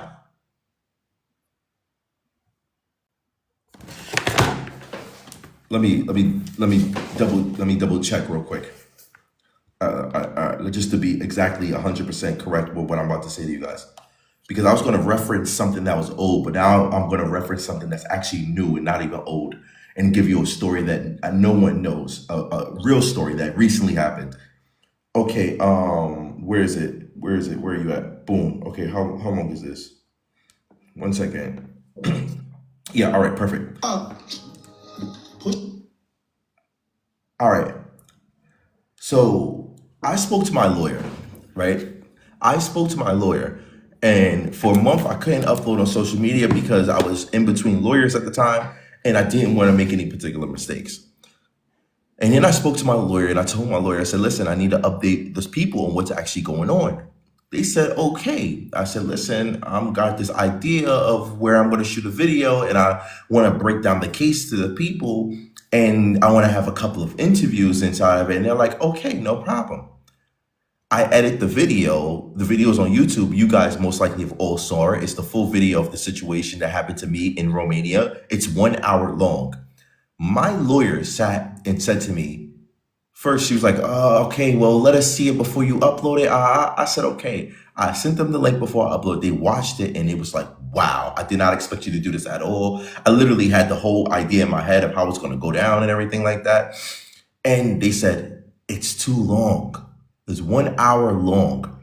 They said, it's too long. People are not going to watch it. The objective is to make people watch the video. And I said, my audience loves long form content. They love watching long form videos, like my community. That's why I love YouTube. Like, those people really hate when I drop videos that are 12 minutes long. They love a 20-minute long video or longer. This video is 1 hour and 7 minutes long, and it has 79,000 views on it right now, currently. 1 hour long video, 79,000 views for a 1 hour long video. My lawyers was like, they're not gonna watch it. I said, yes, they will. That video is 1 hour long, and I remember the first time I dropped a 1 hour long video, and it was a video of me chatting and stuff like that. You have to, the point of what I'm saying to you is, you have to work your way up as a person, mentally, verbally, and emotionally, to be able to keep an entertaining audience entertained for 1 hour long, or as long as the video needs to go. A lot of people burn out while they're doing it. They'll sit down and talk to you, and you'll sit there and be talking, and then they're like, yeah, and then I'll go into a place like this, and they'll try to explain, and they start losing steam because they haven't built up that endurance to be able to make content at a consistent rate and make it entertaining for the people that are watching it, as well as entertaining for yourself. It takes a lot of time and energy to build that particular situation up. So that's why I always advise people, yo, it's okay to start off on TikTok. Change your perspective. Stop trying to make content and make memories for yourself, for your children. My head is, I make these videos so in 10 years, or when I have kids, when my kids reach 19, 17, 18, 20, 21, they can watch me at 17, 18, 21, 22, 30, 32. They can watch me going to jail and doing diabolical. You understand the point that I'm making at this point in time. So, like, I would always advise people, like, this is not a sprint. It's a marathon. You have to understand, a lot of people want money now. If you're chasing a bag, you will not last this particular game. I'm going to repeat it again. If you are chasing a bag, you will not last this particular game. And there's a very important reason on why that. You will chase a bag and get locked into a specific niche where it's almost impossible for you to deviate from that niche because your audience won't be familiar with the type of content that you're making moving forward, which will allow you to not get brand deals, which allow you to get a very low CPM, cost per 1,000 views, the amount of money that YouTube pays you for each 1,000 views on YouTube. You have to think of it as a long journey. For me, when I look at content creators who I think are very intellectual and very important to be a really good content creator, I think of people like KSI. I think of people like Logan Paul. I think you probably say, "Oh, these people are terrible." No, I show speed. These people are the niche. No matter what they do, it will always get views and engagement. So what platform should you move on and what platform should you doing? Forget that. You have to figure out why you're doing the content you're doing. How long can you talk and keep your content engaging while editing it all up and still be engaged with it and really test yourself? It doesn't have to be long. You make a video, edit it up, and then tell yourself, okay, I get bored in my own video at this particular time. Cut all that other stuff out and then upload that. And then say, okay, well, it got to 1 minute. Okay, well, let's see if we can make it to 2 minutes or 1 minute and 30 seconds. And that's how you constantly keep building and growing that endurance that you need. You understand? Absolutely. You kind of verified what I kind of know, though. Thank you. Thank you for that. Everybody.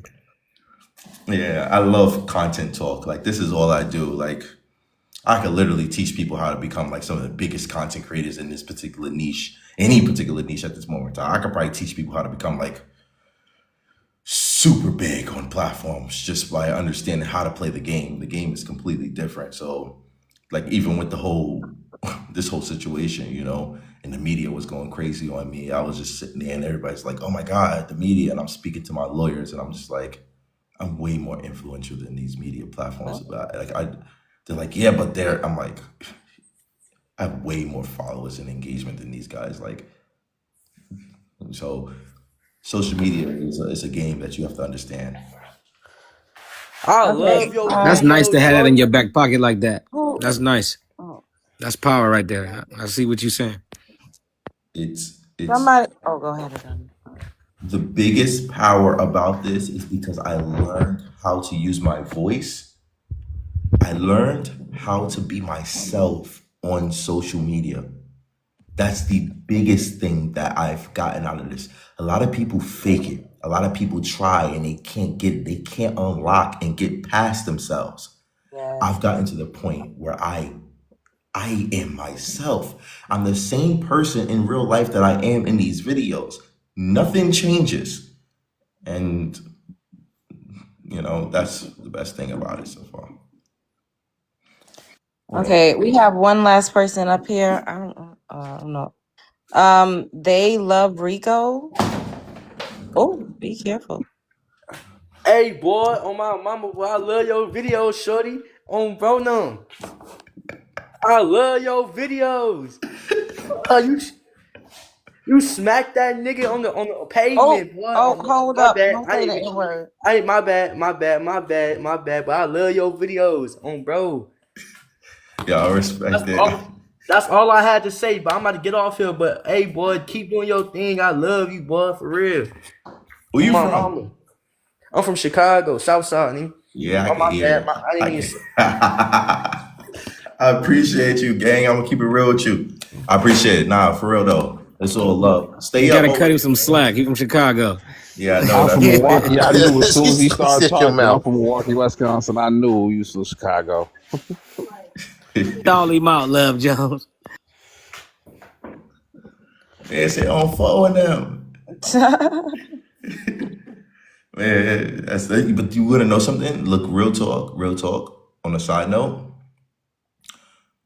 you see the different ranges of versions of Black American culture and different groups of Black American culture who's in this particular room at this moment in time. You know, like the different types of tribes, I would say. Mm-hmm. That's the reason. That's the main. Oh, the sun's coming up. That's the main reason why I've conducted myself like this. It's amazing to me to sit down and be able to listen and have an older generation and a younger generation and a middle generation of somebody changing their perspective, changing their life from the hood to going to college and having all of these. That was the the reason why I've always conducted myself like this, is because I wanted to be able to pause, double pause, because that sounds crazy, touch every sector of the Black American, or not just Black American, but every sector of the ecosystem of spaces, to have white people, Africans, Spanish people be able to listen to the conversation and be like, y'all, this is actually pretty dope. And that's what I say to every single person who wants to be a content creator or wants to speak on these particular talking points. The biggest thing you can do is marginalize yourself. So although you get frustrated with these people saying disrespectful things to you and treating you in a disrespectful way, I'm going to say this, and I always said this. My videos are not for Black people. They've never been for Black people. Although you sit down and you enjoy them and you really love them, my videos were always for everyone else. My objective was always to make everyone else look at the situation, because we know what it is already, but make everyone else from different ethnicities, different cultures, be able to watch this situation and come up with their own perspective of how they feel about the situation. We already know what it is. But the problem is we haven't been able to cross cultures and cross ethnicities and races. So when I've ever made content, I've always made it in a way where I wasn't pushing my agenda or my perspective. I've always allowed it able for any culture or any person to be able to consume it. And it doesn't feel the identity of what they perceive to be as Black. But for me, I just think about all Black Wall Street and all the people during the Renaissance, the Harlem Renaissance. You know, when Black Americans were wearing suits and we had like women in their gowns, and that was a different type of Black American culture that I always loved and thought was cool, calm, and collective. Even the aesthetic of the original Black Panthers, and I'm not talking about the leather ones. I'm talking about when they went to the Nation of Islam, and I'm not getting diabolical into that. I'm just talking about the way they dressed and the way they conducted themselves. I thought that was like really interesting. And that's why I always conduct myself in a non-urban aesthetic. And I'm like, I want it to look a lot cleaner. So I say this to say, like, you know, when you make these videos and you make these rooms and you have these conversations, your objective should be able to make it open for everybody to have a conversation and discuss what's actually going on. And although there are people who don't want that and people who do, there's no shade to them. It's okay. They can have their particular perspective and their ideology. But you have to remain vigilant of how you want to be represented and how the people that you are representing at this moment in time. So it's hard. It is hard. But in the long run, it's a marathon. You know, and I think I'm going to be here for a very long time. And thank you for joining us tonight. This was, yes. And you're so insightful. You have so many great ideas and pointers. And the fact that you just give it out for free is literally really, really nice of you. Because, Lord, people be, the ebook link in the bio all day, which I'm not mad at, but you literally, before all of this happened, when I first even was on a panel with you, it was the same vibes, you know? Love Jones, I really believe that you're going to be a very great, impactful person in this particular ecosystem. And I've learned throughout my time with successful people that wealthy people talk about wealthy things and successful people talk about successful things. No shade to anybody else. But when I'm around other creators, we talk about creative things and we don't hide anything because this is what we do on a consistent daily basis. So for me to sit down and come and spit game and chop it up with you is just regular stuff. I want everybody to be successful. Everybody. And I appreciate you, everybody on the panel. I appreciate everybody for being here. You guys are almost at 200,000 likes. Don't forget to like up the live stream that you're in this right now. Get it to 200,000. Follow the people on the panel. Follow Love Jones. My name's Adonis Crash Boom. You guys are watching Love Jones, and I hope you guys have a great night. Stay blessed. Oh, good night, Adonis. Sweet dreams. It's on, bro. Stay up. Appreciate it.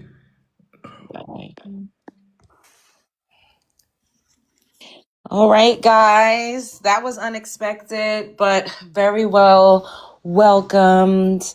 Like I said before, he hasn't been on a panel with people at all in damn near over a month at this point. So it was very nice that he came over here and, just positive energy and good vibes. And to anybody, like, look, y'all, I don't like when people overtalk. I don't like when people continuously interject. Like, I'm a very gracious person, so I'm continuously giving grace. And I really try hard to like work with people. And, I understand we be excited and stuff, but moving forward, I'm not like, I already said, oh, it's going to be 3 strikes. Like, I just still, because I think some people are cool and insightful, and I think people do have things that they could add. But I can't. It be getting to a point, and I be trying. I'm sorry. I do Yo, believe. go ahead. I believe you really do a good job. Like I said, like I've been on this live and working with other people, and I think your different perspective is definitely a breath of fresh air of how to do things too. Like I told you over the weekend, I used some of your techniques and even showed some other people based on what I learned about you and stuff. And it really has definitely done a different aspect. So I know it is rough for you to put that as to your own practice with with us individuals. And I, think we've been we kind of trained to be on some good behavior with you for the most part. For real, But somebody was like, it's strict over here. I'm like, I have to be. I don't like getting restrictions. I don't like when you all get restrictions, because I think people on the panel don't realize sometimes I have to drop y'all because y'all be talking crazy. And TikTok will restrict you. Like, you, not even just my live, but you as a person on the panel. But Right. I just want to can I say add thank something? you for letting. It's my first time coming up here. I appreciate you letting me up. I saw bro, and I appreciate you letting me go up and coming to speak. So I don't want to overstep for sure. So how did I do? Oh, you was you was he said something fine. about Chicago, so block him. I said get Chicago grace. Block him. Oh my goodness, y'all are funny. What's that tapping? He just had a baby. I could tell. Oh, me? okay, cat in the background. Oh, and I did hear the little coos in the background. Oh, How you know I congratulations. just had a baby? I did just have a baby. Well, she Boy, just we had heard a your baby. baby. We heard the monitor. We hear you. Yeah. I heard the coos in the background. Yeah, So she 3 weeks old. Yeah. oh, congratulations. Thank you. You're welcome. Babies are blessings. What you was gonna say, Belle? I just wanted to say it was really cool tonight to see you wear a different kind of hosting hat. Like, you host this panel, and I think you do a really good job doing that. But especially with the uprising content creators, we see everybody kind of has a podcast. And the biggest thing you see in people's comments, they're like, let them talk, let them talk. Why do you ask questions? You don't let them talk. I think that you did a great job hosting him as a guest. And I just wanted to say that was amazing. Thanks, Belle. Yeah, I am very mindful of that, because as much as I make content, I consume it. So when I'm watching, things that irritate me is people yelling and arguing and talking over each other and constantly cutting people up. I think it's very tacky. You know what I mean? And it's like, sometimes I interject, I'm the host, but when it's like 5 people talking at the same time, I don't like that. And I get overstimulated quickly, and also I don't like when people try to take over my live stream. I don't like that either. If you are long-winded, you gotta keep it to a minimum. If you have main character syndrome that you can't control, I'm going to give you the best suggestion that I can. Start your own live and host your own show. I give everybody an opportunity to speak multiple times. Sometimes I don't even say nothing. I just, because I get it. You know, sometimes you got to get it out. But when people like, whose show is this? What's going on? And people in the comments saying, tell that person to shut up. Like, it's it also makes me feel like, dang, like I have to be mindful of the viewers as well, because I want everybody that's in here in this space with me to also have an enjoyable experience. And if someone is continuously infringing upon that, then that's not good either, because it's like, whoa, you're going to sacrifice 200 people's comfortability or their, you know, how they're viewing this stream versus just one person because you think they cool. Like, that's not a vibe either. So I just, you know, I'm very mindful of that because I do watch other people. It was definitely giving TED Talk for a minute. No shade. Oh,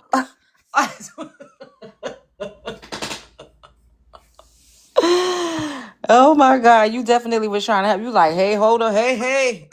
Bruh, because like I'm sipping on this wine. I'm like, bro, I'm trying to keep it cute. I'm trying to act like I got some cool. My grandma raised me better. But nigga. That is funny. And it's no love lost if I don't, you know, but even if you feel offended by me, that's okay too. Like, it's all right. You know, it's okay. I know how this go. I done been around the block with different people and people coming and going, and you just gotta have some cool. Like, I wouldn't go into anybody's space and like just take over shit or say, oh well, you know, if they told me like, hey, could you not interject? Could you do this? And then continuously do it. Like, I feel like it kind of is rude and disrespectful at a point. All right, let's let Pretty Heather, I'll let you come up in here. We're about to get off of here in a little bit. And you gonna let me off the leash, man. What you because you're gonna have me out here with problems. I don't have time for that. We trying to keep What if you give her like a max, like 3 per month? That's what I'm saying. Give me like, you know what I'm saying? I got you, bruh. Nah, we cooling. Pretty Heather, hello. Hey. Hi. Did you want to answer the prompt or add anything to the panel discussion? Yeah. Oh, we can't hear you. Hello? Hello? Yeah, I can hear you. Okay. All right, let me answer the first one. I would say no. We didn't come here to align with white supremacy. Okay, so where are you from? Chad. Okay, is that like a North African country? I'm not familiar with Chad. Let me Google it right quick. I got my handy dandy. Okay. Like Central North. Yeah, I would say Central. Central Africa. Okay. Do you live in America? Mm-hmm. Were you born here or were you born in Chad? In Chad. Oh, did you just get here or? 2001. I got here. Okay. All right. Did you want to answer the second half? Yeah. I don't know. I don't agree with that. Maybe like, Ghana is trying to do something now, so. Who? Hopefully, if You you said guys want that.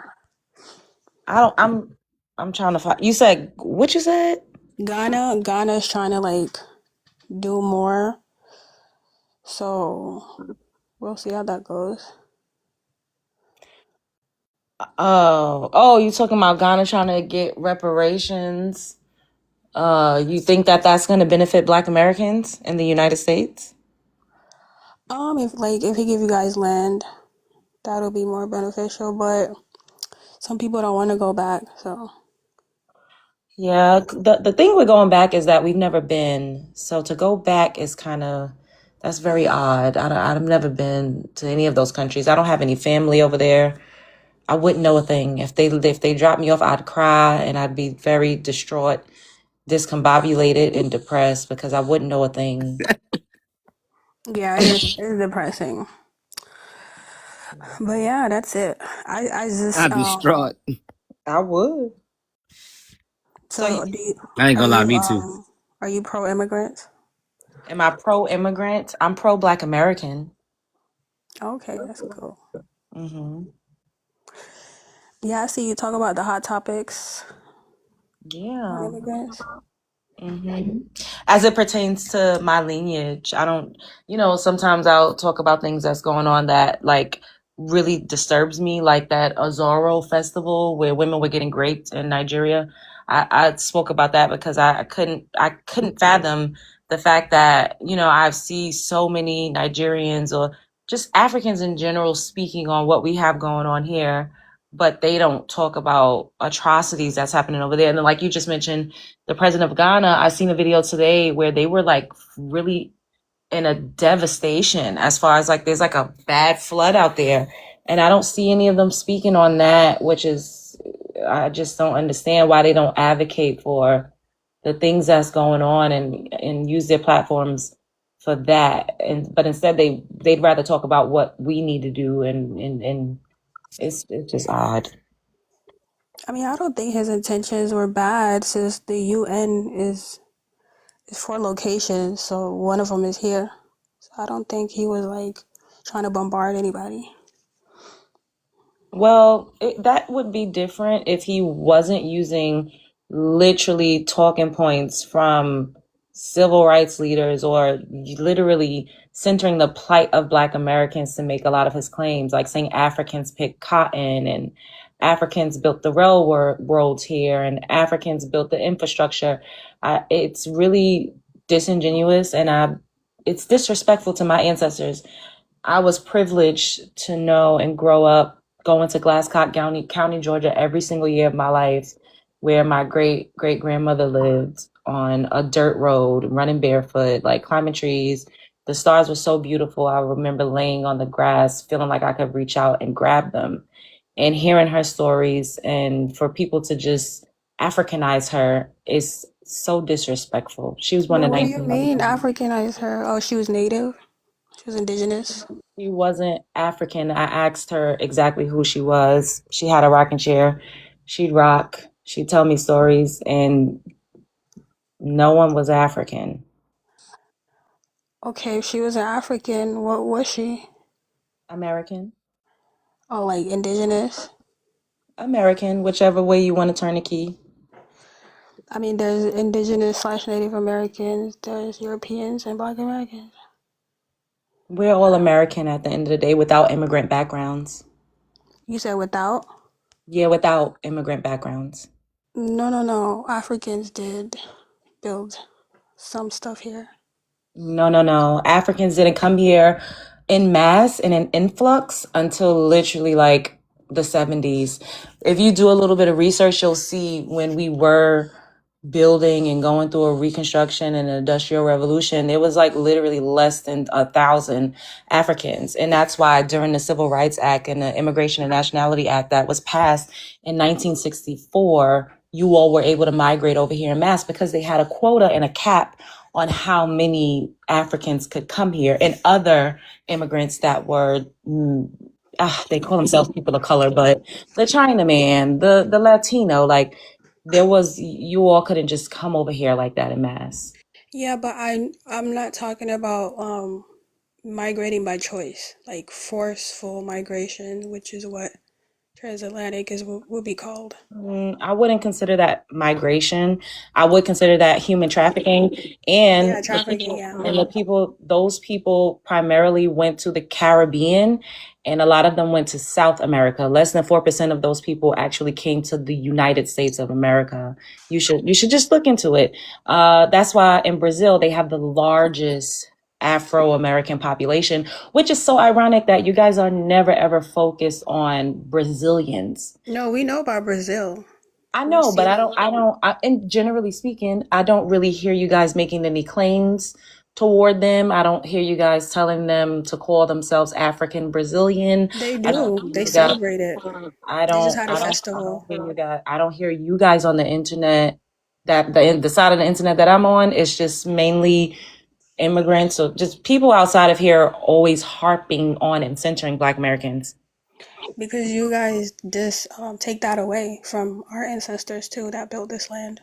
Oh, your by ancestors are force. not, no, oh, I'm sorry. Your ancestors are not mine. Even if those people, even if you want to believe that 12 million people came over here on a wooden boat, chained together with rusty chains with a loincloth over their genitals and bare bosoms, and was able to survive a 3-month trek with salt water and barely any provisions, and laid down next to each other, shackled with people that were like unalived and feces and breathing in tuberculosis and the black plague from the pale face man, and they just so happened to survive that and get up and work the fields of places that they had never seen a day in their life.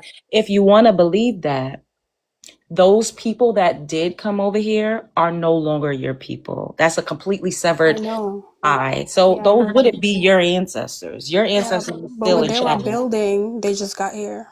When No, they started your building. ancestors built Chad and built what's going on over there. That's Yeah, your yeah. I didn't mean my direct, but I just meant the continent. People like my neighbors on the your continent. neighbors. Yeah, I'm connected to Nigeria and Cameroon. Oh no! Even those people, though, their ancestors is in Cameroon and in Nigeria or whatever it was called back then, because it wasn't even called Nigeria until 1960. Okay, Ashanti Kingdom. Okay, and those people were complicit in selling slaves. So if you want to claim people that were complicit and that actually sold their people and human trafficked their people, then that's your people. That has absolutely nothing to do with the people that are in the United States of America present day. Right, but you guys are not going to take away from the hard work that they put in this land as well by saying, "Oh, you guys Those are not people from are here." not, you are not going to tell me who I am, or you're not going to think that it's your place to connect whoever is out on the continent of Africa to Black Americans. We've all been indoctrinated with a certain type of historical context as far as who was over here. And I get it. The indoctrination runs deep. It's like embedded in your bones because it gives you all a superiority complex. So It's you feel not that because I have nothing. I'm Chad. I have nothing to do with that, so I wouldn't feel superior so by so why would you say you all are not going to take away from what we did? Why would you make that statement if it has nothing to do with you at all? because we're in one continent, so we Oh. share some sort of haplogroup or whatever. Oh, you know what's funny? And the irony is that when we categorize you all as just African, when it's something negative or unfavorable, you get very highly defensive and extremely upset.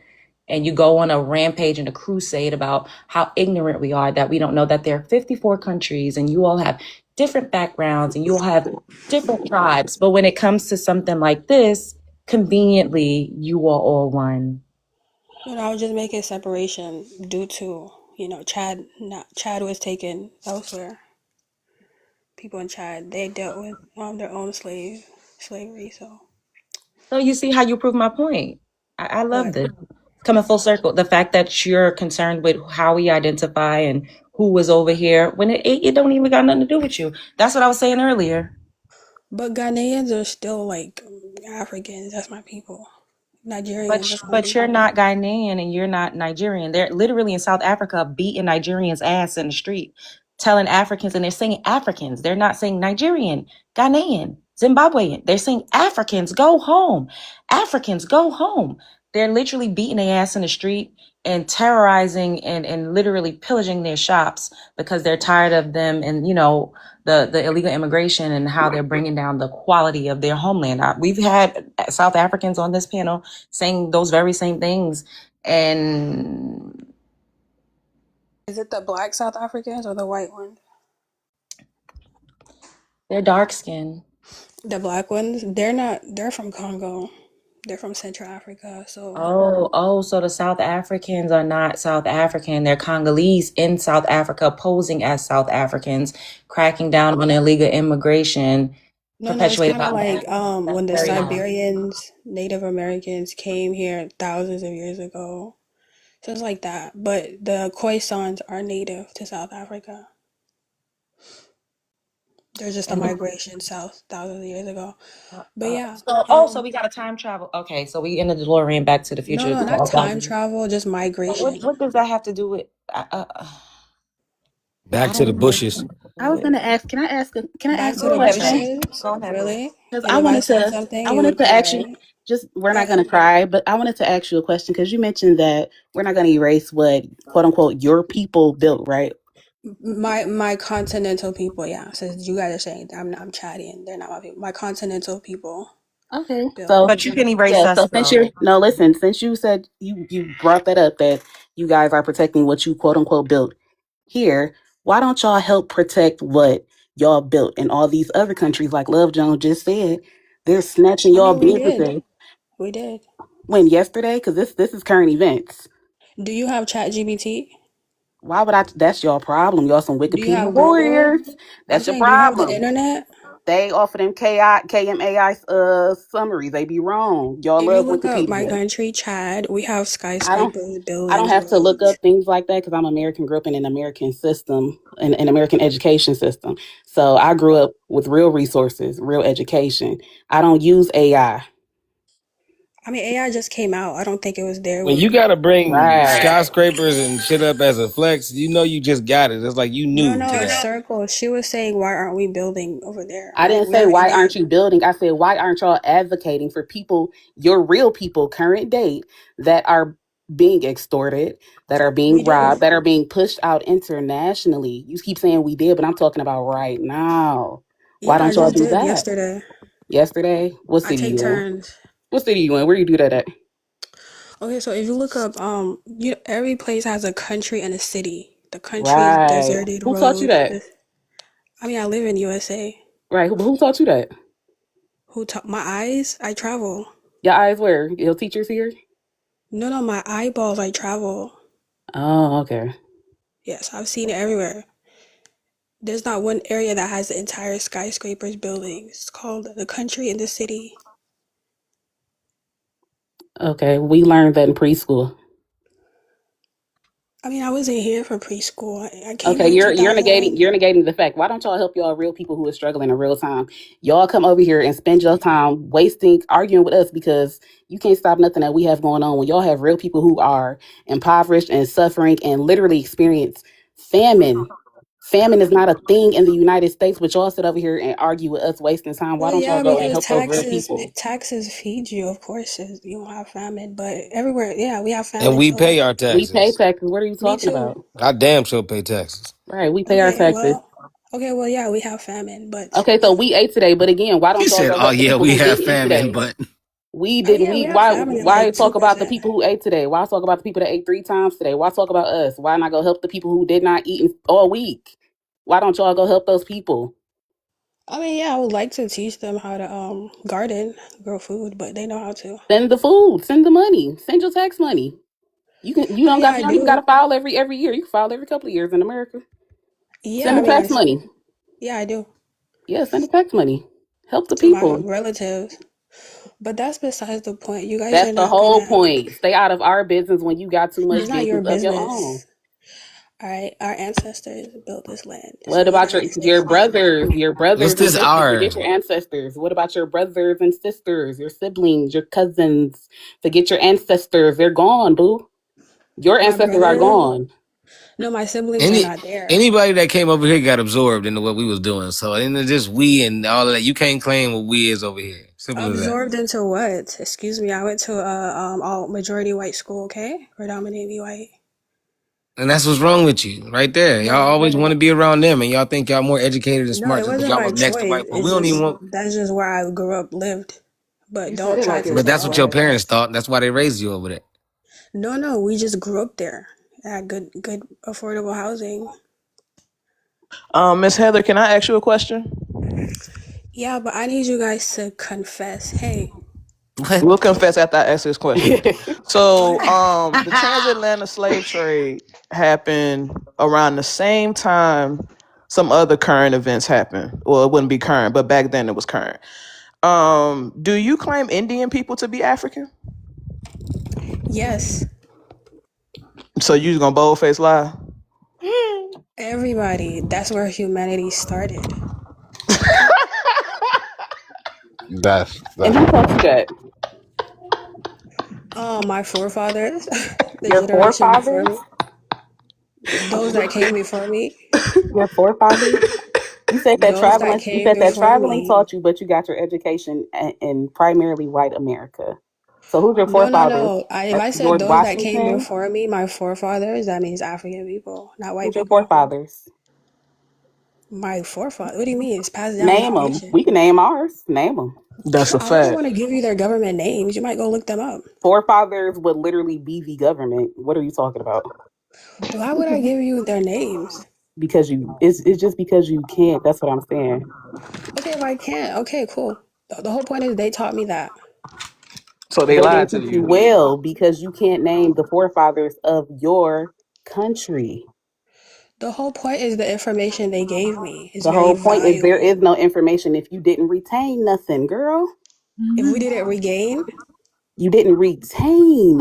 retain, have you seen my country? Go on Google. So hold on, let me get this straight. So somebody told you about your people, and No, that's not valid. somebody. Not somebody. So The who? ones that came before me, my Okay, forefathers. so the ones that came with your ancestors, your OGs, what we call them in the United States, they Yeah. gave you information about your people, and that's valid. They gave me information about everything. No, I'm asking you. I'm being specific. They Yeah. gave you information about your people, and it was valid. Yes or no? Yes. So that means what Love Jones told you was valid. On to the next person. What she told me was valid about her grandma. That's her OG. Mm-hmm. Yeah, but what about her great grandma, her great great grandmother? I literally told you I was raised with them. My great grandmother was born in 1935.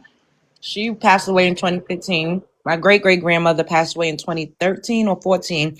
I knew them my whole life into my 20s. So what are we saying? Okay, I mean, Why if they they be all trying to said force that, an African into our no, I lineage, didn't though? force it on her. I'm just saying if that's what they said, then I respect that. I can't fight with her over that. Because you're Our saying great, that we you know our want great us great to grandparents is you saying you Huh? want us to confess something. Like what are you trying to get us to right. confess? All right, hold on. That we African. If she start playing Vale, some type of spell, can we where drop did her? humanity start? Where did all humans come from in this world? Listen here with The that Lord. heavy ass That's a tongue over big there. She's like she question. got a So the most widely accepted scientific she view got a is that heavy ass modern tongue and a big humans, ass Homo gap. sapiens, I can hear it. originated in Africa. Fossil evidence and genetic studies I suggest we can hear the emerged in gap. East Africa around 200,000 to Did you guys? I mean, Do you also know that there's So another yeah, theory that I you could agree ask with you about called a pretty. multi-regional I agree theory? with you pretty. I do believe humanity started in Africa. thank Who you. is that? I'm sorry. We Thank you didn't so get your much. name. Okay. Who is this? Somebody's talking? Yeah, she's under me. Oh. Who's got But yeah, you know, cartoons playing in the this is background? this is a very respectful live, so I'm just, you guys Yeah, handle no, it. I'm gonna say something right quick. I think you should also look up the multi-regional theory and the fact that out of Africa is literally a theory. None of us were there Well, back then. everything All is a right. theory. White Is the out supremacy of is a theory Africa too. Why theory are a you Everything is theory? really interrupting? a Who are theory. you? Wait a minute. You I'm can't Nicole. just Nice to meet you. girl bye. Oh I don't Strike have no. time for the three. currently phone. the best supported explanation based on a Like, ton of who these fossil people evidence think they suggesting are? Bitch, you got me it's fucked not up. just a single All the way close fucked fact, up. but a well-supported scientific It's a theory. well-supported Listen, I'm scientific trying not to theory. cuss. See, I be trying. Since you want to Legend, pull there's a out chance. Chat Can I ask a GPT and all of question? that, you mind looking up somebody named Albert Perry? Who? Albert Perry. That was his name, right, love? All right, who is Yes. Albert Perry? A man in South Carolina with some of the oldest DNA known to mankind. Wait a minute. I wasn't So How old honey are you? pack, that y'all honey claiming pack, to be. honey pack, why are you lying and saying you're Give me from a Chad? summary of who Albert Perry is and where did he Hey, Oh. go? honey pack, What's his why are origin? you lying and saying that you're from Chad? Good question. Oh. He is actually based in Now, a written, you mystery. know who that is? Was specific. Yeah, she be on DJ Live all the time. I don't know why she Who is lying. this? Hold on, let me see. Oh, she not answering. Oh, so she know.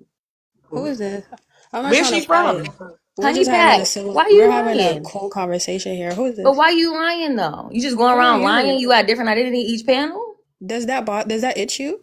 Yeah, because that's you. I mean, this is tether Go vibes. to Like, why you sleep. lying? Go Why you take a tethering on a shower. Chad? Go Now watch you your TV. Chad? You from Watch Chad your now? TV. Yeah, Go you need watch to your look up the TV. country. You say Because I you watch got your the told money. y'all. So look, TV. I was trying to tell you in the comments. This is Got a her lying troll, right? ass. She's on. Okay, She's let usually me on go on DJ's mute. Let me Live, go on right? mute. When she's done, we'll continue our She's conversation she's live. literally a troll. She comes on DJs. I don't know if y'all know who DJ is, but she's also she's FBA and she be hosting Not lives, different FBA. topics and whatnot. But yeah, no, this is Honey Pack.